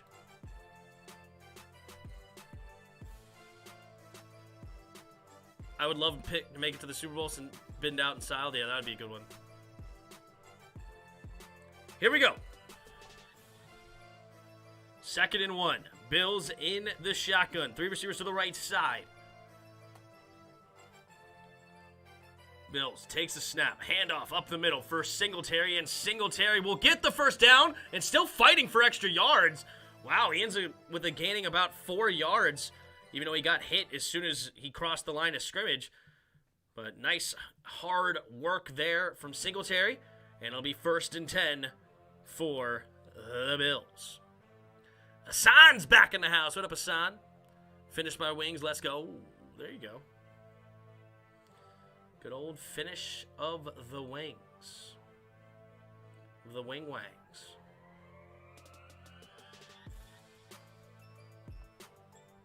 All right.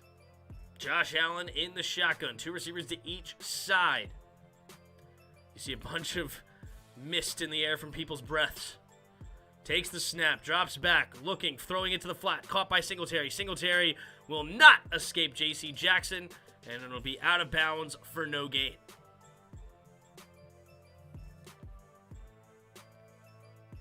Duggar has a thing on his hand? What thing?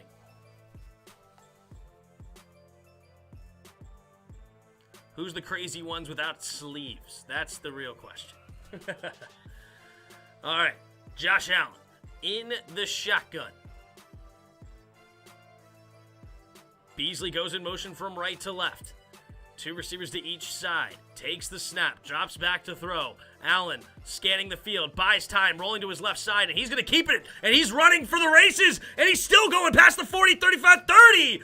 Up to the Patriots 30-yard line. Josh Allen with a huge 26-yard gain. 1st down 10 Bills. It was a 3-man rush. Josh Allen got around to the outside, beat Matthew Judon to the edge. The linebacker number 8 couldn't get up with him either. And Josh Allen making a nice play.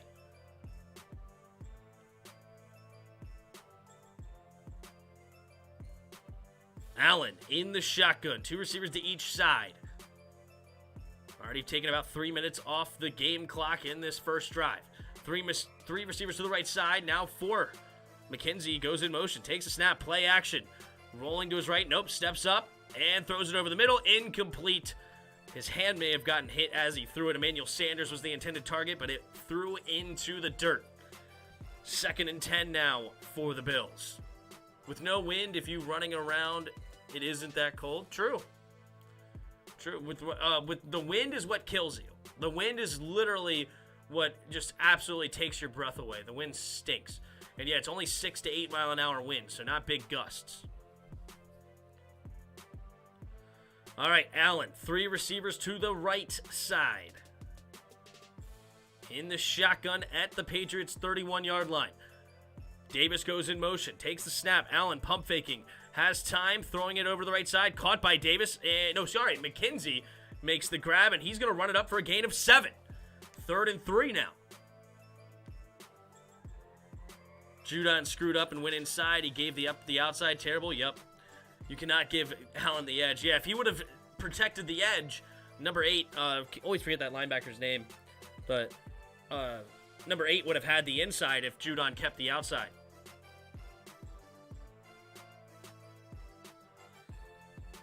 Josh Allen, 3 receivers to his left in the shotgun again. 3rd and 3. It's so funny seeing everybody's breath. You see everyone's breath out there. Takes the snap. Play action. Rolling to his right side. He's going to keep it himself. Allen will get the first down and more. Inside the 10-yard line and push out of bounds up to about the 8-9-yard line. Josh Allen using those legs. 2 carries, 41 yards. Big time right now for Allen. They don't have a good running game, but hey, Allen says, screw it. I'll do it myself. I am the throwing and the run game.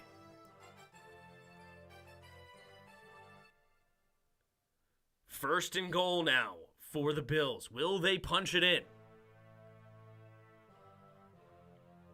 Allen. 3 receivers to the left and Cole Beasley in motion. Stays on the left side though. Takes a snap. A handoff up the middle for Singletary, and Singletary will maybe get a half yard on the play. So 2nd down and goal from the 8.5-yard line. Josh Allen's such a beast. You ain't lying there, son. I kind of like Gregory Rousseau, but Carlos Besham hasn't panned out well. I'm not sure about Carl Besham. I don't even remember who that is. But Gregory Rousseau, he was my defensive rookie of the year candidate. Obviously, not since the game has happened. Obviously, Micah Parsons earns that for sure. But that was my preseason pick. Josh Allen, 3 receivers to the left side, takes a snap, play action. Allen looking to the end zone, now scanning the field, rolling to his right, now steps up, still has plenty of time, pumping, rolling to his right now, to the out of bounds, and this will throw it to the end of the end zone, and it's caught! It's Knox! Will catch the touchdown in the back of the end zone. I thought he was throwing it away. Allen with the beautiful touch, and Dawson Knox will get the touchdown in the back of the end zone. What a play! Yup, his knees in bounds. Oh, did his butt hit first? Uh-oh. They will take a look at this. 1, 2. Yeah, 2 feet in bounds. He has possession of the ball, and it's touchdown Bills. Josh Allen, as he went out of bounds, just like Joe Burrow did in the first game, just flips it to the end zone. And it turns into a touchdown. 9 plays, 70 yards, and took 5 minutes and 15 seconds off the clock. Nice opening drive by the Bills. And Mac Jones will have their opportunity. Josh Allen bringing all that energy for sure. That is risky, though, called obvious QB run. Yeah, everything's obvious, I know.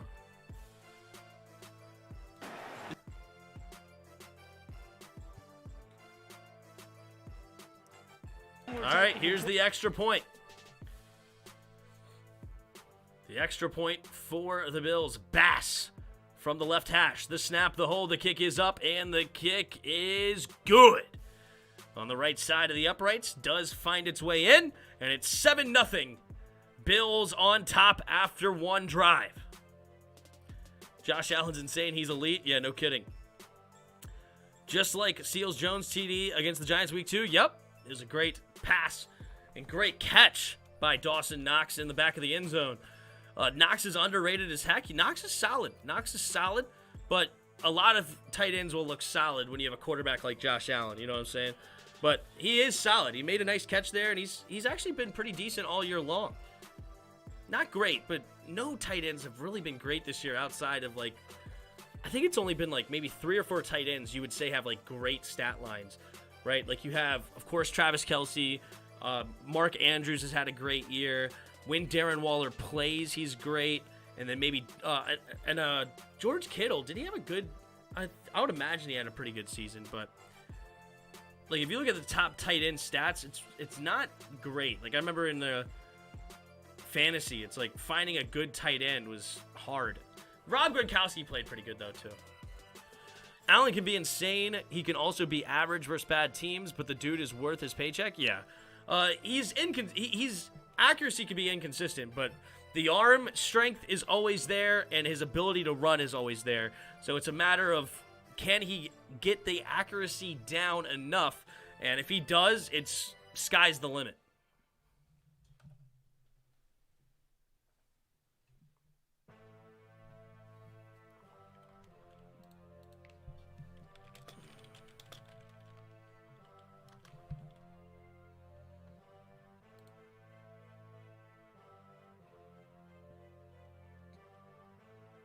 Yeah, Mark Andrews had a big year. Travis Kelce.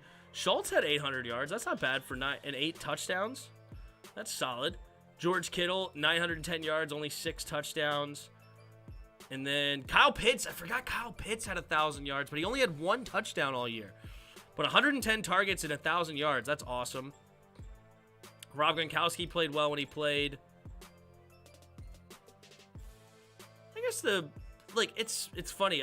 Like, you look at these stats and you think, oh, they're actually not too bad. But when you are playing fantasy, it's like these stats suck, right? Dawson Knox with 587 yards, 9 touchdowns is not bad. But, you know, week in and week out, he may have 3 points one week and then he has like 16 the next. What is going on, brother? How you feeling watching this game? Way from French Gain, like always. And what we're going to in Washington with our QB situation, we're going to hit the draft, man. We're going to draft one or use the 11th pick to trade for a top-notch quarterback, but we're definitely, the 11th pick is going to be used for a quarterback somehow, some way. All right, Patriots. We'll get the ball for the first time tonight. Mac Jones doing some of these, some shoulder warm-ups, and Tyler Bass kicks it off. And it will be caught inside the end zone, but returned here. And not a good decision. He's going to get tackled at the 12 or 13-yard line. So Mac Jones will have a long way to go. Tim and Jared Sports Talk, what up? Go draft you a QB. Have a team around him. You get Joe Burrow. Just did absolute beast. Yep, there you go. First rookie QB to start for the Patriots postseason history. The 15th overall pick just last draft, not even a year ago. 1st and 10 for Mac Jones and the Patriots. 2 receivers to each side. The Mac man in the shotgun takes a snap, handoff up the middle, and it will be Damian Harris who gets a gain of about 2. So 2nd down and 8 from their own 15-yard line. Hunter Henry had a pretty good season. It took him and Jones like 4 weeks to get a rhythm. And then you had 1 game they didn't pass. True. Oh, I got rid of the stats already. Oops. I would look at that more, but I forgot. 2nd and 8. 3 receivers to the left side. Mac Jones in the shotgun. Myers in motion, takes the snap. Drops back to pass. Mac throwing to his left side, and it's going to be caught for the first down by Kendrick Bourne. Gains about 9 on the play, and that'll move the chains. No Tre'Davious White for the Bills. Wallace was on the coverage, Levi Wallace, and could not get there to knock it away. Good play there by Kendrick Bourne. 1st and 10 at their own 24-yard line. 8.5 to go. Receiver goes in motion from left to right. Offset I formation to the right. Takes the snap. Handoff. No, it's going to be false start. It looked like Damian Harris started leaning a little too early. False start. offense, number 47. 47? Penalty. Still first down. Oh, it must have been the fullback they get called. I thought it was the running back, 37. But they're going to say it was Jacob Johnson, the fullback, that gets called for it. Because we need a QB. Hopefully we'll get a great season in 2022. It's true. We do need a quarterback, no doubt about it. 1st and 15 for the Patriots after the penalty. There's McDaniels. Jonnu Smith goes in motion from right to left. 2 tight end set. I formation here for the Patriots. At their own 19. Takes a snap. Pitch play to the right side is Harris. Harris cuts it up the middle, and he will get a gain of only 1. Second down and 14 with 8 minutes to go in the first quarter.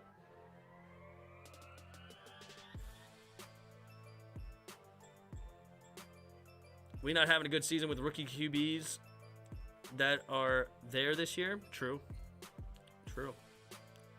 500 would be a godsend. 2nd and 14. Mac Jones in the shotgun. 3 receivers to the left side. Goes in motion to the right. Mac Jones. 2 receivers to each side now. Jones takes the snap. Drops back to pass. Quick throw to the left side, and it's a little bit underthrown. Incomplete. Looking for Bourne on the comeback. Johnson had good coverage there, and it'll be 3rd and 14, incomplete. Oh, he had an opportunity.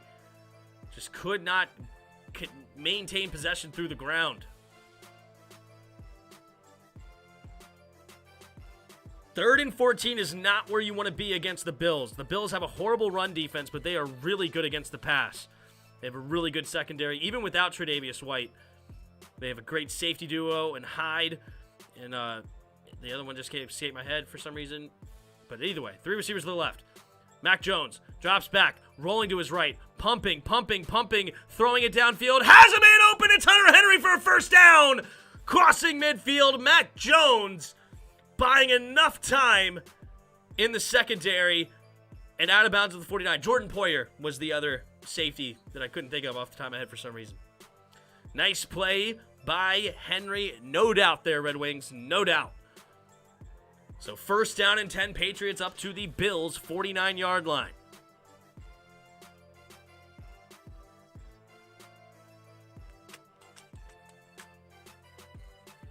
Myers goes in motion from right to left.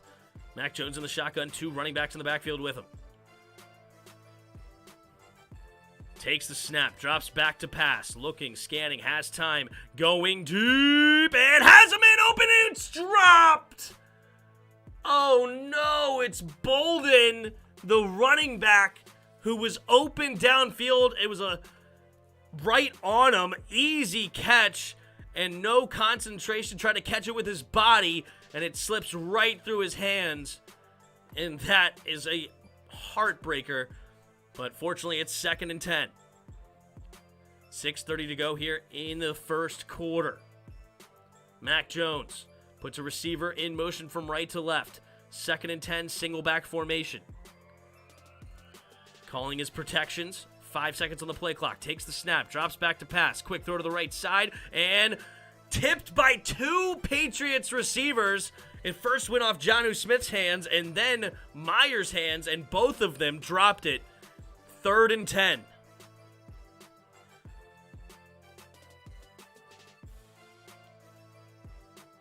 If Jonnu Smith never tipped it, that was probably meant for Myers. So 3rd and 10. Now for Mac Jones, can they get another 3rd and long? They just completed a 3rd and 14. 3 receivers to the left side.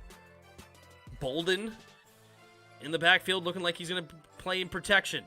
Blitz coming. Mac Jones avoids it, steps up, and he's going to run it himself, and he slips a tackle, and he's going to get a first down on his own.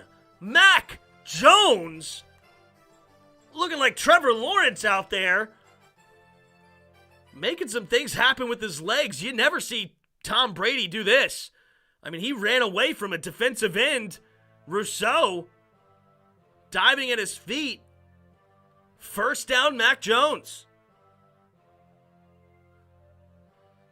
1st and 10, Patriots now up to the 34-yard line of the Bills. Jones Two running backs in the backfield with him. Takes the snap. Blitz coming again. Pump faking. Going deep. And intercepted! Micah Hyde, the safety, coming from the center field, having the range to get there, and not only knocks it away, comes away with the pick. Oh, what a play. What a play. Aguilar was right there. It was right there in the breadbasket. But Micah Hyde had the range to get there. Interception from Mac Jones. And the Bills will get the ball back up by 7 with 5:40 to go in the first quarter at their own 20-yard line. Great play by Micah Hyde. Initially, I thought he just knocked it away. Then all of a sudden, he spins over and he has the ball. Great play there by Micah. Because I've been hurt so bad watching Washington football team loss when I'm away France. It is crazy, bro. Augustine, I'm really glad you're here. Seriously. Thanks for being here. I'm sorry if I'm butchering what you're trying to say. I'm not trying to. I'm doing my best. I'm sorry. I know if you're in France, I'm sure there's some sort of language barrier where it's not quite, the translation's not quite being there, but thank you for being here. By the way, Mac Jones is too slow to avoid the rush, or folks like to say. Yeah, I mean, he did a great job there with his legs, no doubt.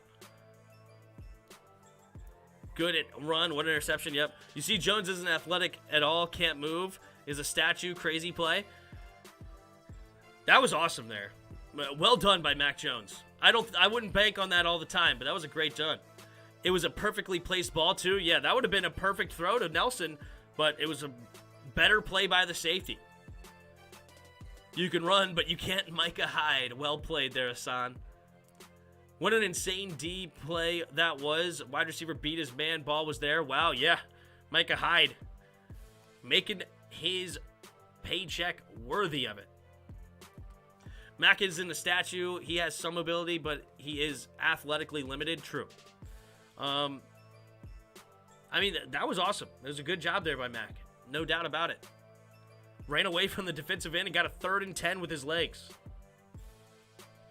You better put a QB spy on him out there. It's like that.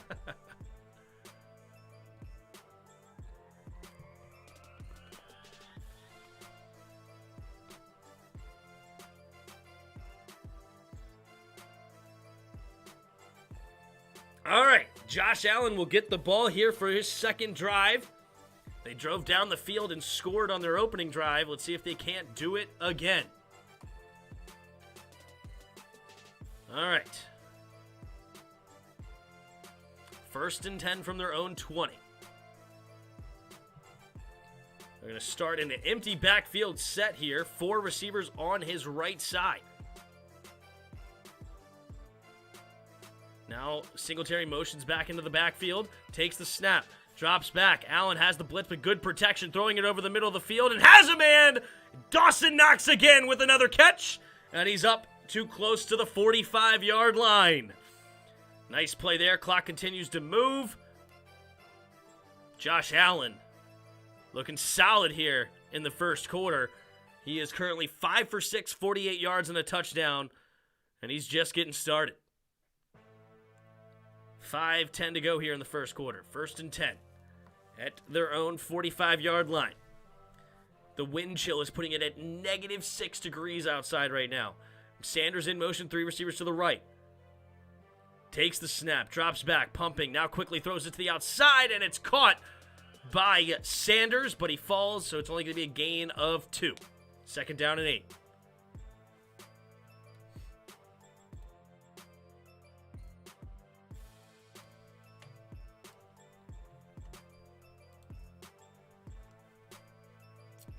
So, we got 22 votes, and it's almost 50-50. Bills with a slight lead. Slight lead. According to the polls. 2nd and 8. Allen in the shotgun. Takes the snap. Handoff to the left side is McKenzie. McKenzie using that speed to hit the edge, and he's going to get a 7-yard gain Up to the 3rd and 1. It looks like the Cincinnati football may go to the party this year. Maybe. They have the quarterback to do it, but do they have the defense? It's going to be tough to get out of the AFC, I think. I'm not predicting it, that's for sure. I predicted a win today, but I'm not predicting them. I probably won't predict them to go any farther, depending on who they play. Allen in the shotgun. Takes a snap. Handoff up the middle of Singletary. Singletary will dive ahead and get the first down with relative ease. But hold up. Did he fumble? No. Okay. A lot of action there after it looked like he went down. I thought maybe he had put the ball on the ground. But no. No fumble. 1st and 10 after about a 5-yard run for the Bills.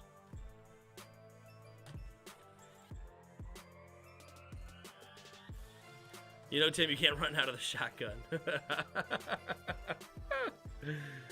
3:07 to go here in the first quarter.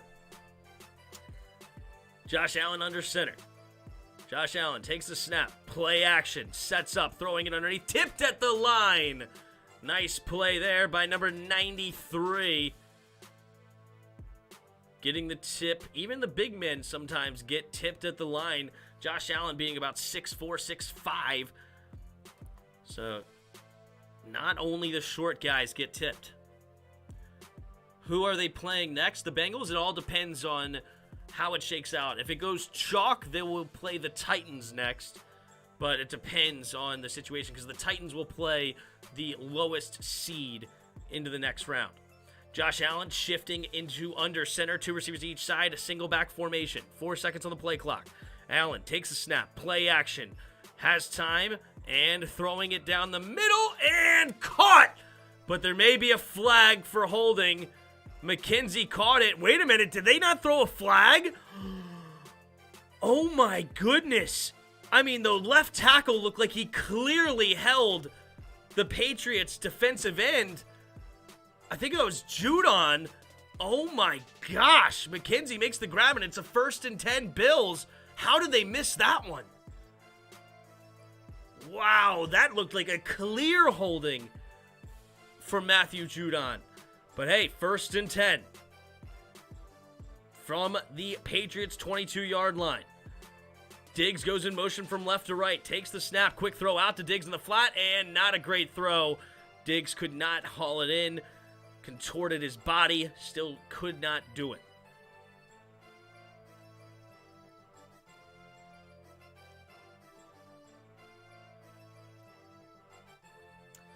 Second and 10. 2:07 to go in the first quarter. Bills trying to extend their lead. Allen. 4 receivers to the right side. Empty backfield set. Weird formation here. But Singletary's going to motion into the backfield again anyway. 7 seconds on the play clock. Allen pointing out the middle linebacker. Now Diggs in motion. 1 second on the play clock. Takes the snap. Allen, quick throw to the right side, and it's caught by Diggs. Out of bounds for a gain of 6. He didn't hold him, he tackled him. There's the difference.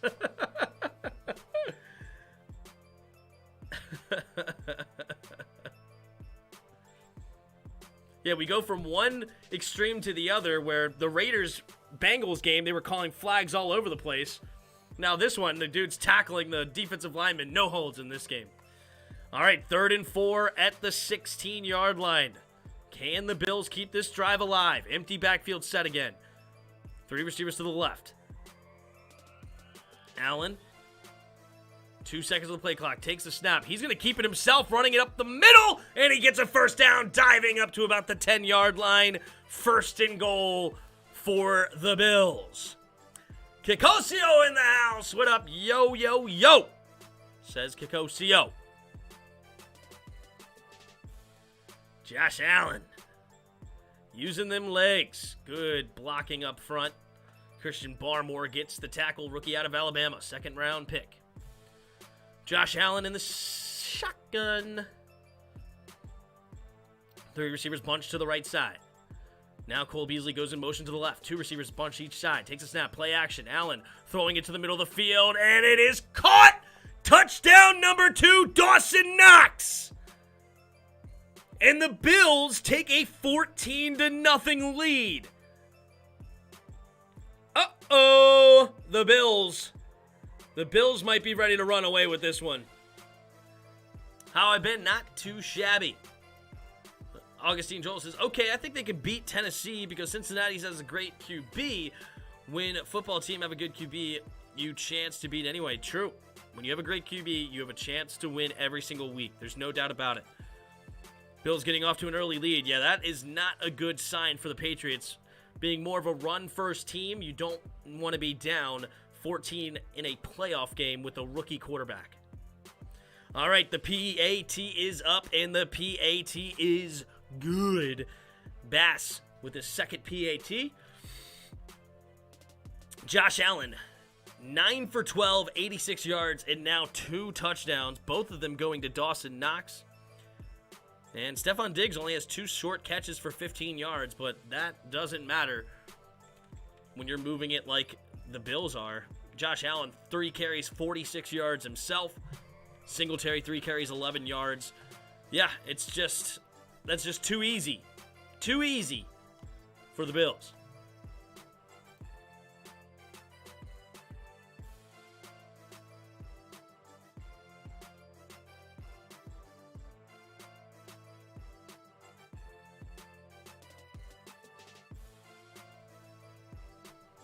Too easy.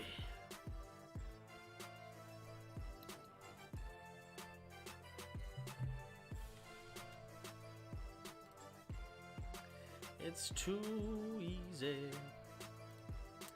Too easy. Speaking of run first, it looks like the return of the king in Tennessee. Yes, Derrick Henry should be back. Let's take a look here. Derrick Henry, news. Are the Titans truly better with Henry? What kind of silly question is that? I guess they're going to look at, like, oh, the records and this kind of stuff. Like, Derrick Henry clearly adds to that team. Vital for Tennessee. Yeah, it looks like he should be in. Expected to be back in action at Nissan Stadium with the number 1 seed Titans opens up the playoff run. Should be back.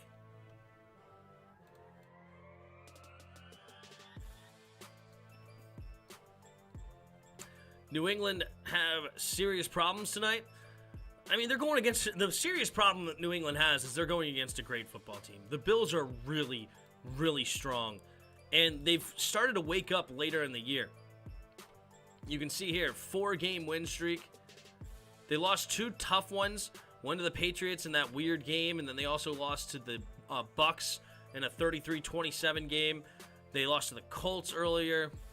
But, yeah, they finished the year out on a 4-game win streak, just crushing them, averaging 30 points a game. They can just go absolutely berserk.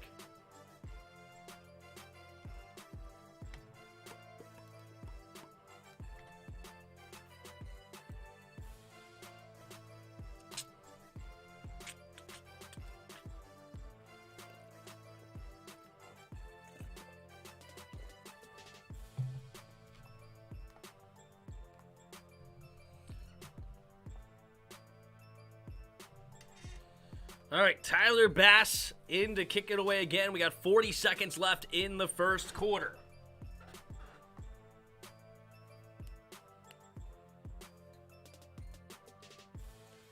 And the kick.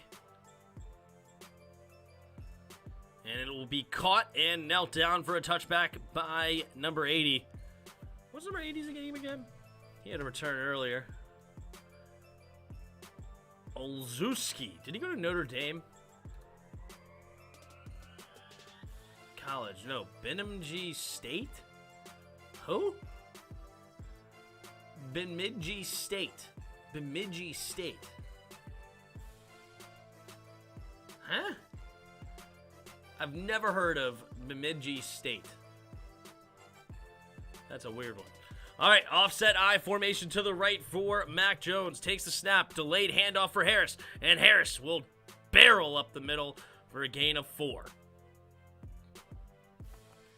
And that could be the end of the first quarter. We'll see if the Patriots try to hurry up to the line and get some extra yards. 23 seconds left in the first quarter, 28 seconds on the play clock. New England will hurry up to the line. Mac Jones in the shotgun. Hunter Henry goes in motion from right to left. 8 seconds on the play clock. Mac Jones trying to get him to jump. 4, 3, 2. And they will let the first quarter come to an end. And it will be 14-0 at the end of one. Take a look here at the team stats tonight. Bills starting off on 2 drives, having 9 first downs. They're 3 for 3 on third downs. They have no penalties so far. Patriots have 1. They already are 2-1 on the time of possession as well. 10 minutes for the Bills, 4 minutes for the Patriots. Actually, it's closer to 5 minutes. There you go. There you go. Packers should be getting David Bakhtiari, Sedarius Smith, and Jair Alexander back. Crazy to think they'll be at their strongest during the playoff time. True. Fair enough. All right, 56 of you say that. Let's do a new poll here. Can I do a new poll?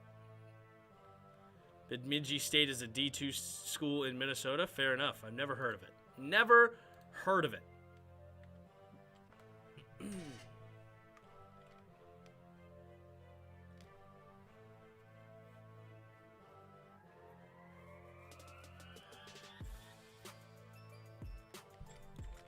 Will the Patriots tie this game at some point? That's the new question. Will the Patriots tie this game? Will they make it an interesting one? Or are the Bills just going to run away with it? Do you think Carr will leave the Raiders at the end of the season or in this offseason? I don't. I think he's going to stay. I don't think they're going to cut him.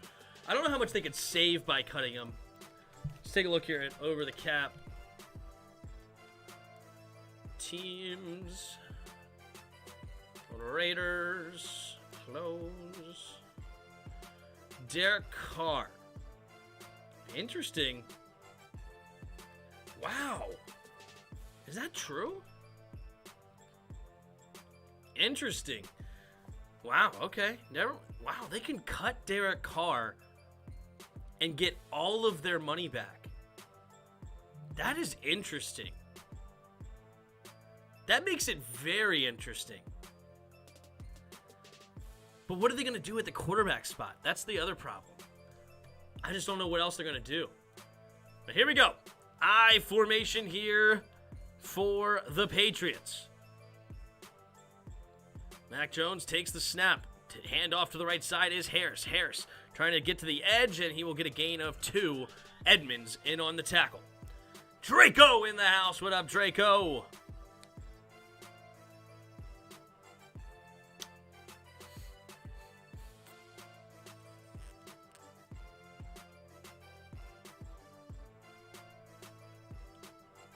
-7 with -5 wind chill. That's just stupid cold.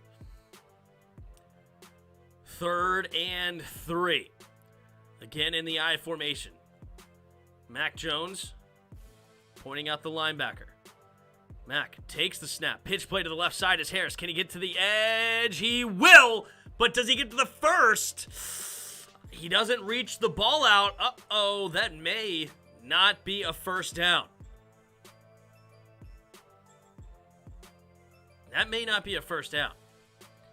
Good play there by number 97, Addison, pushing him out of bounds. And I think he's about to be a half yard short.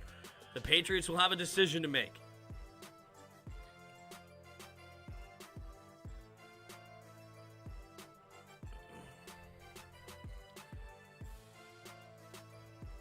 Fourth and 1, they're going to punt it. Interesting decision here from the Patriots. Very interesting decision. 13.5. Oh, they didn't give him... What? That spot was horrible. Oh my goodness. They basically made it 4th and 2. Fair caught at the 19. What? They basically, instead of 4th and inches, they made it 4th and 2.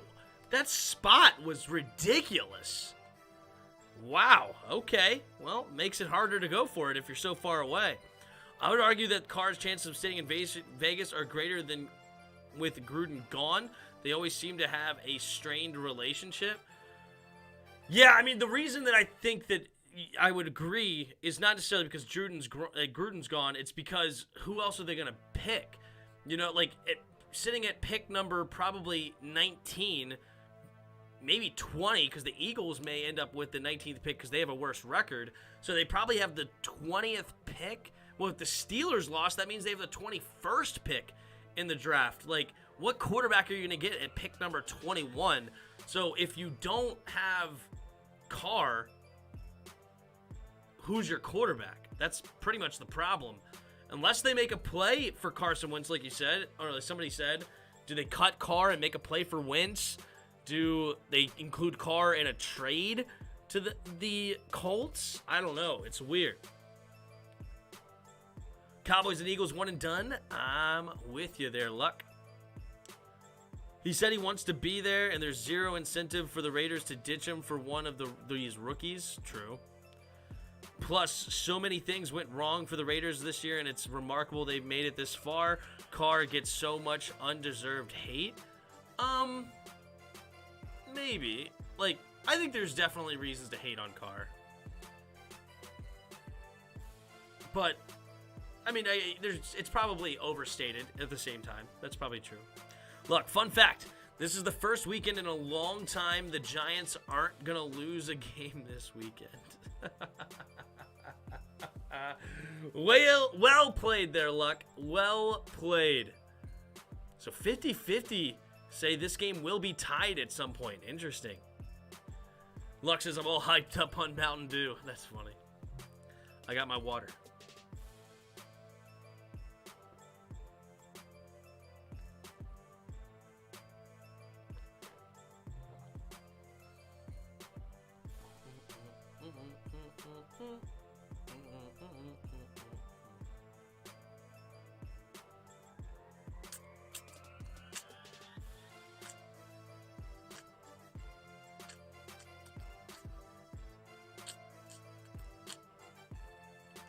All right.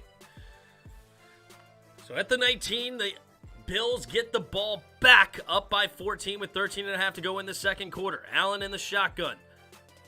Number 41 goes in motion from left to right, takes the snap, drops back to throw, pumping, throwing it to the left side, and he just overthrows Davis on that one. 2nd down and 10 coming up for the Bills.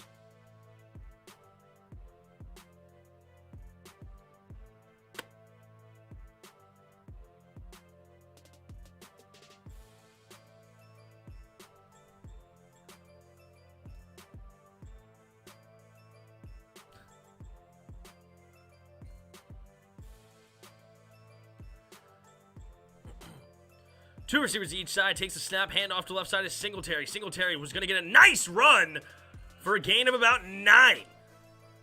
3rd and 1 now coming up for the Bills. Bill Belichick looks up at the clock and knows this is going to be a tough one. This is going to be a tough one. You don't want to be down 14-0 against the Patriots. That's just not where you want to, against the Bills, excuse me. That's just not where you want to be. Not where you want to be. Not where you want to be. All right, Allen under center. 3rd and 1, takes the snap, handoff up the middle for Singletary. Singletary slips through the line and will get a 1st down, gain of 3. Well played by Singletary.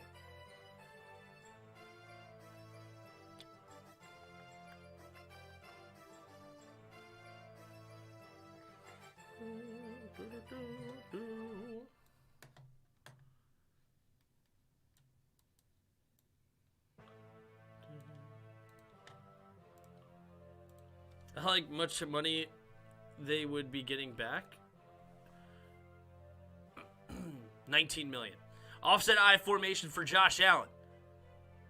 Sanders goes in motion, takes the snap, and they're going to fake the reverse as well, throwing it over the middle, caught by Singletary, and it'll be a gain of 5. Ball came out late, but they already blew the whistle dead.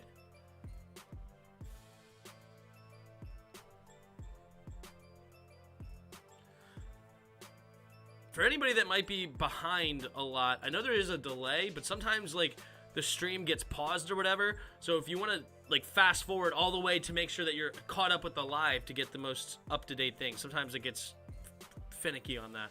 Oh, flag on the play. 54. Defense number 54, illegal contact, automatic first down. Pushed him down past 5 yards. First down, Bills. Bills safety is too good. Pats won't charge back fast, that is for sure. They kind of got to stop the Bills at some point, yeah. Getting a defensive touchdown would be massive for the Patriots. Can they do that? All right, Allen in the shotgun. Takes the snap. Here comes a 5-man blitz. He avoids the rush, throwing it to the right side. What a throw!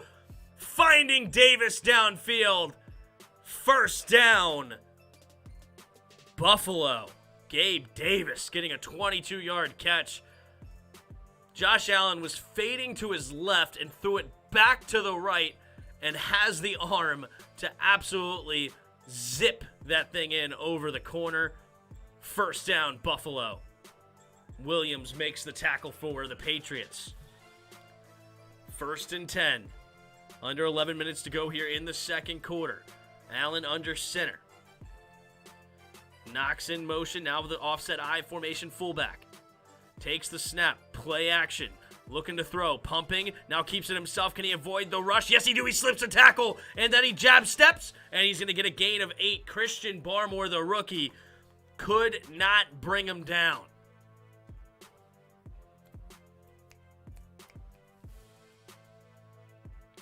Tough break. Tough break for the Bills.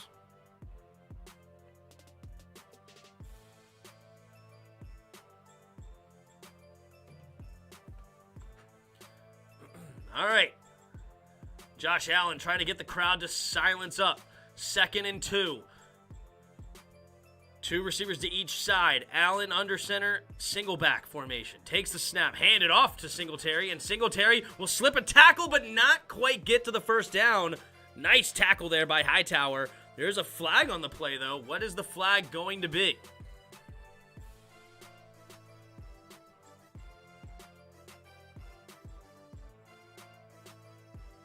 What is the flag? I mentioned Singletary is known as 54% of you are saying no. Uh-oh. Face mask. Defense. Face mask. Number 95, 15-yard penalty on top. And the Bills drive stays alive. Daniel Equale,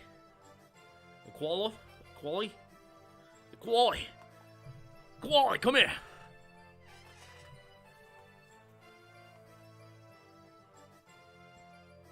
All right, 1st and 10 up to the Patriots' 17-yard line. Bills have yet to have a single penalty this game. 9.5 to go here in the second quarter. Allen in the shotgun, 3 receivers to the left. And hold up. Timeout coming from the Patriots. Interesting. Yeah, the Bills had a 194-point differential, leads the league in the NFL. They had games where they just absolutely blew teams out, and then their losses were really close. I think they won a game like 40-0 over the Miami. They beat us like 45-21 or something like that. Like, what was the schedule for the Bills right now if you look at it? Yeah, 35-0 to the Dolphins, 43-21 over us, then 40-0 over the Texans. I mean, that's just huge. They beat the Chiefs by 18. They lost a close one to the Titans by 3. Beat the Dolphins by 15. Lost to the Jags by 3. Beat the Jets 45-17. They did lose to the Colts big, but I think that was their only big loss of the year. 31-6 over the Saints. Yeah, it's big point differential for the Bills. Davis goes in motion, 2 receivers to each side, takes the snap, handoff to the right side of Singletary. Singletary bouncing around, and a little bit too much dancing, arguably, but he does end up getting a 4-yard carry. Bills safeties are too good. Pats won't come back. True, they kind of stop the Bills at some point. Bills moving the ball at will. So far, so true. If the Pats go down 21-0, it's over for the Pats. You're probably dead on, Augustine. You know, I was saying earlier, you didn't want to be down 14-0 to Buffalo. You definitely don't want to be down 21-0. Diggs goes in motion from right to left. Allen takes a snap, play action, handoff up the middle for Singletary. Singletary slips through the line, still going inside the 5, up to the 4, maybe the 3-yard line, depending on the spot. 1st and goal, Bills. And the scary thing is, what's scary is they're moving at will, and they're not even using their best weapon, Stephon Diggs. Like, that's the scary part. I'm like, what can you do if you're the Patriots? I mean, at this point, usually Bill Belichick's thing is, I'm going to take your best weapon away, Stephon Diggs. And he's like, hey, everybody else is going to have to beat me. Well, so far, everybody else is beating him. Allen in the shotgun, takes the snap, handoff up the middle for Singletary. Singletary will get tackled after a gain of about 1.5 yards, 2 yards. So 2nd and goal from the 2 now. Yeah, the Bills are not the Texans. Nobody is getting back from 21 versus the Bills unless they have a total team collapse. Yeah, I mean, you got to get a defensive touchdown or 2 to make it interesting, I think. Because Washington was down 21-0 in their game, and they almost made it all the way back. They had 2 touchdowns back-to-back, 21-14. I think we had the ball, and Antonio Gibson fumbled it. So we almost tied it up 21-0, but it's not an easy task. Takes the snap, handoff up the middle for Singletary. Singletary will get into the end zone. And the Bills. Do they call it? Oh, wait, maybe they're saying, nope, there it is. Touchdown, Bills. And that will go up 20-0. Hey, it's Madden. 21-0 skunk rule. The game is over. Just kidding. Not Madden at all. The game will still continue, but man, not a good game for the Patriots. And that's an understatement. You think? That is a big understatement. Bills are also eating up a ton of clock. True. Yeah. 17-16 left here in the second quarter. McDermott doesn't even have a smile on his face. He's like, yo, it's cold as crap. Can we win this football game and get out of here? Mac Jones warming up on the sideline. That's a joke.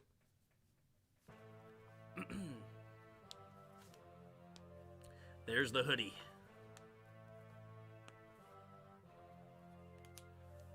What's going on with the extra point? Not sure. The kicker was on the field and then ran off the field. Got a weird something going on. It looks like we're about to go to a commercial break. Washington has much better receivers than the Pats, though. I mean, what team has more wide receiver room than the Pats? The Saints. Give me Nelson Aguilar, Kendrick Bourne, Jonnu Smith, Hunter Henry over Adam Troutman, Marcus Callaway. I don't even remember the other receivers. I would say the Saints. But I get your point. The Patriots definitely don't have a great receiving room. But it's not terrible. It's not great. But you might be being a little harsh. It's not great, though, for sure. I mean, Jacoby Myers. I guess you could at least say the Saints have Alvin Kamara, which is big. I don't know.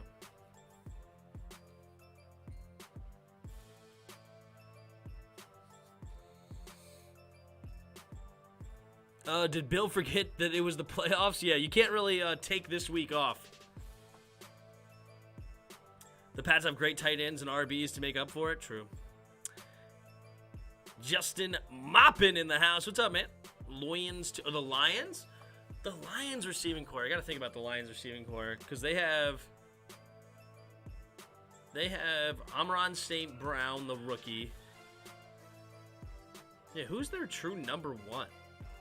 Because they don't have the guy that went to the Jaguars, Marvin Jones, anymore, and they don't have Kenny Golladay, who went to New York. Yeah, the Lions are pretty bad. Don't forget the GOAT, N'Keal Harry. Corey Kidd in the house. What's up, Corey?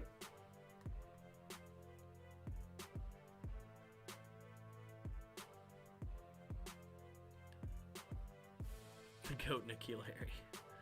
The Lions receiving core is... I'm thinking about it, and it's pretty bad. I have to kind of agree. Did they play the Lions? Yeah, let's just go to the Lions depth chart here. All right, Bass to kick the extra point. Amon St. Brown is their number one. Josh Reynolds, Khalif Raymond. Yeah, this is pretty bad. That's pretty bad.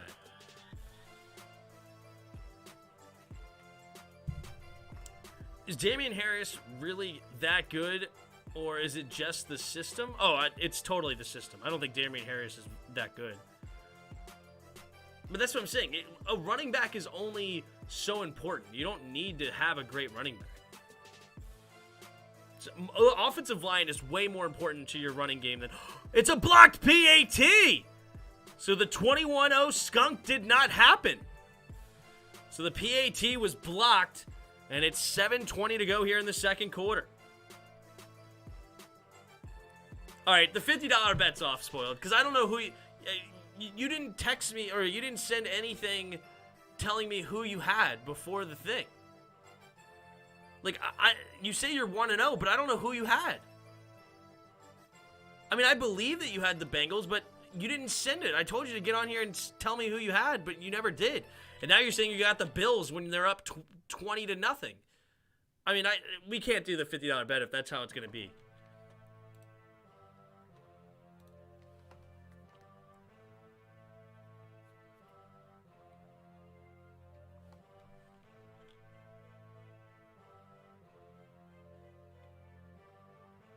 You didn't tell me you had the Bills until they're up 20-0.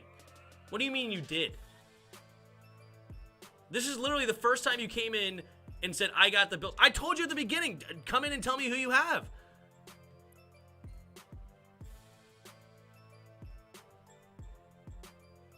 Ain't nothing you can do about the Bills. They're too good. That's why they're my Super Bowl pick. I don't know if they'll win, but you told me later, bro. What do you mean? I told you as soon as the stream started.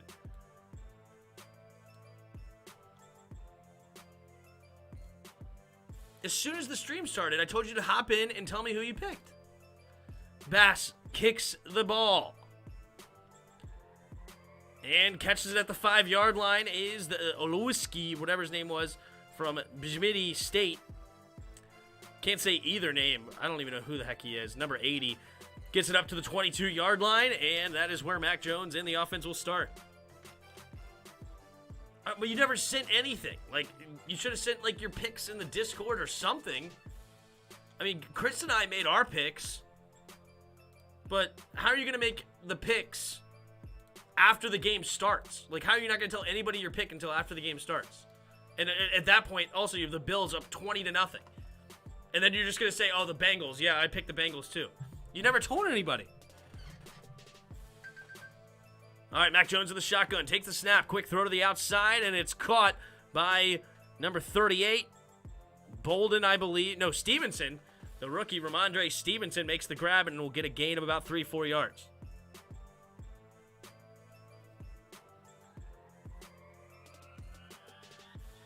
I never texted Jairus in the Discord either. Me and him did it live on our show. Gunnar Olszewski.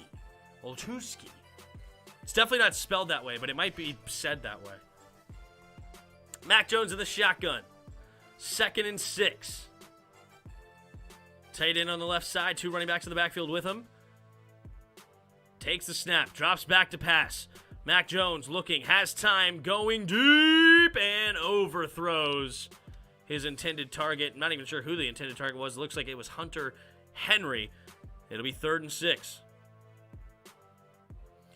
I was waiting for you to say pick teams. I don't understand. I told you. What do you mean you're waiting for me to say it? I told you at the beginning to hop in and tell me who you had. And then you never said anything about who you had. I mean, you got to admit, how are you going to tell me who you picked when the game's already 20-0 and I have no proof?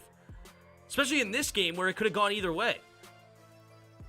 Patriots takes the snap, drops back to pass. Mac Jones going deep and incomplete. But there will be a flag on the play. Aguilar was the intended target.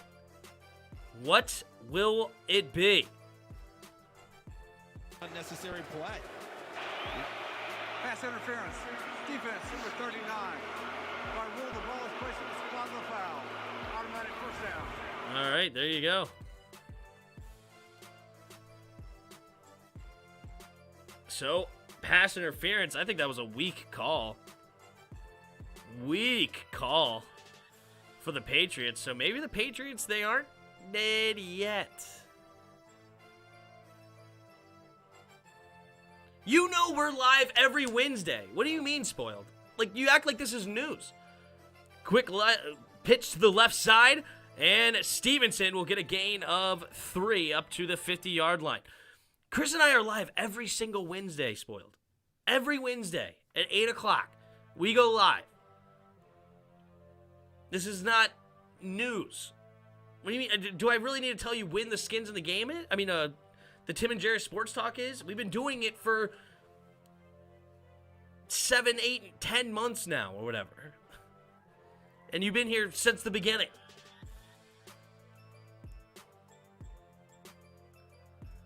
Here we go. 2 receivers to each side. Mac Jones in the shotgun. Mac Jones takes the snap. Jones steps up. Oh, and he goes down. The sack. And who made it? I couldn't even see the number. It was... Who was it? It was number 98 beating the center. Schofield, I think it is, right? Isn't that who it is? The sack. Who get the sack here? No, it's Ludalele. Is that right? Number 98? It is Ludalele. Mac Jones in the shotgun. 2 receivers to each side. 3rd and 15 now. Mac Jones. The clock hits 0. Did the Patriots call timeout or are they taking a flag here? They will take the flag. 3rd and 20 now. Oh my gosh. The Patriots are in shambles.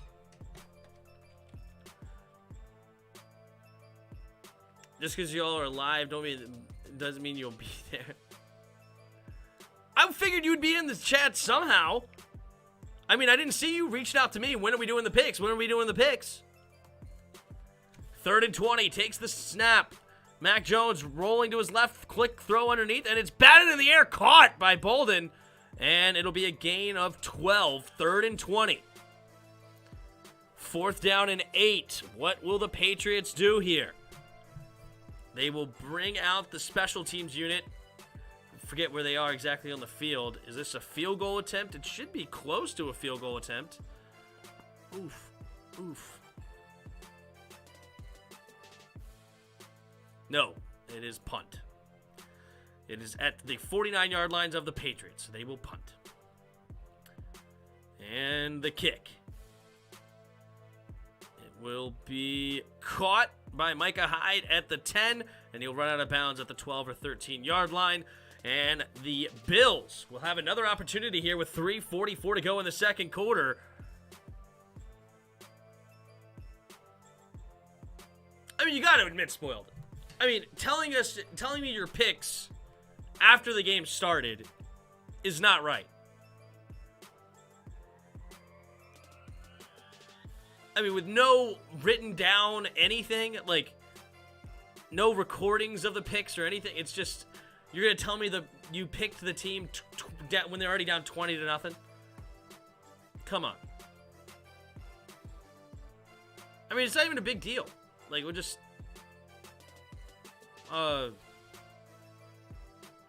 It's not even a big deal.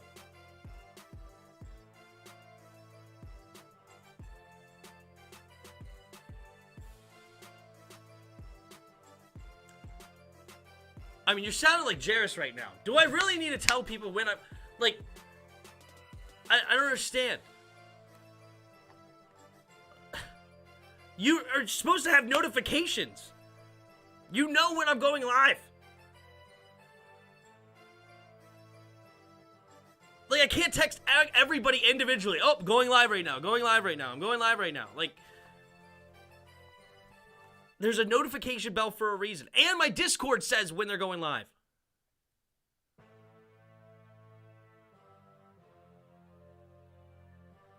Picking without letting you know. We literally pick every single week on Wednesdays. Like, this is not new. We pick every week on Wednesdays. Every single week. We've been doing it all season long.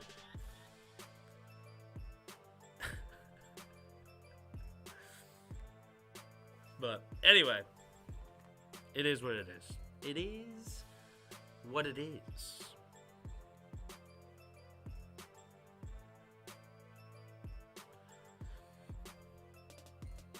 All right, let's see.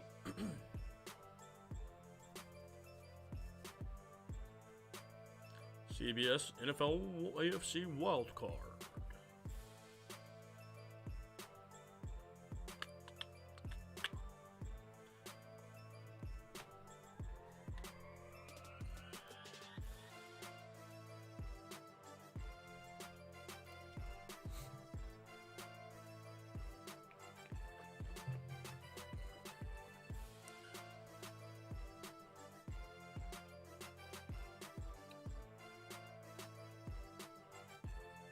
Josh Allen in the shotgun.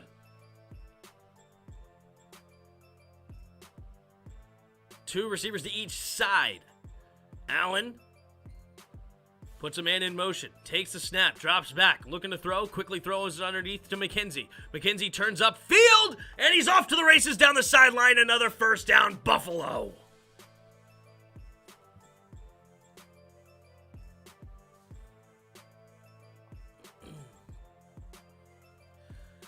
Well, then I'm sorry, Spoiled. Like, but I didn't realize I have to tell people this. Because we've been doing it all year long. Like, that's why I didn't think, oh, wait, let me tell Spoiled that we're picking this week. Because we've been doing it literally all year long. I understand you may not have known it, but I just didn't even think to tell you because that's what we've been doing. Three receivers to the left side. Allen in the shotgun. Takes the snap. Drops back. Pump faking. Allen going deep. And Stephon Diggs makes the grab. Stephon Diggs beating J.C. Jackson. Terp on terp action. And it's just an absolute slaughter here in Buffalo. Good grief. The Patriots completely forgot to show up in this game. And not only on offense, but the defense has yet to get a stop. I don't think the Bills have punted yet, and they're already up to the 25-yard line again on their fourth drive. Yeah, touchdown, touchdown, touchdown. Josh Allen, 0 seconds on the play clock. And it'll be timeout Buffalo right at the last second. Josh Allen pointing at Diggs saying, I told you! I told you! That's funny. How are Jarrison spoiled this bad? Oh, man. Sorry, Robert. No communication. It's bad. It's bad. It's both our fault. I should have contacted you two. Yeah, it's no problem. I can take blame, too. Even though you're the one who came up with the bet. You're the one who wanted to do it. But, yes, I could have reached out to you as well. But I did reach out before the Bengals game. You were in my chat, and I said, hey, come on and tell me your picks. You could have sent them then, to be fair. But, it's fine. Belichick is killing me, man. Yeah, this is... I mean, J.C. Jackson, who's had a phenomenal year this year, just got toasted. And he got toasted by a great receiver. I mean, Stephon Diggs is legit. But, yeah, one-on-one, Josh Allen picked on J.C. Jackson there. Yeah, I agree. It's not good to continue the $50 bet. It's fine. We can still have fun picking. You can still say you're 2-0, and I could believe it. But it's just, if we're gambling $50, then we should have just done it ahead of time. But it's all good. No hard feelings, spoiled. No hard feelings. Except for the Discord message you've been sending me with during the skins in the game and such. Yeah, hard feelings. No, just kidding. No hard feelings. Bill Belichick is killing me, man. Killing me. He's killing everybody that picked the Patriots. I picked the Bills, though. I picked the Bills.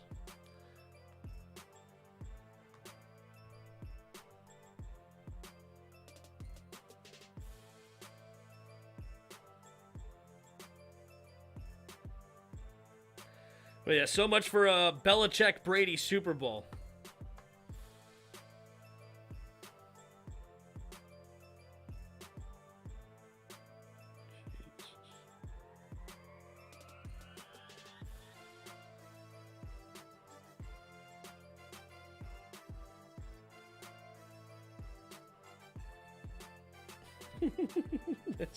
Oh no, I'm not done.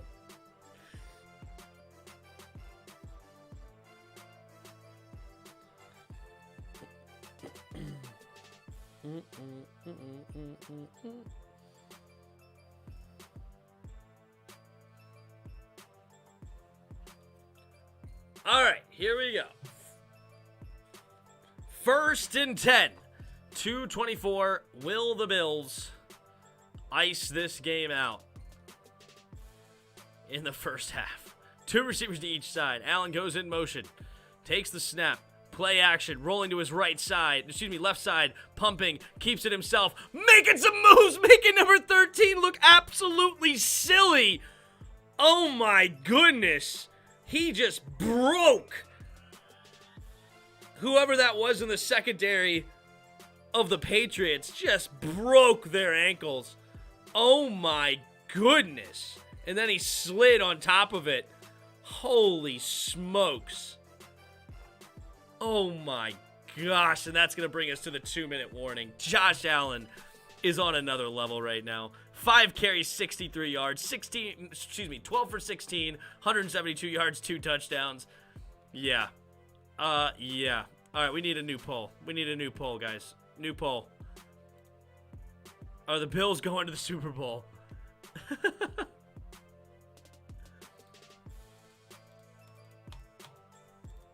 Oh. No.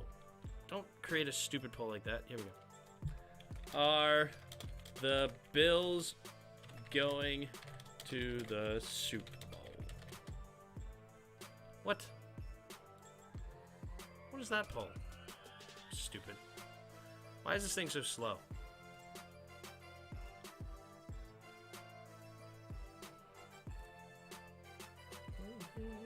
Here we go. Are the Bills going to the Super Bowl? New poll.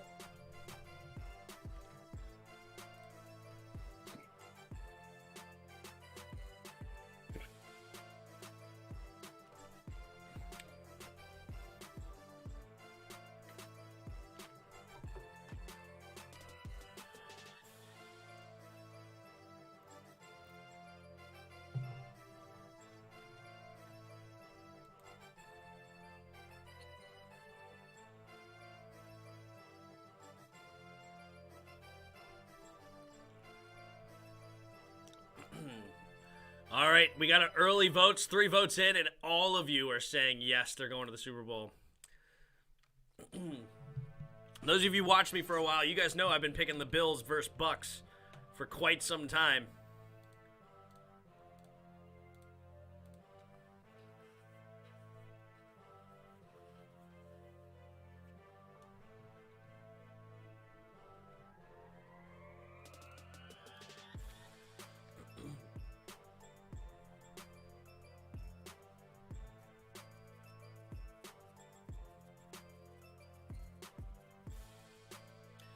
All right. 2nd down and 1 here for the Bills. Can the Patriots do anything to make this a game? Or will the Bills just completely shut them out and destroy them?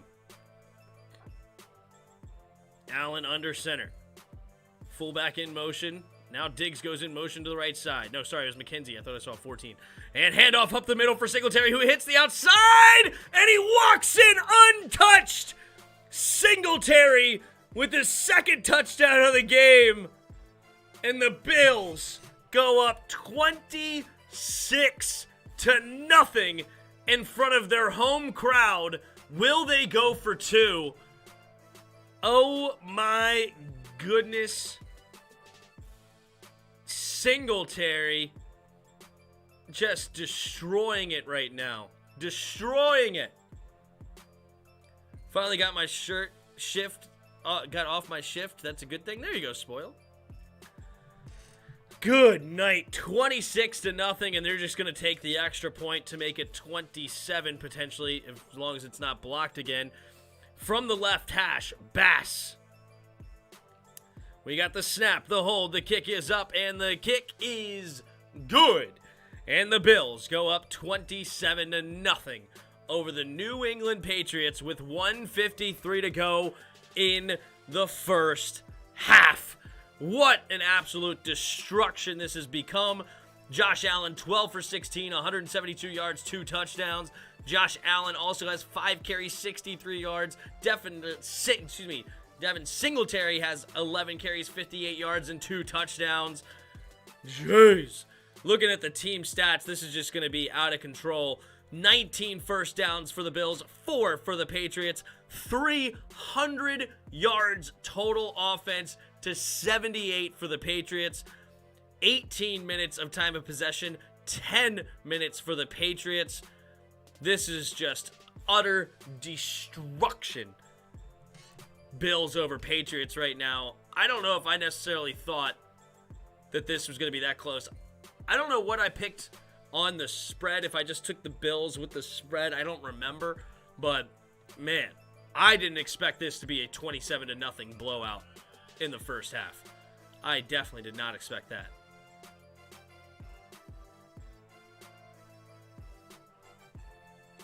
So 3 of you said yes immediately out of the gate, and then the next 6 votes proceeded to all say no. They're saying the Bills will not go to the Super Bowl. Interesting. See if any more votes come in. But man, the first 3 votes were all yes, and then the next 6 were all no. The flip.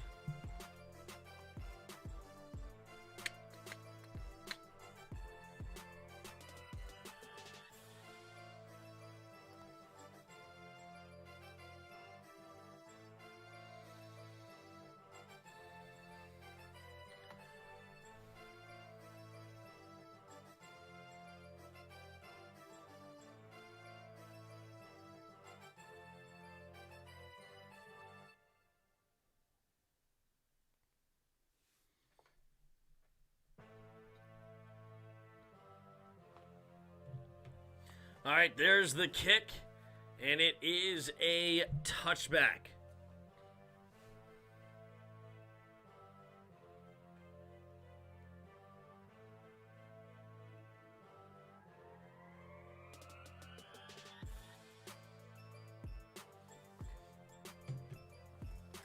Wizards lose 110-115. Big sigh. Well, at least I get to watch the evil empire get ground to dust. Yeah. Here you go. Takes the snap. Mac Jones looking to throw to the left side and caught by Kendrick Bourne. First down, Patriots.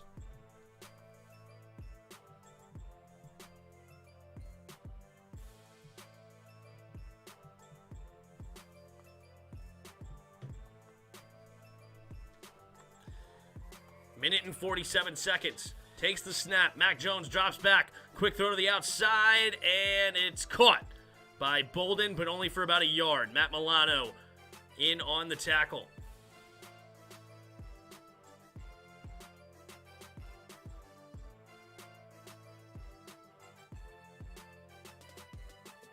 Takes the snap, drops back again for Mack. Minute and 24 seconds in the first half. Throws it underneath again. Caught by Bolden, and it'll be a gain of about 5 yards on the play. 3rd down and 2 coming up for the Patriots. Did not expect this blowout at half. I'm with you, Jacob. I am with you. This is outrageous. Takes the snap. Mac Jones, quick throw to the outside, and it's going to be a 1st down. And out of bounds goes Bolden. 1st and 10. 57 seconds left.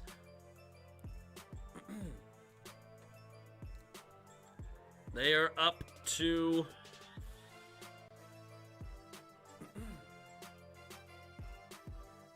the 50-yard line. Mac Jones in the shotgun. Takes the snap, drops back to throw, steps up into the pocket, avoids the rush. He's going to run for it, and he's going to get a gain of only about 3. 57 seconds. New England still has 2 timeouts. Mac Jones hurrying up to the line. Kicking those knees up, whatever that means. Mac Jones takes the snap and fakes the snap, or fakes the spike, and down goes Mac! He fakes the spike, and I think that was Gregory Rousseau. No, it's Hughes that gets the sack. Could have been illegal hands to the face as well. Nice play there by Hughes.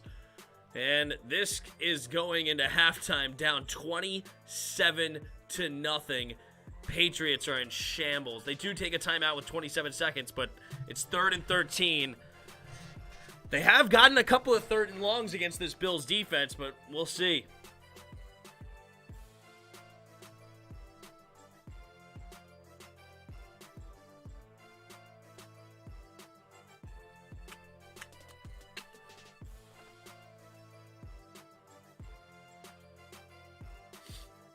Three receivers to the left side.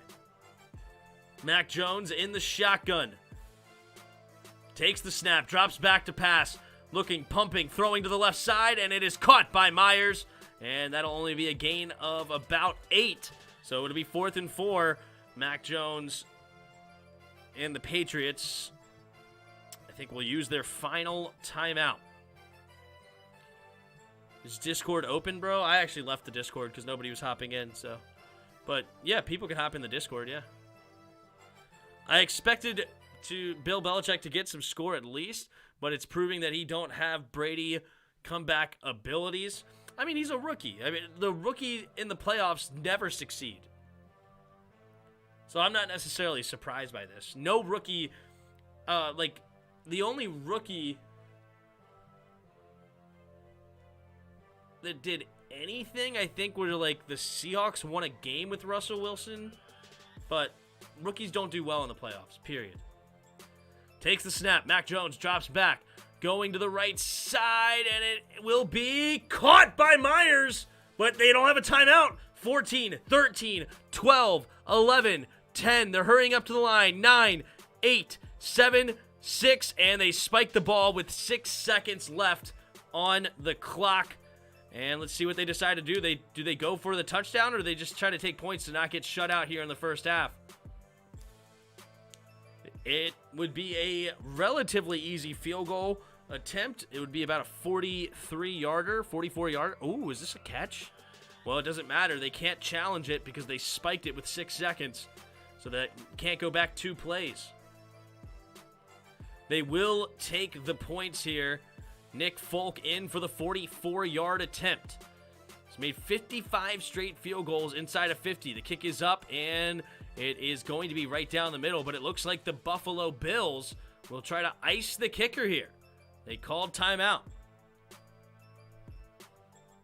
Yeah, you definitely can't blame Bill, Mac, or anyone on the Patriots. They had a great run with this rookie. Yeah, I mean, it's sad that the defense is playing so poorly in a game like tonight.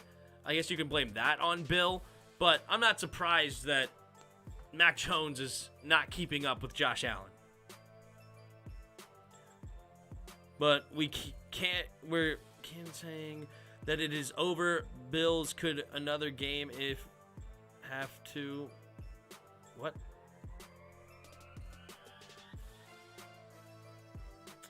Try that again, Augustine. I'm not sure what you were trying to say. from the right hash. The kick is up, and the kick is good.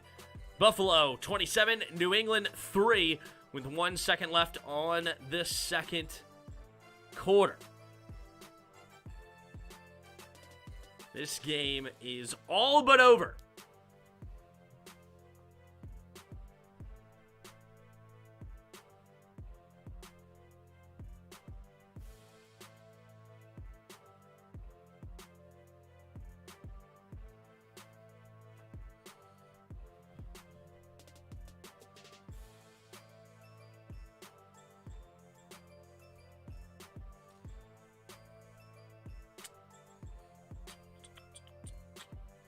MP, what's up, MP? 3 points.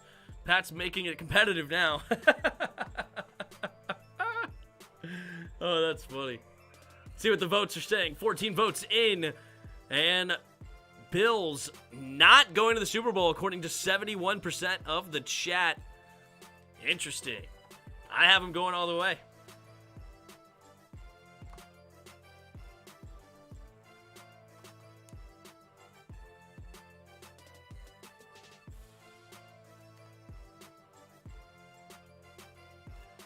And the squib kick will give McKenzie the ball, and he will kneel it to let the 1 second go down. And the Bills will go into halftime up 27-3. The Patriots will get the ball back first coming out of halftime. Let's take a look here at the stat sheet.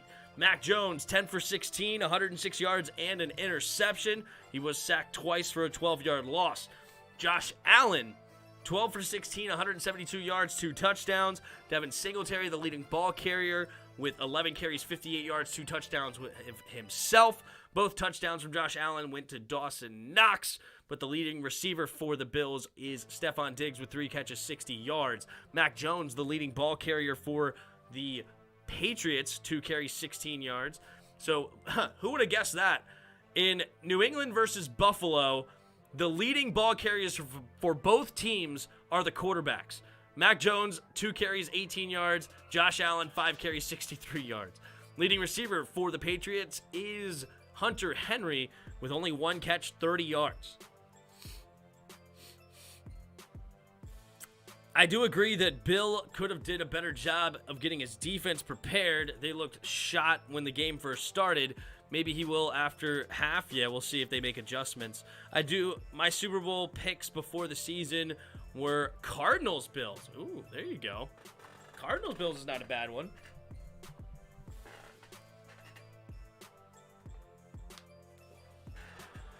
I didn't have the Cardinals having a very good game. Ooh, almost spilled my water.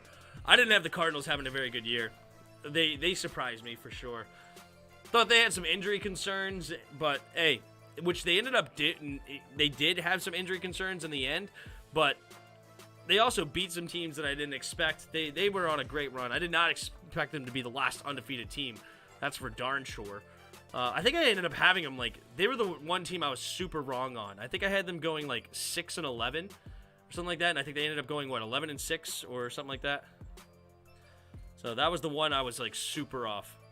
I think this game is over after Jones INT, momentum killer, and what looked like was going to be a shootout. True. They did have a decent opening drive until that interception, that being the Patriots. Micah Hyde made a huge play.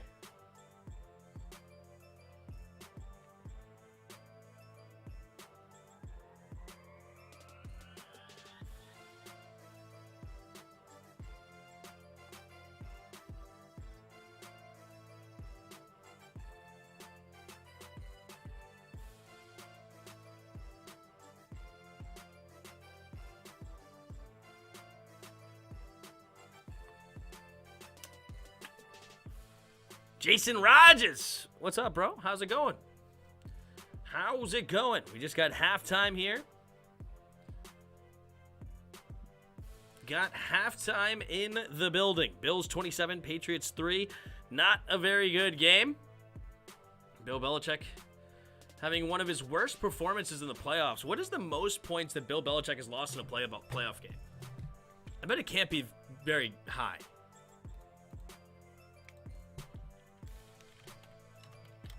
Bill Belichick, worst playoff game. Playoff game.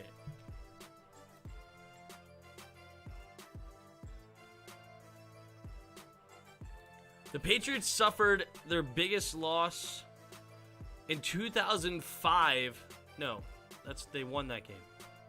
They won that game. They won that game. Oh.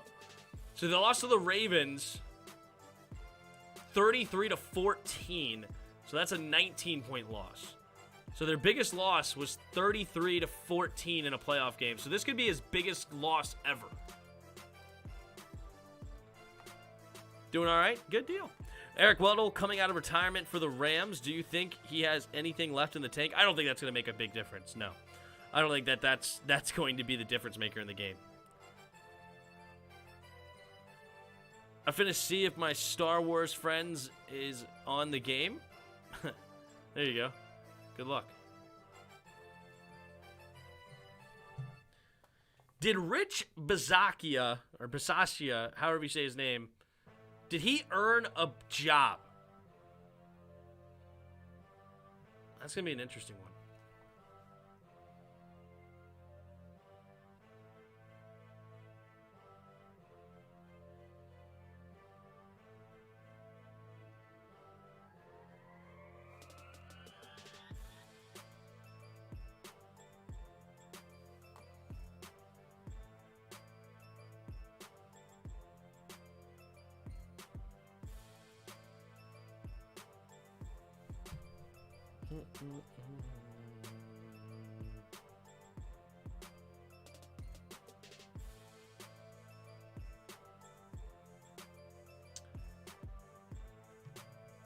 Washington football team win their first game with RG3 against New Orleans? Yes, they did. They did back in 2012. And scored like 40 points. All-pro team. Interesting. So Micah Parsons made it. Darius Leonard. Devondre Campbell made All-Pro in Green Bay. Good for him. Corners. Trayvon Diggs with all the interceptions, even though he's the Jameis Winston of corners. Jalen Ramsey. Makes sense. Safeties. Kevin Byard in Tennessee. Wow. Didn't expect that. Jordan Poyer in Buffalo. Well done. Place kicker, Justin Tucker, of course. 66-yard field goal, of course. Or was it 67? 66, I think. A.J. Cole for the Raiders. Made the All-Pro for punter. Kick returners, Braxton Berrios for the Jets. The Jets ended up with an All-Pro. That's crazy. Punt returner, Devin Duvernay for Baltimore. Young player out of Texas. Special teamer, what does that mean? JT Gray? Oh, is that like the long snapper, I guess? No, long snapper was from Luke Rhodes in Indianapolis. Okay. I didn't see the All-Pro team. Let's take a look at the All-Pro. All-Pro team. All-Pro NFL.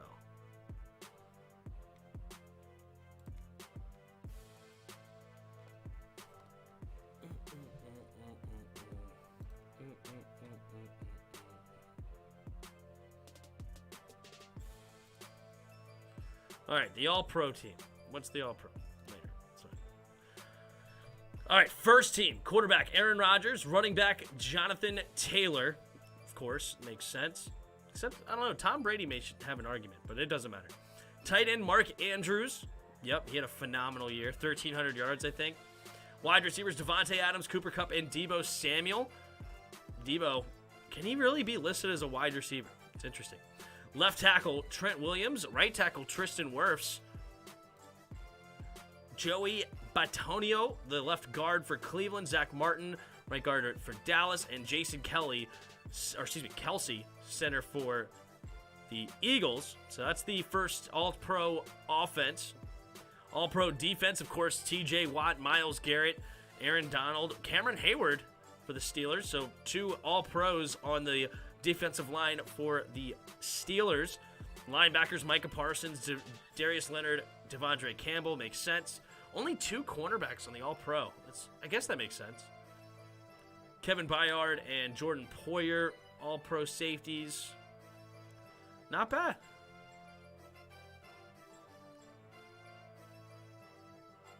I wonder if I have like a disagreement on anything. I don't think so. Except for maybe Deebo Samuel. I guess.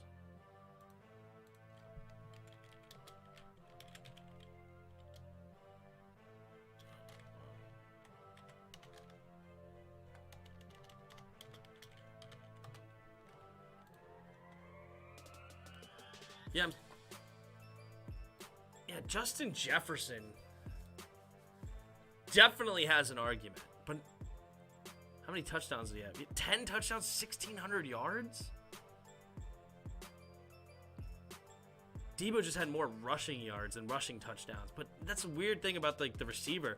Jamar Chase has a big argument. 1,400 yards, 13 touchdowns. And he sat out the last game of the year. More catches. I'm a little bit surprised about Justin Jefferson. That one's definitely surprising. I think I would have put Justin Jefferson over Deebo, personally. More catches, more yards, more touchdowns, and then the rushing yards is cool, but I don't know. Kind of weird. How is Apke not All-Pro separate team? Ron said he was elite. True. Cheeseman was robbed. All-Pro status. How did I not think about that? That's so true.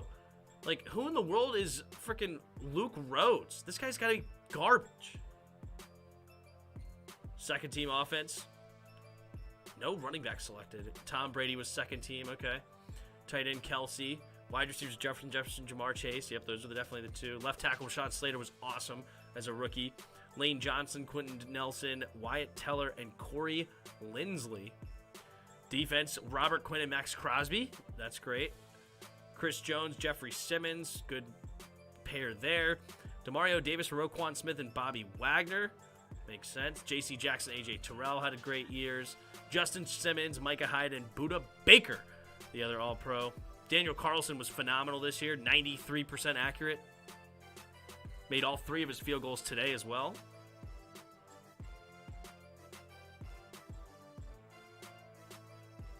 And then Josh Harris for Atlanta. What trash.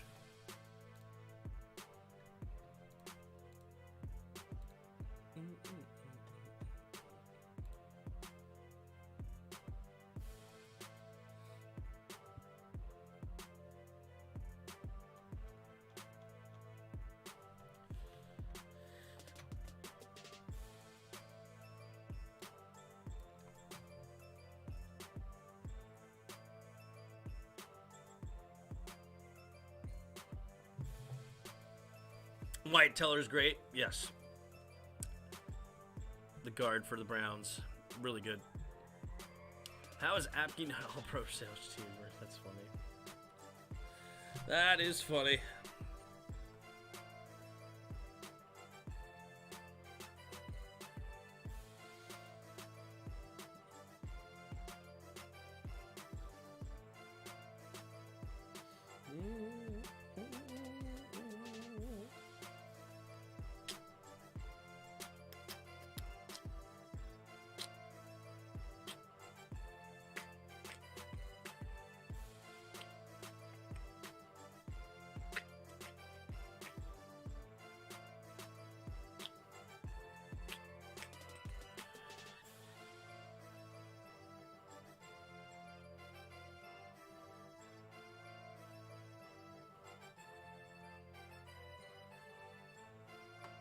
Surprised Nick Bosa wasn't on there.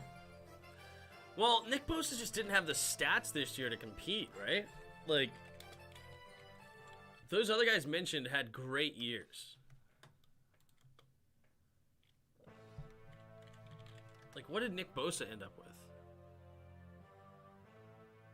15 and a half sacks. He also had a great year.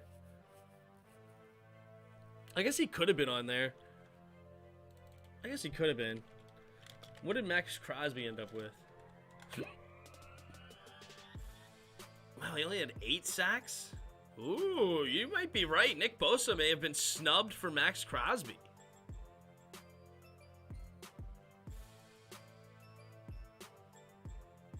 Fair. Fair. Might be, that's a very fair point. All right, so 69 giggity percent of you say Bills are not going to the Super Bowl. Let's go ahead and end that one. I'll think of something else in a bit. All right, we're about to get off to the second half. The Patriots will get the ball first. Bass in to kick it away. And it will be caught at about the 2-yard line. Olszewski gets past the 20 and tackled right around the 24-yard line. I hope they bring back the NFL Combine. Coronavirus ruined that. Yeah, that needs to happen. Stat.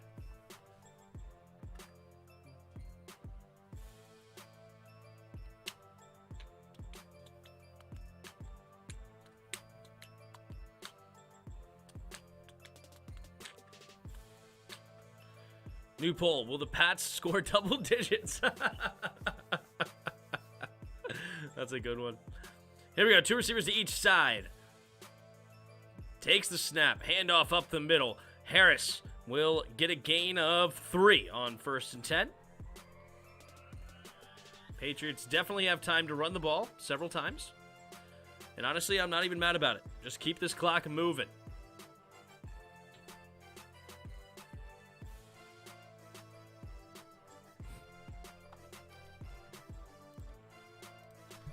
Will the Patriots score a TD? There you go. Offset I formation. Running back, or fullback goes in motion. Takes a snap. Play action. Setting up the screen. Caught by Stevenson. Turns up field and will get the first down. Gains about 10 yards on 2nd and 7. Moving the chains up to their own 37-yard line.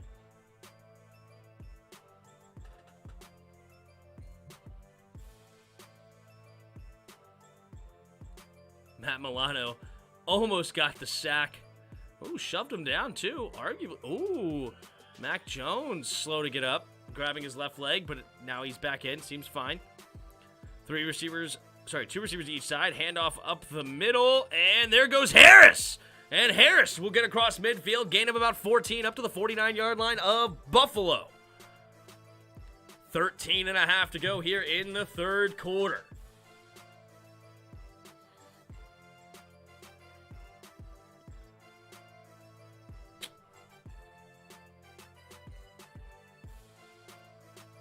Early vote in on the poll.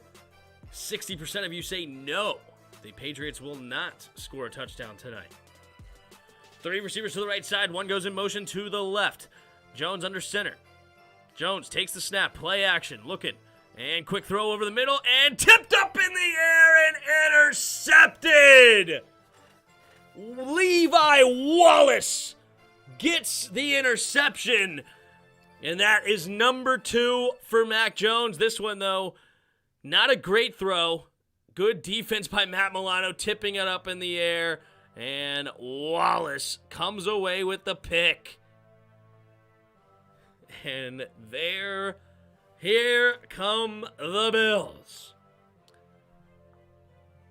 Brett Johnson, hello. Brett Johnson from Newburyport, Massachusetts.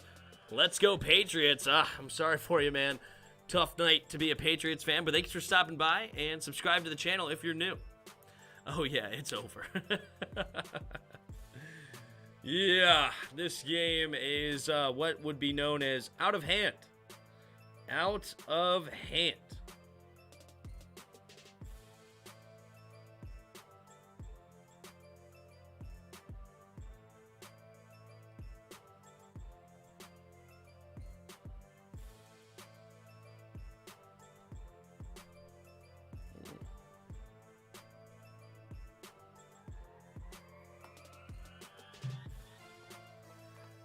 Jake? Let's go Buffalo, he says.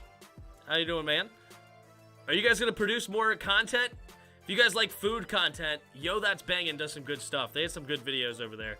If you go subscribe to his channel, he does good stuff. Really good video editing, honestly, and he does it all on his phone. The NFL Combine will return in Lucas Oil Stadium finally. Good. In Indianapolis. You're very welcome, man. Thanks for being here.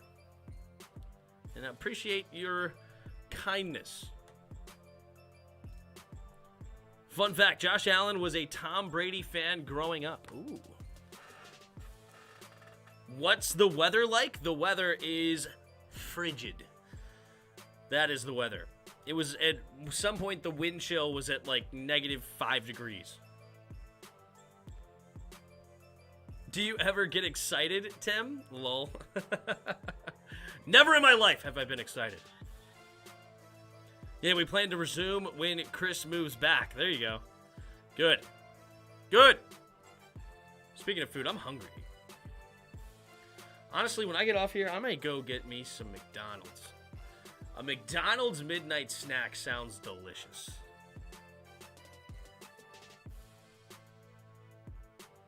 I might do it. Maybe. It's up in the air, but I might.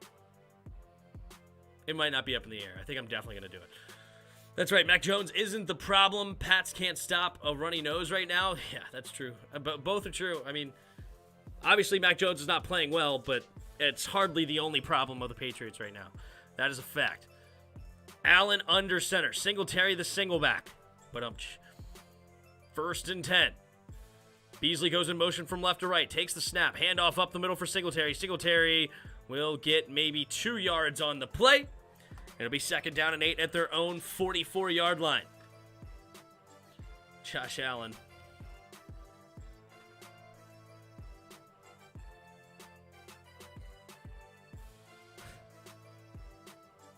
What? Time to throw 9.64 seconds. Longest time on pass TD in the NFL in the last 3 seasons was tonight. Wow. What will you get from McDonald's? I'm thinking that definitely some McChickens. McChickens are in my future. 3 receivers to the left. Allen takes the snap. Looking to throw. And slings it over to the fullback, number 41, who catches it. And will get spun down for a gain of 4. 3rd and 4 coming up for the Bills. Definitely McChickens. Maybe McDoubles.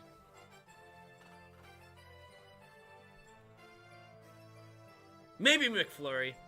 But probably the ice cream machine's broke. So probably not. But maybe. A large... No, I'm not going to get a drink. I got lemonade at home. I'll just come back and get it home. Definitely some sandwiches, though. Some McChickens and some McDoubles. Probably some fries. Maybe 2 of each. Drops back. Quick throw over to the right side, left side, and it's caught. And another 1st down for the Bills. Singletary makes the grab and gets about a gain of 10 up to the 43-yard line of the Patriots. What sauce? I usually don't get sauce. I usually put the McChicken inside the McDouble and make a McGangbang. That's what I normally do. But if I was going to get sauce, I'd probably throw some sweet and sour on it. I like the McDonald's sweet and sour. Probably one of my favorites.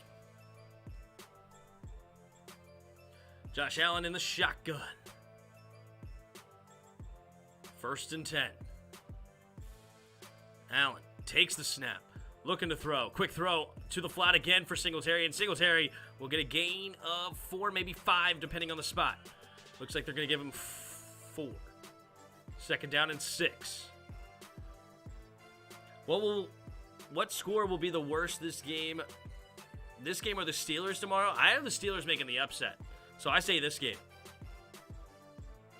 Damn, you cray? Yeah, it's good. It's good stuff. You know what I did for the first time recently at McDonald's is get the Big Mac, but switch out the smaller patties for the quarter-pound patties. Those are pretty good, too. Takes a snap. Handoff to the right side is McKenzie. McKenzie turns upfield, hits the edge, and it's a 1st down up to the Patriots' 25-yard line. McCourty knocking him out of bounds. Bills need to score 1 more TD to seal it. I don't think they need to do anything to seal it. I think it's sealed. The Patriots aren't scoring 30 points in this game. I don't see it. But if they do score one more, it's just, icing on the cake. BK over McDonald's? The thing about BK, I do like some BK. But they just have like a consistent smell. And it's like, I don't know. It's like I can't say BK over McDonald's. I completely disagree. Takes a snap, drops back, quick throw underneath. Cole Beasley turns up field, and we'll get a gain of 7. Like, I don't know. It's hard to describe, but like, you eat a Burger King burger, and throughout, it's just like, it's not very good. I don't know, it's like the aftertaste or something. You just don't feel good afterwards. It's just not very, it's fast food, but Burger King is special in that way, in my opinion. It just doesn't taste bad. I don't hate Burger King. I like their onion rings a lot, but I just can never find a consistent sandwich that I really can get into. It used to be the BK Double Stacker, and now they have like the Double Stacker King, but I don't know. I feel like the smaller sandwiches with the Double Stacker were the way to go. 3 receivers to the left side. Josh Allen in the shotgun.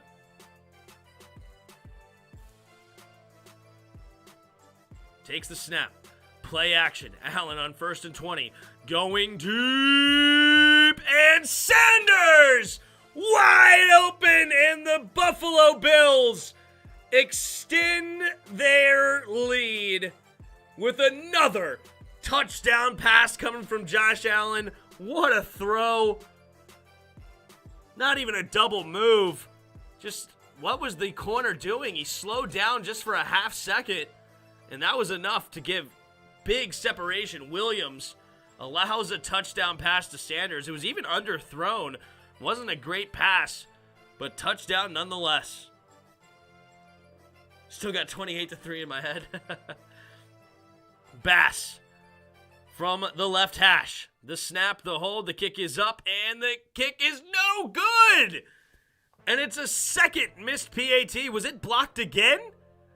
The Patriots with 2 blocked PATs potentially, and it's 33-3 in the third quarter. You need another 3? Well, I don't have one, but yeah. How about 3 touchdowns for Josh Allen? Whew. Wow. Oh my goodness, Josh Allen, calm down. 16 for 20, 223 yards and 3 touchdowns for Josh Allen, the 4th-year player. What a stud. That's game. Yeah, you think? We're not worthy of witnessing such immaculate passes. The Bacon King Lord, have mercy, it is so good. I don't know. I don't hate Burger King. I'm not a Burger King hater by any means, but I'm just, there's no way, no planet am I picking Burger King over McDonald's.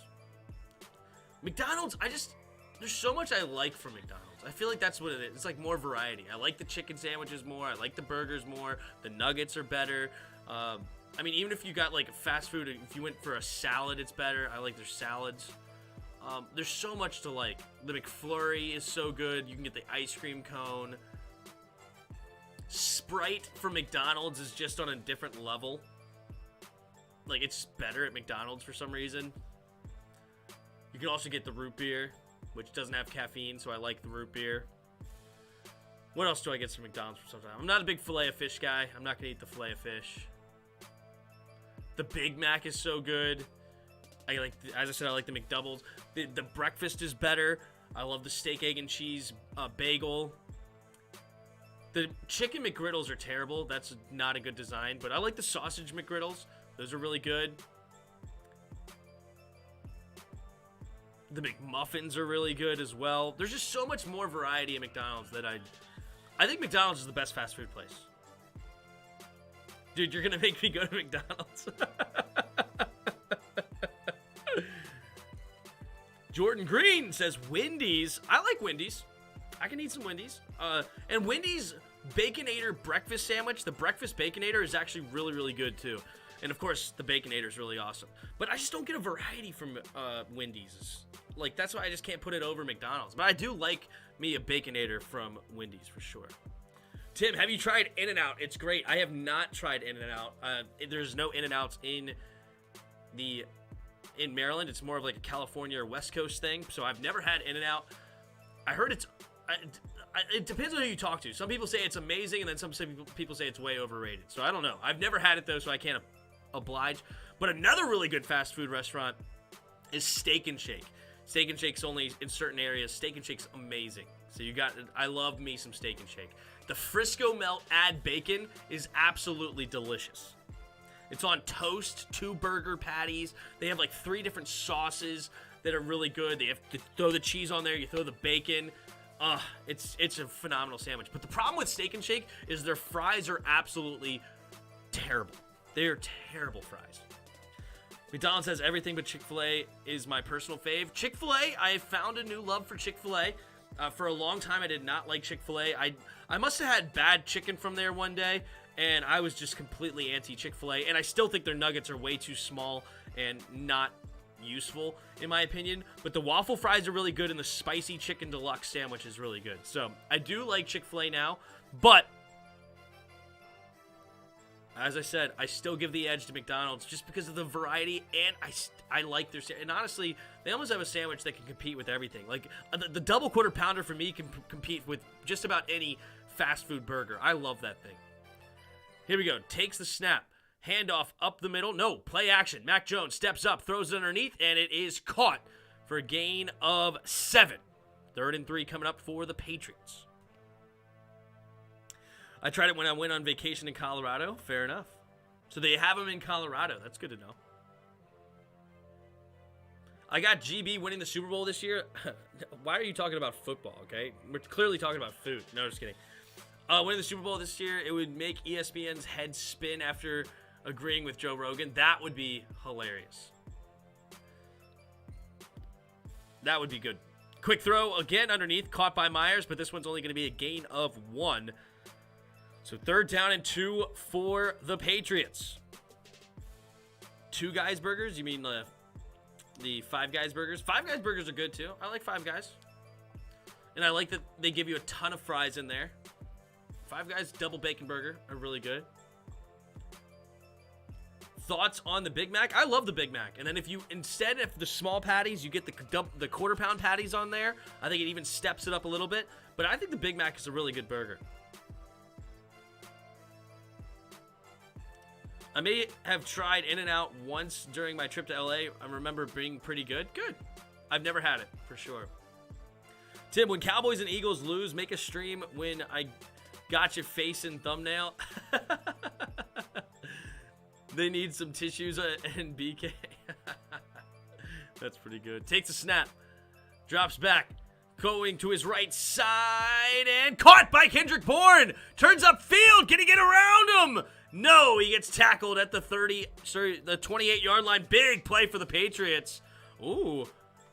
Little Micah Hyde and Kendrick Bourne getting in each other's faces. What about the Whopper? So the double Whopper, I don't ever get a single Whopper. Single Whopper is not very good. It's the ratios are not very good. But the double Whopper is pretty good. I do like the Whopper. I've also had the triple Whopper once. And the triple Whopper damn near killed me. Okay, I had to slow down halfway through the burger and take a breather from eating because my esophagus filled up. And then the very next day, we get a reverse. Here we go. Kendrick Bourne gets a reverse, and the Patriots are in the red zone. Will they get a touchdown? Will they get a touchdown? 1st and 10 inside the 15 up to about the 14-yard line. So anyway, the day after I ate the triple Whopper, I went to Wendy's and I got the triple Baconator. This was back in high school. And I ate, so with the triple Whopper, I didn't even eat my onion rings. I was so stuffed, okay? I could barely drink my drink. It was terrible. I was hurting.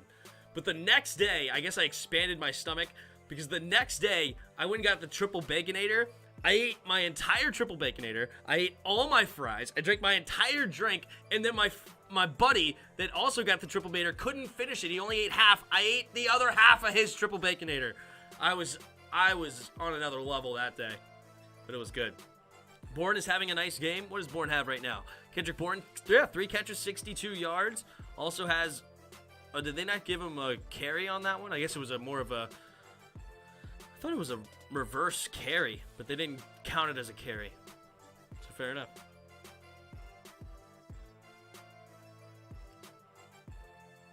Nice throw and catch. Bourne is having a nice game. Is McAfee the best NFL correspondent on TV?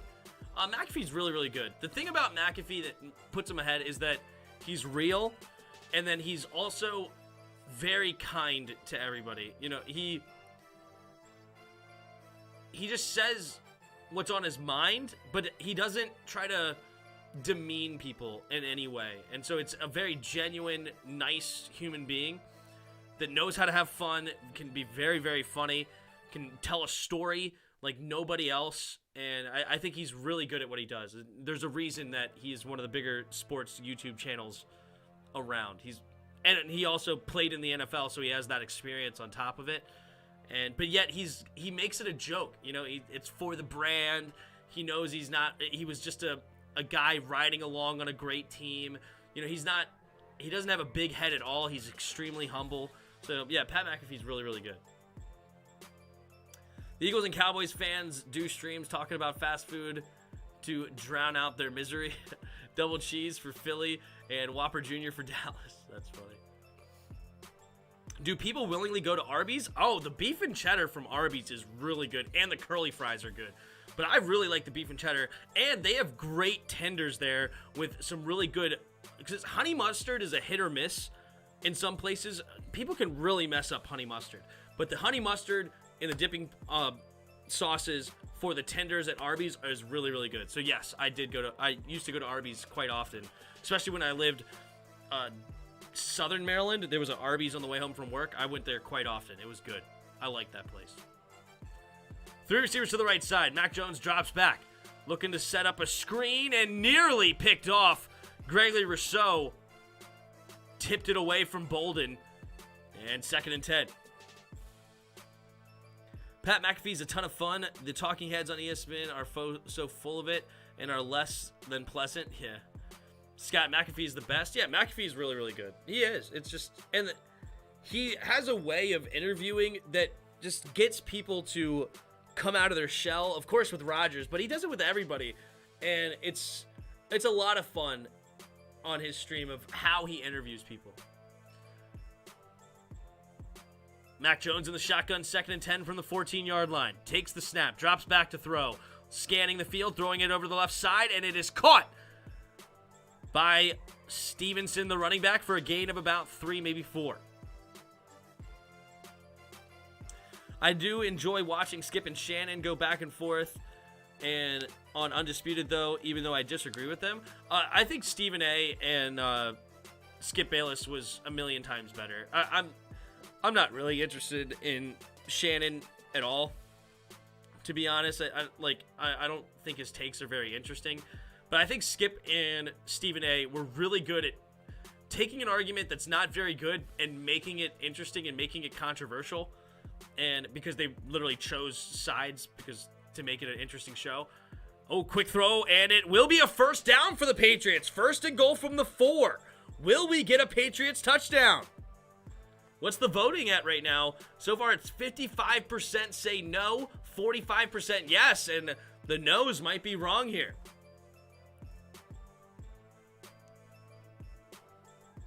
Pat McAfee is also commentator for WWE SmackDown on Fridays on Fox. That's a funny one. Here we go. 1st and goal from the 4. Can the Patriots get it in the end zone? Harris, the running back, takes the snap. Pitch play to the right side. Can Harris get to the edge? No. But he will get back to the line of scrimmage, maybe gained a half yard. Oh, they'll give him a yard. So it'll be 2nd and goal from the 3 now.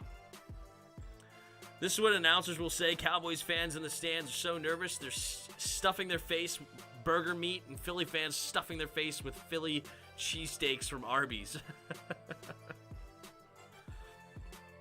Man, just look at their breaths. It must be freezing up there. It's so cold. It was negative 5-degree wind chill. But yeah, you can see everybody's breath. It's pretty funny. Mac Jones under center, 2nd and goal. Takes the snap. Play action. Setting up the pass, and nobody's open. Throwing it to the back of the end zone, and incomplete. 2nd and goal Now 3rd and goal for the Patriots. Can they punch it in?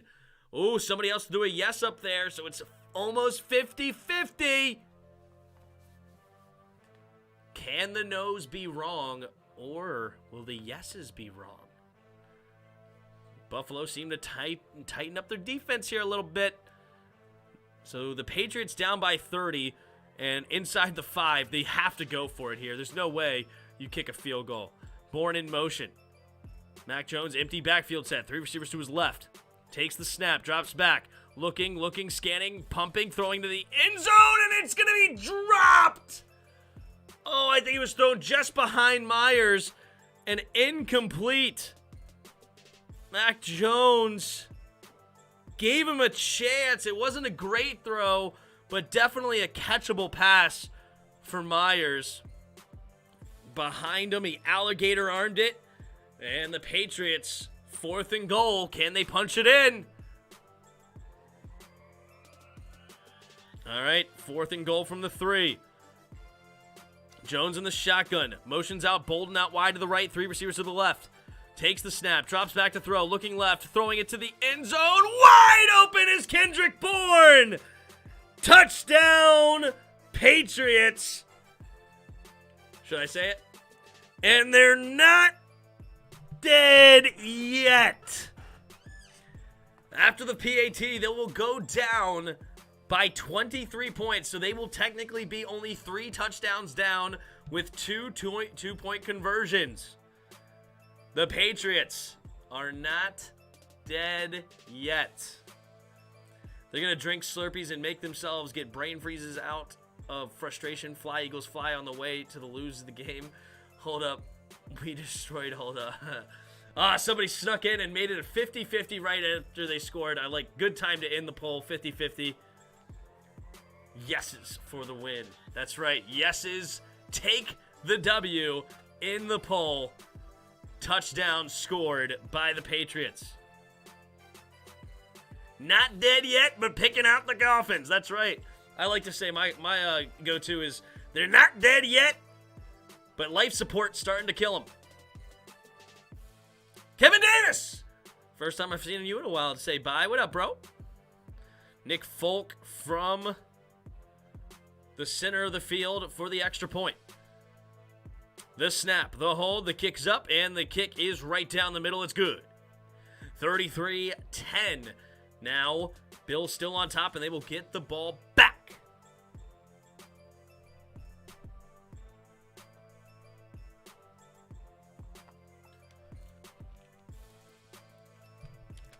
Does Bill cement his best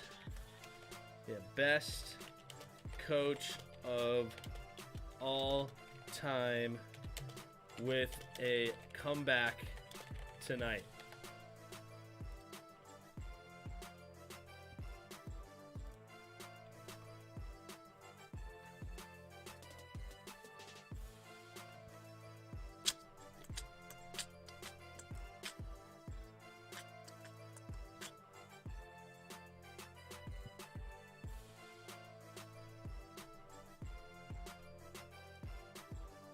Got 43 likes tonight. Thank you guys so much. 17 of you watching.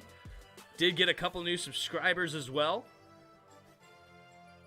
3 new subscribers. Appreciate you guys.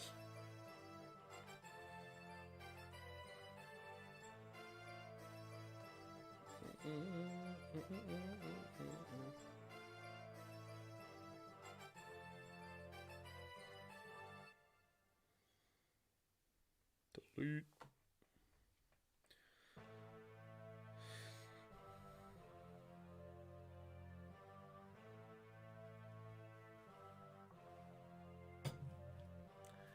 Eagles and Cowboys gonna cry so bad they decide to merge teams like Transformers. They should be called the Cowbirds. Or the Bird Boys. Kind of like the Bird Boys. They're the Bird Boys.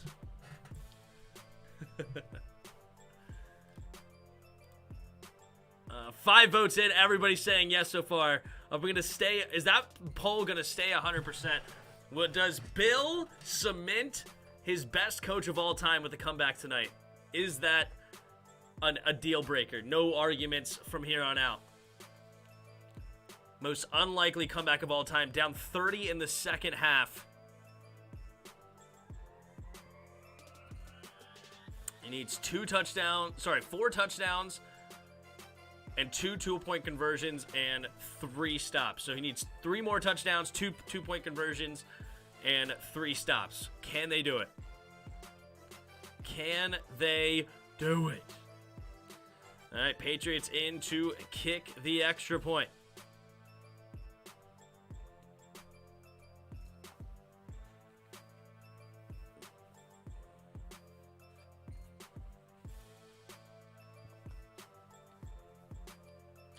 Four minutes and 12 seconds left in the third quarter. Can we make the giant bird boys? Or the New York Bird Boys. How about that? The New York Bird Boys. And Bailey in to kick it off. And it will be caught at the 7-yard line. Can we get a turnover here? McKenzie running to the right side, zips through, and will get tackled at the 23-yard line.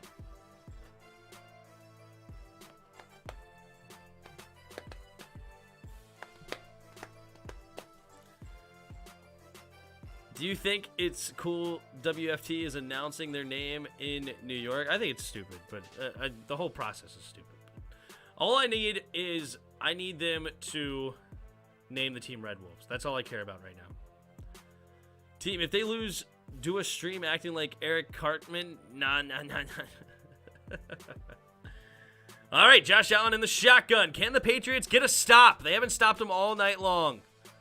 Takes the snap, pump fakes, running up the middle is Devin Singletary, and he is already going to get a gain of 10.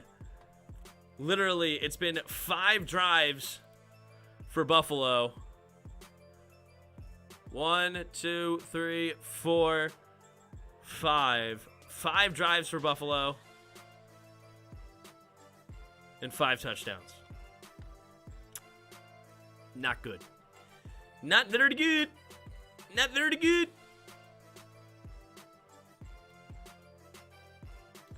Here we go. Josh Allen in the shotgun, 1st and 10 at their own 33. Takes the snap. Play action. Allen looking to throw. Throws it underneath to Knox, and Knox will get a nice gain of about 8 yards. Stiff-arming a man as he goes. Whew.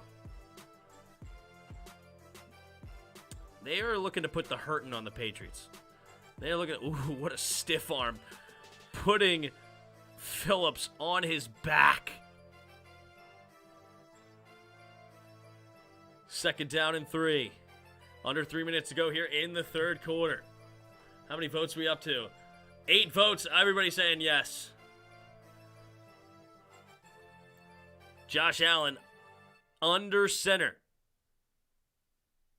Josh Allen takes the snap. Handoff up the middle. And it is going to be a gain of about a yard. 3rd down and 1. Pats D didn't show up tonight. That's for sure. That is a fact. It's not going to be Red Wolf, sadly. Charles Leno said so himself. It's going to be Admirals. I hope the logo will look cool at least. Charles Leno doesn't know what the team name is. Ron Rivera doesn't even know what the team name is. Like, Charles Leno has no idea. All right, Allen under center. Allen. 3rd and 1. Can the Patriots finally get a stop?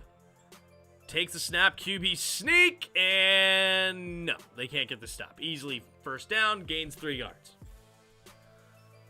I want to see Skip Bayless have a mental breakdown on Monday.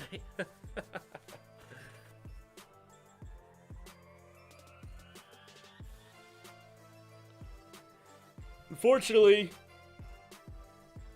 I have Dallas winning that game. But I will gladly be wrong for San Francisco to take them out.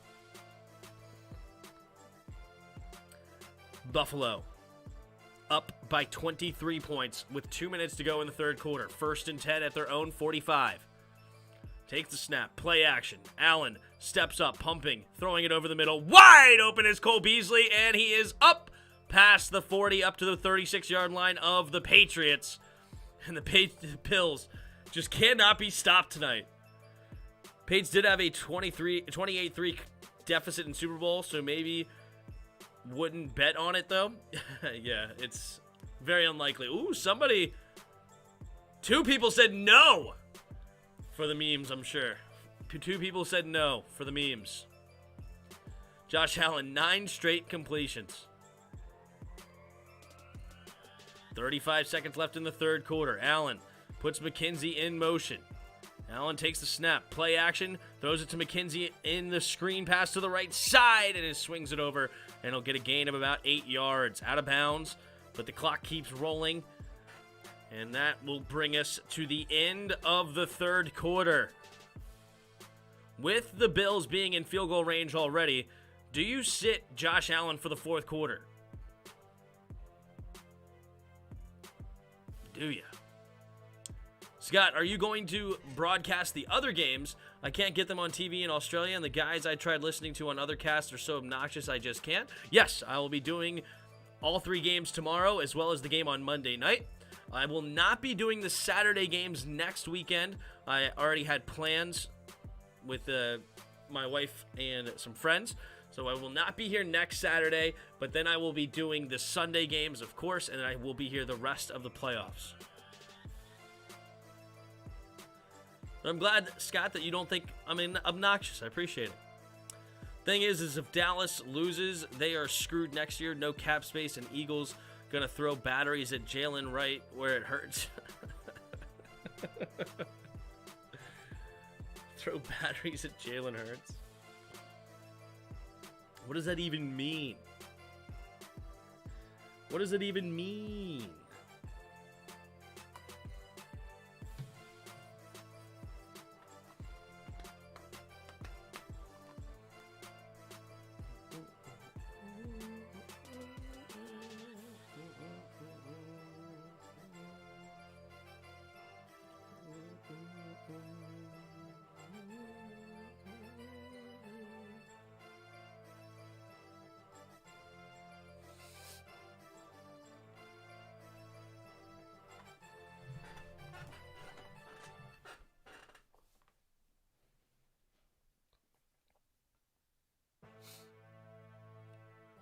All right, so the end of the third quarter.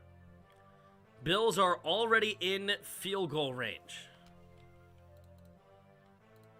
It's in that poll.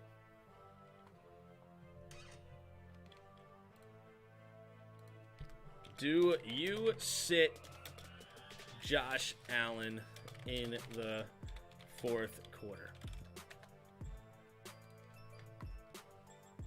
Boston. What up, X-Man?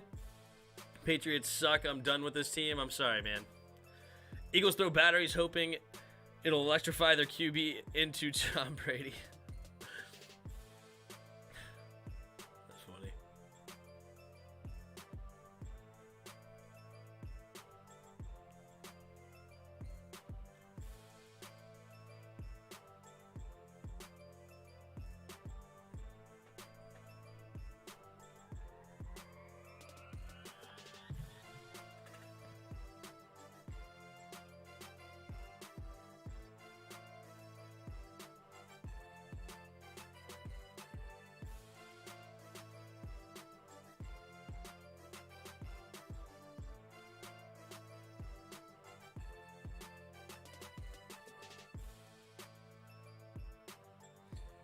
All right, Josh Allen is in the game. Risque.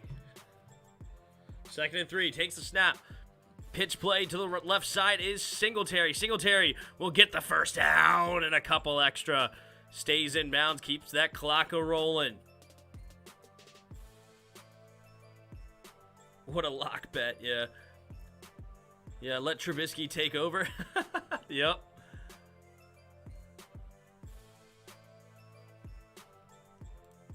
Early vote, 6 vote, 50-50 for you guys. I think if they score here, though, I don't think we'll see him again. If they score a touchdown here, 40-10, 30-point deficit. It's over. 3 receivers to the right side. Allen in motion. 2 receivers to each side now. Takes a snap. Handoff to the left side, and it will dive ahead. Singletary still going, and he's going to get an extra 4 yards. Tough nose running there out of the shotgun. Don't tell Roger Smith. Bills are a wallet stuffer.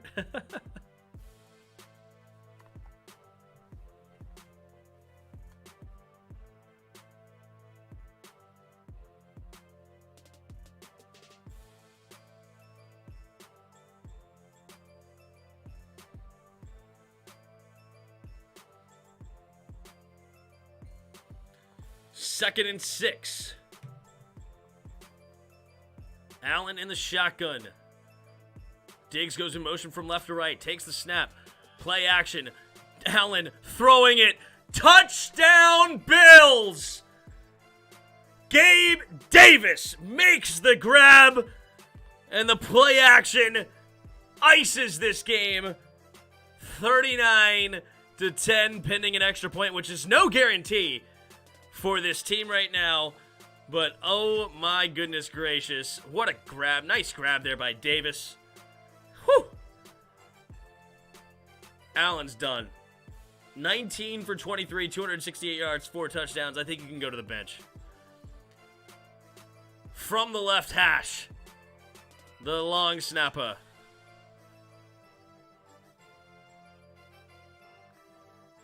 Takes the snap and the hold. The kick is good, and it's a 30-point deficit once again for the Patriots. Josh Allen is unreal. Yeah, for sure. Dallas is going to have a fundraiser for more money. Bill is not used to this type of humiliation. Yeah, this is intense. Definitely intense. You can count on Buffalo. Wait for it. When the chips are down. Buffalo chips? Is that what you're saying? But wow. Skin 'em alive just says wow.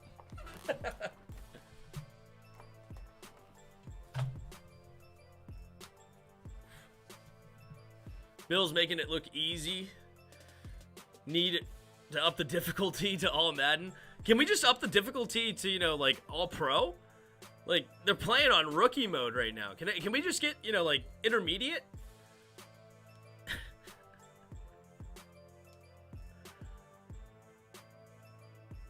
Buffalo chips? Yep, I got you. Buffalo chips. Well played there, Scott. I feel bad.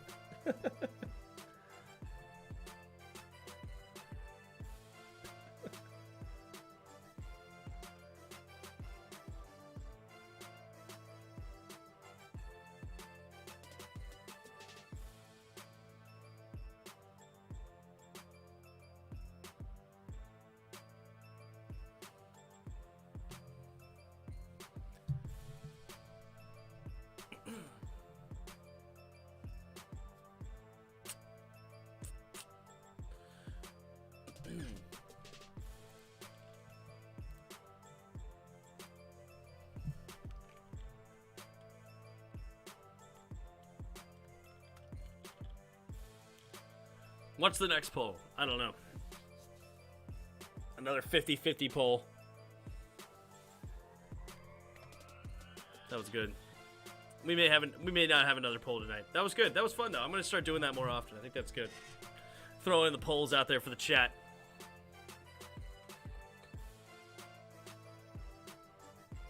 Has some chat engagement. Buffalo's back. Hashtag deal with it. What is going on with that woman? I don't know if she knows what she's doing. She's like spinning her hair around. That was weird. Hold up. We them boys, hold up. We getting destroyed. Hold up.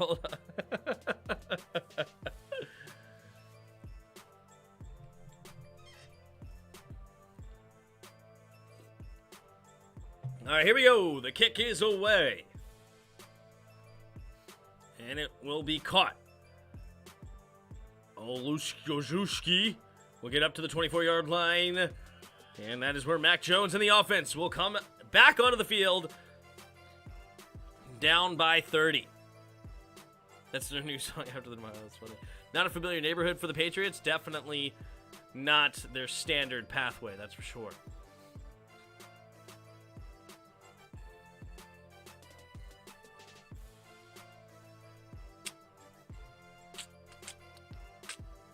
All right, 40-10.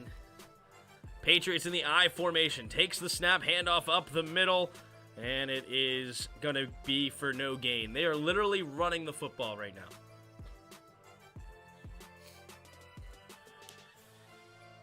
Might be a change coming in New England. You think it's going to be a change with Bill Belichick? Or what change? You have lost your mind if Bill Belichick... You think Bill Belichick's going to be fired. No shot.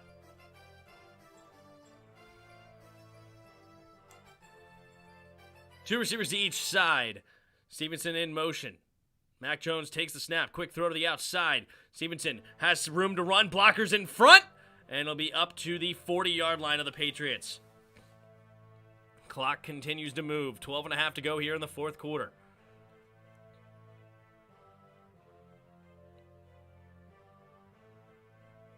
Sean McDermott doesn't even look like he's having a good time.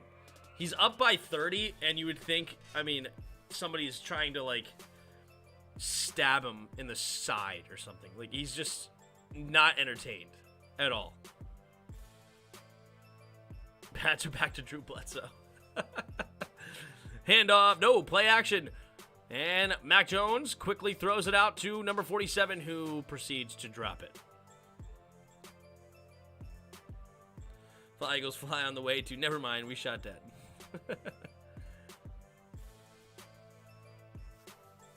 Goodbye, Bill? Yeah, okay.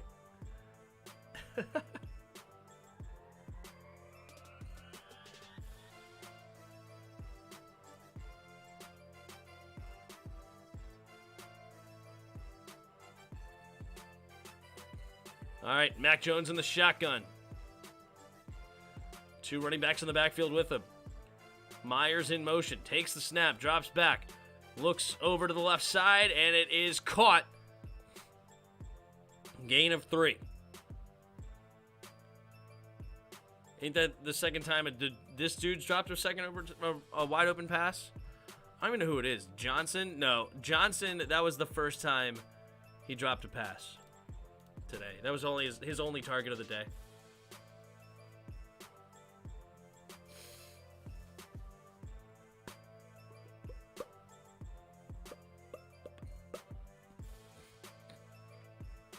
All right, here we go. Mac Jones in the shotgun. Two receivers to each side. Takes the snap, drops back to throw. Blitz coming, steps up in the pocket, tries to avoid it, and down goes Mac Jones. Fourth down. And do the Patriots go for it, or do they punt it away and see what happens?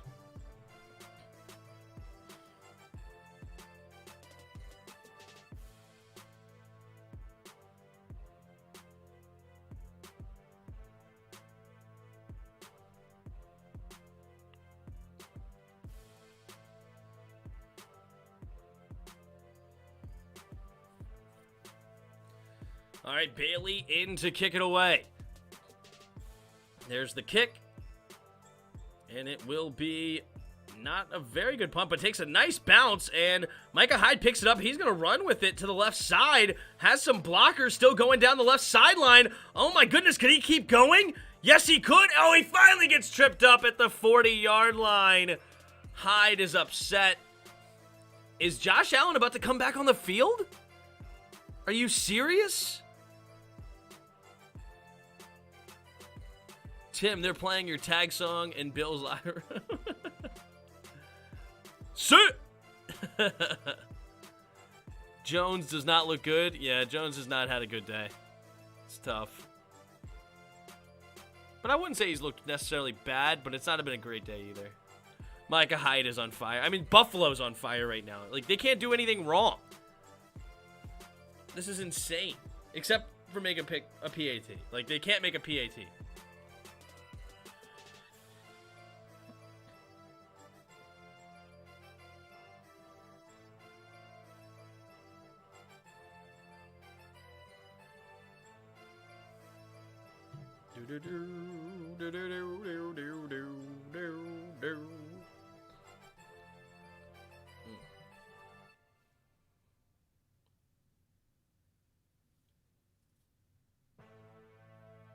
So there's 10 minutes in this game. What time do you think this game ends? 11:10? 25 minutes, maybe? 20 of you in the chat right now. Thank you guys so much for hanging out. If you haven't hit the like button, please do. Also, subscribe to the channel if you're new. We'll be here all playoffs long, except for next Saturday. But we'll be here all day tomorrow, and the Monday night game. Next Sunday we'll be here, and then, of course, the rest of the way to the Super Bowl.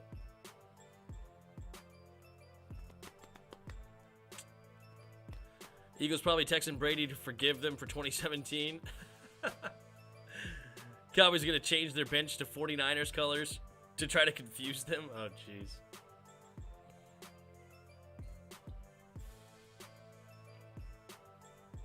Ugh. Allen gets hurt, won't be good, should be sitting. Yeah, that's what I'm saying.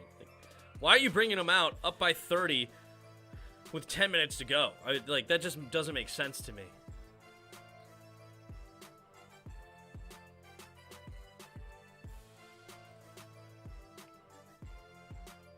The season used to end back in the day, January 15th, 1967. It used to end January 15th. Today's the 15th. And we still have like a month left of football. That's insane. Because we have the divisional round, the conference round, the Pro Bowl, and the Super Bowl. We still have a month left of football. The season used to end this weekend. Jeez. All right, Allen under center in the I formation. Allen puts a man in motion. Takes the snap. Handoff. No, play action. They're going to throw it. Josh Allen going deep. Caught by Dawson Knox. Oh my gosh, they're throwing it up by 30. You know what? The Patriots deserve it. I ain't gonna lie, though. The Patriots deserved it. Raiders got robbed and the Patriots suck. Knox caught it at the 1-yard line.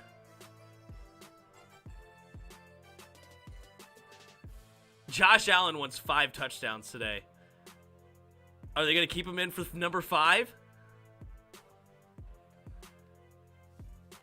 First and goal. J.C. Jackson's not even in the game right now. Takes the snap. Handoff up the middle. And Moss will not get in. Zach Moss. Was that the first time we saw him tonight? It was. And it's a gain of nothing. Zach Moss. Completely benched this game. Interesting. Bills are just walking on the Pats' corpse at this point, for sure. Is there some single game postseason record Allen is looking to get? No, I think it's just division record or division rival. Patriots were known for pouring it on teams, and they've done it to the Bills for decades. You know, like where they don't ever take the foot off the gas, and they're doing the same now. Takes the snap, play action. Josh Allen slings it up, and touchdown! Number 72, I don't even know who that is, gets the touchdown, and that is number 5 for Josh Allen. He got over 300 yards passing today, touchdown number 5, and it's some backup lineman who ends up getting the touchdown, and the Buffalo Bills are going up 47-10. Number 72 catches it. Who is that? It is Doyle. Is his name Tom? I don't know why. I want his name to be Tom Doyle. It is Tommy Doyle. Tommy Doyle. Why do I know that name? He's a rookie. That's awesome. Rookie 5th round pick, Tommy Doyle out of the Miami of Ohio. Gets a touchdown in his rookie season. Sean McDermott finally showing some emotion on the sideline. Up 47-10. Tomorrow, guys, get everyone you know to watch Tim and hit that like button. Should get 500 viewers. Thanks, Skin Them Alive. Appreciate it, bro. Appreciate it.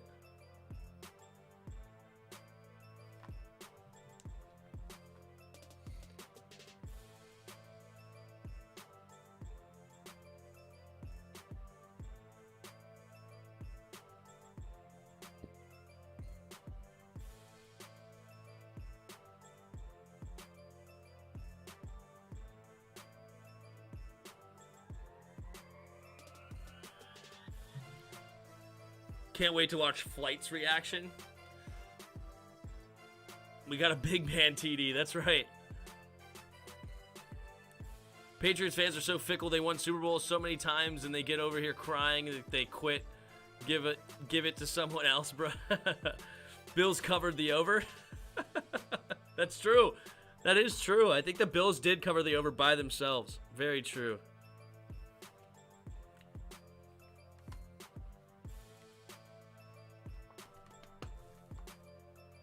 Very, very true. This game is just out of control. There's no American Dream. There are 330 million of them.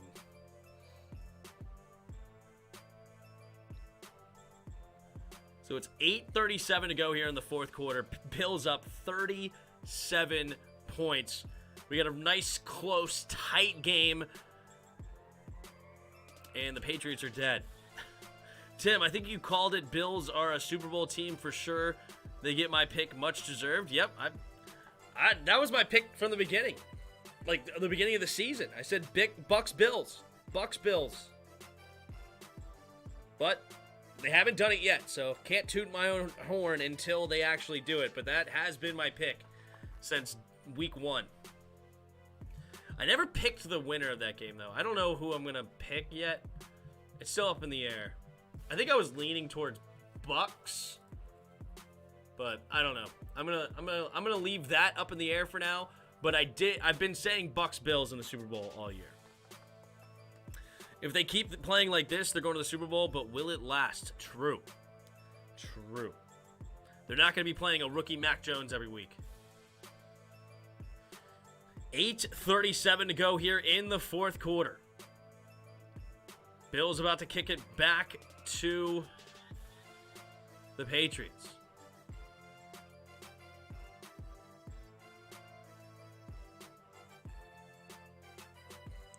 Sending a message, that's right. And here's the kick return from Olszewski. And he gets past the 25 this time. Tackled at about the 26, maybe 27. 8:31 to go.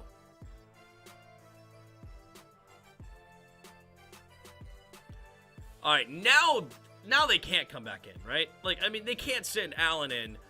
I mean, he's got 21 for 25, 308 yards, and a 5-touchdown day. 6 carries, 66 yards on top of that. Come on. You got to give it down. Draco says, dang, Patriots going out sad. Yeah, they're getting destroyed. I formation. Oh, Patriots will call time, or Bills will call timeout here. Not sure what's going on there. I would imagine the backups are going to go into this game with 8:31 to go. They don't want to lose anybody on a Super Bowl run, potentially. I'd be happy if the Rams, Cardinals, Bills, or Bengals win the Super Bowl. All of them deserve it for real. Yeah. That's just insane. They've literally had a touchdown every drive. 7 touchdown performance for the Bills. 5 for Allen, 2 for Singletary on the ground. And that is one heck of a lineup right there. They are just killing it.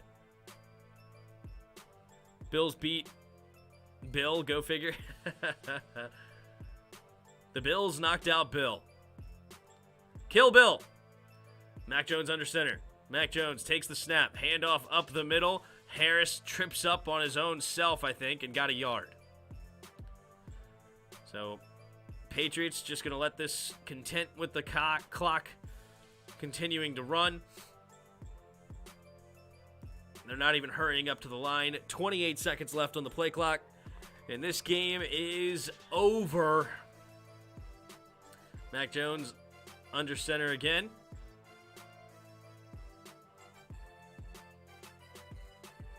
And they call a snap with 12 seconds. Pitch play to the left side. Stevenson will go out of bounds, but that doesn't stop the clock. Now, with the new rules, the clock doesn't stop until after 4 minutes left. So the clock can, again, still continuing to run. It looks like they did not get the first down. They didn't give it to them. So it'll be 3rd and 1 for the Patriots. 7.5 to go here in the fourth quarter. The clock is continuing to run. 15 seconds. Patriots aren't in any hurry. 12 seconds on the play clock. Mac Jones calling the protection. Takes the snap. Handoff up the middle for Stevenson, and Stevenson will get the first down. Gain of about 2.5.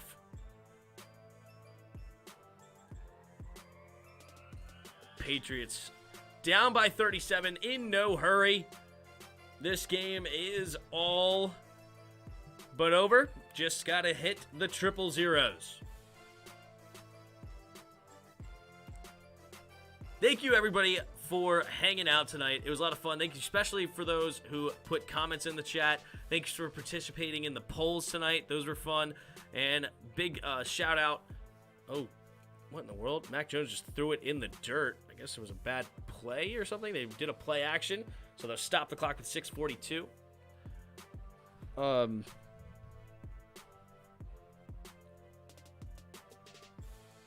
Crap. Hold on.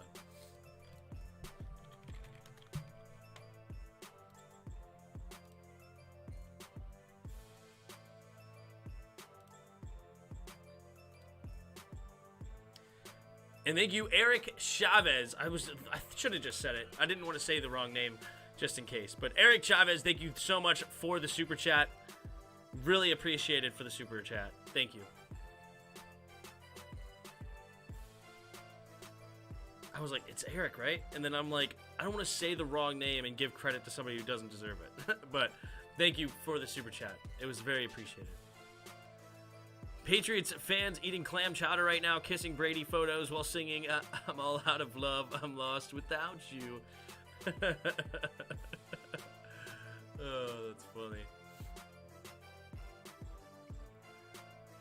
Mac Jones in the shotgun finally on 3rd and 4, takes the snap.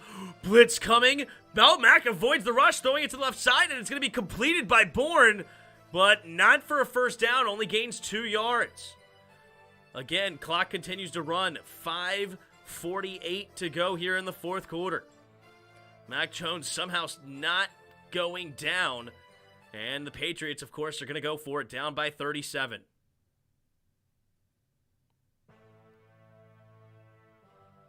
Buffalo is releasing all the years of pent-up rage on New England dominating them? Yes. Facts, Redskins Man 10. Facts. 3 receivers to the right side. Mac Jones in the shotgun. Myers in motion. Jones takes the snap on 4th and 2. Looking. Throwing it over the right side, and it's caught by Myers for a first down.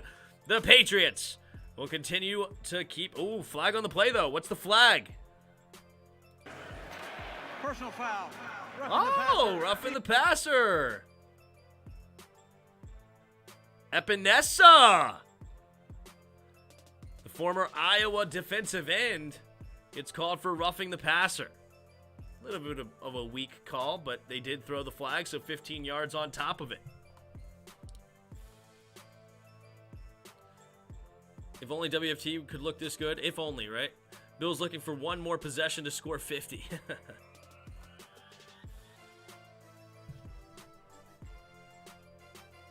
Get the 50 burger. Will the Bills go for 50?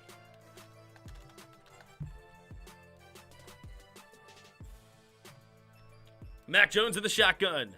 1st and 10. Letting the play clock just run, and it takes the snap. Mac Jones handing it off up the middle for Stevenson. Stevenson cuts it over to the left side, then back up to the middle, and we'll get a gain of 8.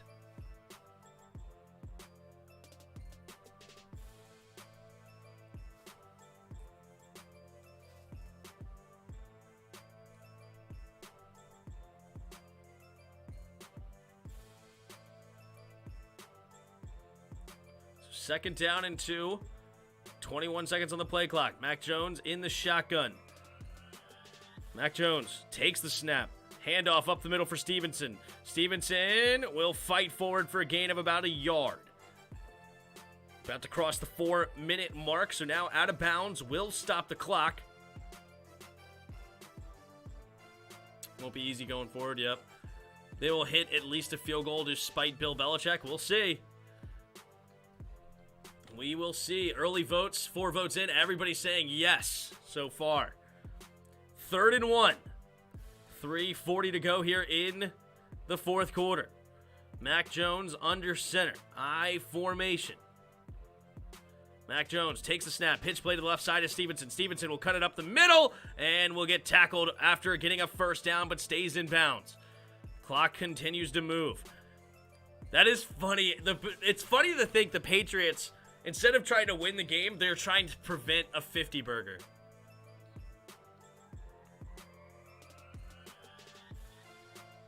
Like, what if the Patriots just hold on to the ball and let the clock hit 0? Wait a minute. Oh, I thought the Bills took a timeout. I was like, are you joking? Like, they really want the 50s. But anyway, I was about to say, what if the Bills start using their timeouts to make sure they have time enough to get a field goal? Mac Jones under center. Play action. Setting up the screen for Aguilar. Aguilar running to the left side. Cut it back up to the middle and gets tackled inbounds up to the 4-yard line. 1st and goal. Patriots.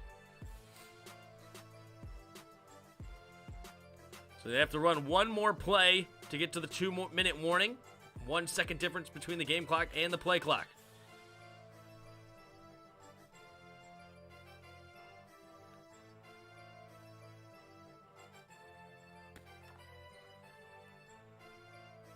Mac Jones in the I formation here. The Mac Man takes the snap. Handoff to the right side, and Stevenson will get a gain of about a yard. 2nd and goal from the 4. Keeping them under 50. Moral victory, I guess. Yeah. Bill Belichick going to start slow dancing with Tom Brady. Cutout board singing, "Take Me Home, Country Road." To the place I belong. Tom Brady. At least it'll be a short plane ride back. Yeah, it's only probably from Buffalo to New England is probably like a hour and a half plane ride at most, I would imagine. How many votes are we up to? Well, we're still only at 4 votes. That's fine. But not really. Where's the votes? Where's the votes? Where's your vote?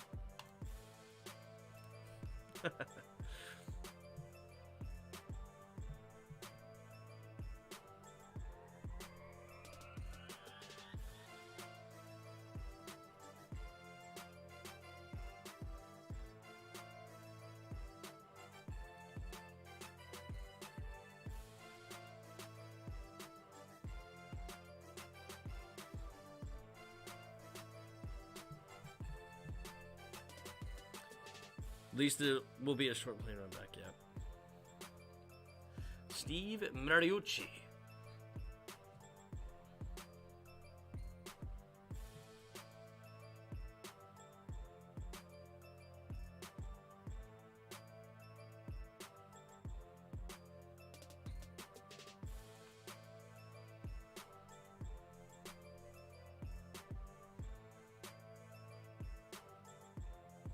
We are 1 like away. Speaking of 50 burgers, we're 1 like away from 50 likes. Can we get 50 likes on the stream? Speaking of 50 burgers, we need 1 more like. 1 more like to get our own 50 burger. Can we do it?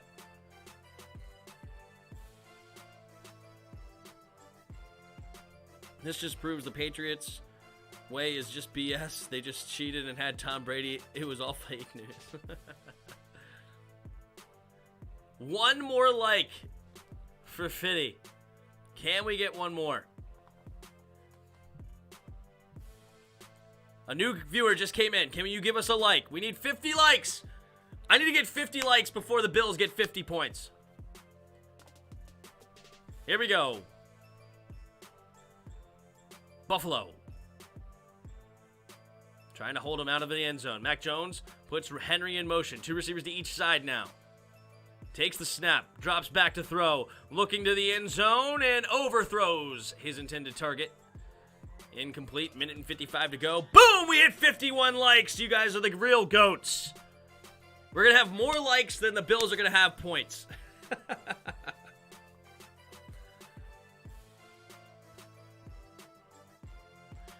Redskins man 10, you just liked. How long have you been here and you just liked? We're fighting. We're not friends. Me and you. Big problems. Big problems between me and you. We're fighting. Takes a snap. Mac Jones looking to throw it. Steps up in the pocket. Has a man wide open. It's dropped by Hunter Henry! Oh no! It was slightly underthrown, but Hunter Henry was wide open.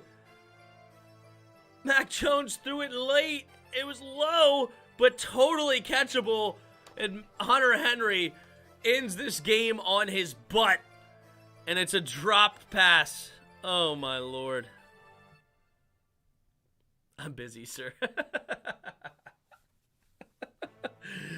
All right, fine, out loud, Redskins fan 10. We're not fighting anymore. But we might be fighting. Mac Jones in the shotgun. 4th and goal from the 4. Bourne in motion. Takes the snap. Drops back. Throwing it to the end zone. And Bourne makes the grab. And Kendrick Bourne gets his 2nd touchdown of the night. And Mac Jones gets his 2nd touchdown as well. And the Patriots. They're not dead. No, I'm just kidding. They're dead. They're super dead. But they did score to go out not like losers. But they are losers. And good catch there by Kendrick Bourne. What a grab. I'm currently at my job right now. Fair enough. Tom Brady probably texting Bill, you mad, bro? You okay? Are you upset? Bourne, here I come to save the day. A 15-play, 73-yard drive, and they took nearly 7 minutes off the clock to do it. Excuse me, that is funny. So will the Bills go for 50 or will they kneel it 3 times? 'Tis the question. 7 votes in. 71% of you said yes, they will go for 50. Now 29% of you say no. Man, oh man, oh man. This game. It's a nail biter. I'm nervous. I mean, good night. What if the Bills lost?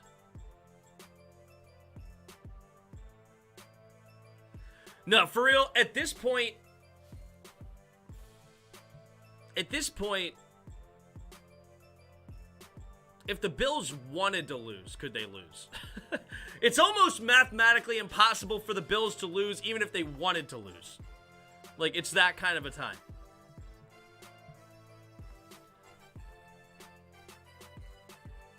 Pats looked really bad tonight, especially defensively. That's the biggest surprise. I'm not necessarily surprised Mac Jones didn't light it up tonight. Bills have a solid defense. Mac Jones a rookie. That's not really surprising. But for the Patriots defense to allow 7 straight touchdowns is absolutely insane. Okay, now on the onside kick, invent some kind of machine to slow down time and we get ourselves a ball game. Leave it to Bill Belichick. Can Bill Belichick find loopholes in the rule to cheat his way to victory here? If they go for... Wait a minute. If they go for an onside kick, they're going to give them 50 then. Like, Bills could get 50. Okay, there you go. They will kick it high and far. Bounce it on the ground. McKenzie will get it and kneel it down. Okay. The Bills are not going to go for anything. They're just going to run the ball 3 straight times. It's going to be over. What a butt kicking. Yeah, you ain't lying. Today is the day the Bills officially own the Patriots. New dynasty is born. Duck Bill Dynasty. What do you know?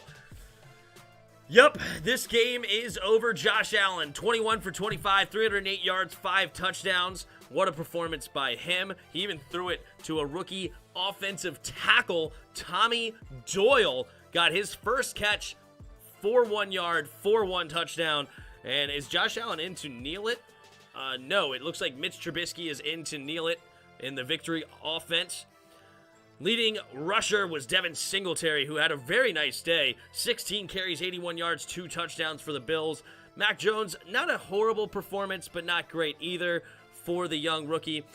Considering it's his first playoff game ever, going 24 for 38, 232 yards, 2 touchdowns, and 2 picks. One of them being a tipped pass.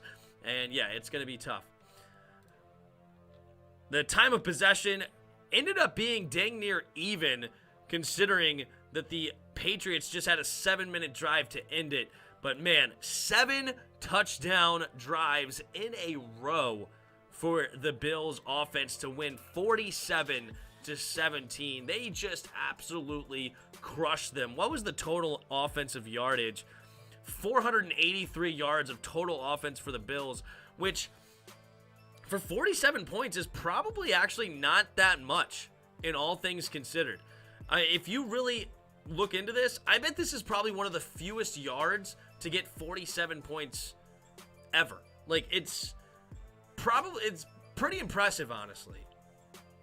And it was really impressive. It was super impressive tonight. The Bills just absolutely crushed them. 47-17. We're about to hit all zeros. It's 11-11 here on the East Coast.